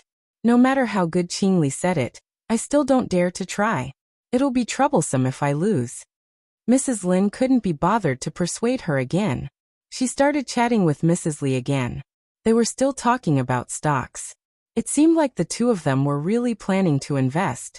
Chen Tingfang wasn't in the mood to do any more beauty treatments. She finished quickly and walked out of the beauty salon. She asked the driver to take her to the coffee shop she frequented. She chose a seat by the window and stirred the coffee in her cup with one hand, and made a call with the other. Cousin, is it convenient for you to answer the call now? The man on the other end of the phone was inspecting the construction site with a group of subordinates. When he received the call, he nodded to his secretary and walked to a place where there was no one. The secretary hurriedly greeted everyone with a smile. President Lu has something to do. Let's continue. Engineer Wang, you said that this building. Lu Jianfeng stopped at a flat area and smiled. With a gentle voice he said, All right, Xiaomin. You can tell me what you want. Chen Tingfang heard his deep and pleasant voice and couldn't help but smile. Cousin, do you know much about the Yu family in Hancheng? The Yu family can be said to be the second largest family in Hancheng. The head of the family, Yu Lindong, single-handedly established the Yu family business empire. They are involved in manufacturing, retail, tourism, and many other business sectors. You can think of them as the Shen family of Hancheng. Of course, the Yu family is still slightly inferior to the Shen family. After all, the Shen family is the largest family in Ying City. Even if they were in two different cities, the Shen family and the Yu family could still be compared. Chen Tingfang could feel the power of the Yu family from his simple explanation. Chen Tingfang's eyes flashed and she continued to ask, Cousin, is there a young master called Yu Lei in the Yu family? At Songshu 566.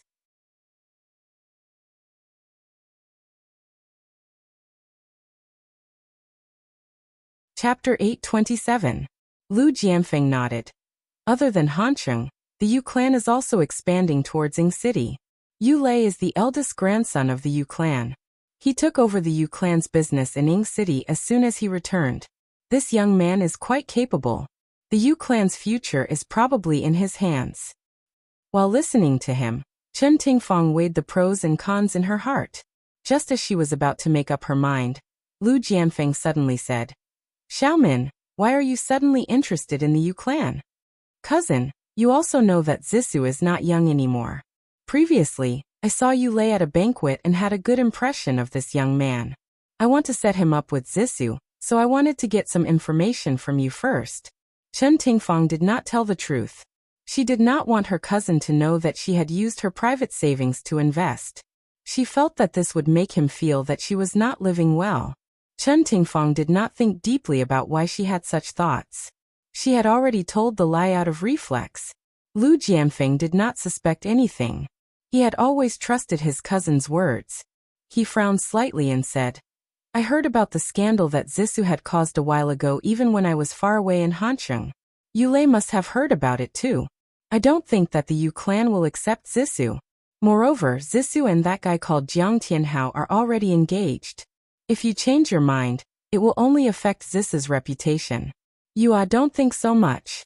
Just let the two of them be together. Alright, I know. I just want to find a better man for Zissou. Chen Tingfang's aggrieved voice sounded. Lu Jianfeng's handsome face could not help but reveal a smile. He said gently, I haven't done anything yet, but you're the one who's aggrieved. Why are you getting more and more childish? I really don't know what to do with you. Who asked you to be my cousin? Chen Tingfang smiled charmingly and acted coquettishly without restraint. At this moment, she was like a teenage girl with an indescribable beauty. After ending the call, Chen Tingfang finished the coffee in her cup in a good mood.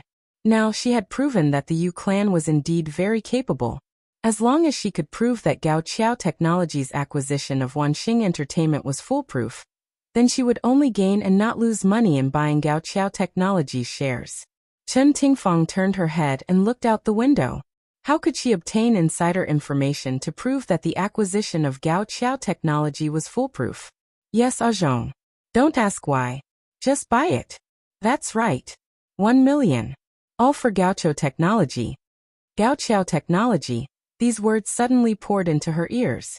Chen Tingfang suddenly turned her head to look at the source of the voice. 2 tables away from her, a man wearing gold-rimmed glasses was holding a mobile phone in one hand and moving the keyboard with the other.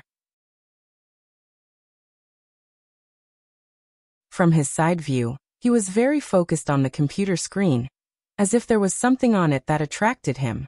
Chen Tingfang retracted her gaze, but her mind was still there, eavesdropping on the man's phone call with all her attention. The man suppressed his anger and growled, Just do as I say. Why are you talking so much nonsense? Alright, it's not convenient for me to talk now. Hurry up and buy the shares. If you delay my business, I'll fire you immediately. Pa. The man seemed to be angry. He slammed the laptop shut, then put away the laptop and mobile phone. He glanced at his watch and hurriedly disappeared from the door of the coffee shop. Chen Tingfang quickly stood up and walked out of the door. She didn't know why, but she had an impulse to find out the man's identity. She got into the car and ordered the driver to follow the man's BMW. When she followed the man to a building with the sign Wanxing Entertainment, she saw Miss at the front desk being polite and respectful to the man. She suddenly understood. However, she still couldn't believe it. After the man walked into the elevator and went upstairs, Chen Tingfang quickly walked to the front desk and asked with a smile, Miss, was the person you were talking to just now an employee of Wanxing Entertainment? Miss at the front desk smiled politely. Yes, he is our company's finance minister. May I ask why you are looking for our minister? Nothing, thank you. Chen Tingfang tried to suppress her wildly beating heart and turned to leave calmly. After Chen Tingfang's black car drove away from the building, a man wearing gold-rimmed glasses and carrying a briefcase walked to the front desk with steady steps. He placed the envelope with cash in front of Miss at the front desk and smiled. Thank you for your cooperation. You're welcome. Miss at the front desk smiled sweetly. She could get $10,000 just by telling a lie. Where else could she find such a good deal? She didn't expect that because of her lie, another person would lose a lot of money.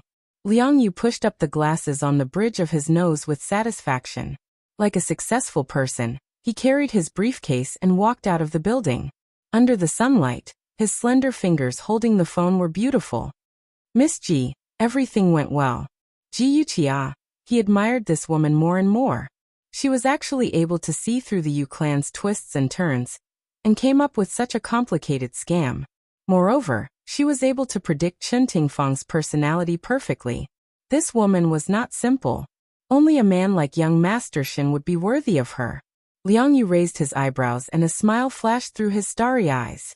He was indescribably elegant. Sister, what the hell are you doing? Ji Yuqi suddenly became interested in finance these days. She held the computer and read the news every day, which made Ji Yunhan confused. Ji Yuqi raised her head and smiled mysteriously. Ahan, let's register a company abroad. Ah, sister, are you having a fever? Ji Yunhan threw himself in front of Ji Yuqi and put his hand on her forehead to check her temperature. Go away, I'm being serious with you. Ji Yuqi pushed his hand away and told him the plan to deal with Chen Tingfang seriously. Finally, she said, I asked Qing Sang and Liang Yu to induce her to buy the shares of Gao Qiao Technology. With her character, she will definitely lose everything. The reason why I want to set up a company is, she told him her plan. Ji Yunhan opened his mouth wide and looked at her as if she was an alien. Finally, he came back to his senses and said, Sister, you're playing a big game. Are you sure it will go as you wish? Of course. Ji Yuqi just gave an affirmative answer, without further explanation. She couldn't tell him that she was reborn and knew a lot about Gao Qiao technology. Therefore, Ji Yuqi changed the topic. Ahan, have you solved the problem between you and Lu Cece? Ji Yunhan's face darkened at the mention of this. He ran his fingers through his hair impatiently. I don't know what to do. Until now, she still won't tell me the truth. Ji Yuqi patted him on the shoulder. Do you still like her? Ji Yunhan froze and fell silent. After a while he said indifferently, I do, but it's impossible between us. Ji Yuqi said softly, Ahan, you're a man now. No matter what decision you make, sister will support you. But don't let yourself regret it. Ji Yunhan sat alone on the sofa and spaced out for a long time. After some time he suddenly jumped up, grabbed his car keys and ran out the door. The lake was covered in green grass. Weeping willows brushed across the surface of the lake, creating ripples. A young man and a young woman looked at each other as they silently strolled along the lakeside path. When they reached the end of the lakeside, Ji Yunhan sat down on the ground and gazed into the distance at the sparkling lake. Lu Cece hesitated for a moment before sitting down next to him. Cece. Ji Yunhan was still looking at the lake and said calmly, Do you still remember the first day of school? Lu Cece sensed that the atmosphere was a little strange. Although she didn't understand why he brought up the past, she still smiled and answered cooperatively, I remember. The first day of school, you went to the school to register yourself. You couldn't find the academic affairs office, so I led you there. Yeah. Actually, I fell in love with you back then. Ji Yunhan's lips curved slightly. He looked into the distance with nostalgia, as if he wanted to see the past. Lu Cece was slightly stunned. She seemed to have thought of something. Her lips moved, but she didn't say anything in the end. Her dark eyes were filled with sorrow. Ji Yunhan's expression became lonely, and his tone was so lonely. It was a mistake from the beginning. Since it's a mistake, let's let it go back to its original place. Cece, let's break up. Even though she had imagined the scene of him breaking up many times and tried hard to tell herself not to be sad and cry, when she really faced it, tears couldn't help but flow out of her eyes. Lu Cece turned her head in a panic. She didn't want him to see her tear-stained face. She tried to keep her voice cold and calm. Okay. You already know, right? Ji Yunhan clenched his fists and slowly closed his eyes. He forced himself not to look at her sad face.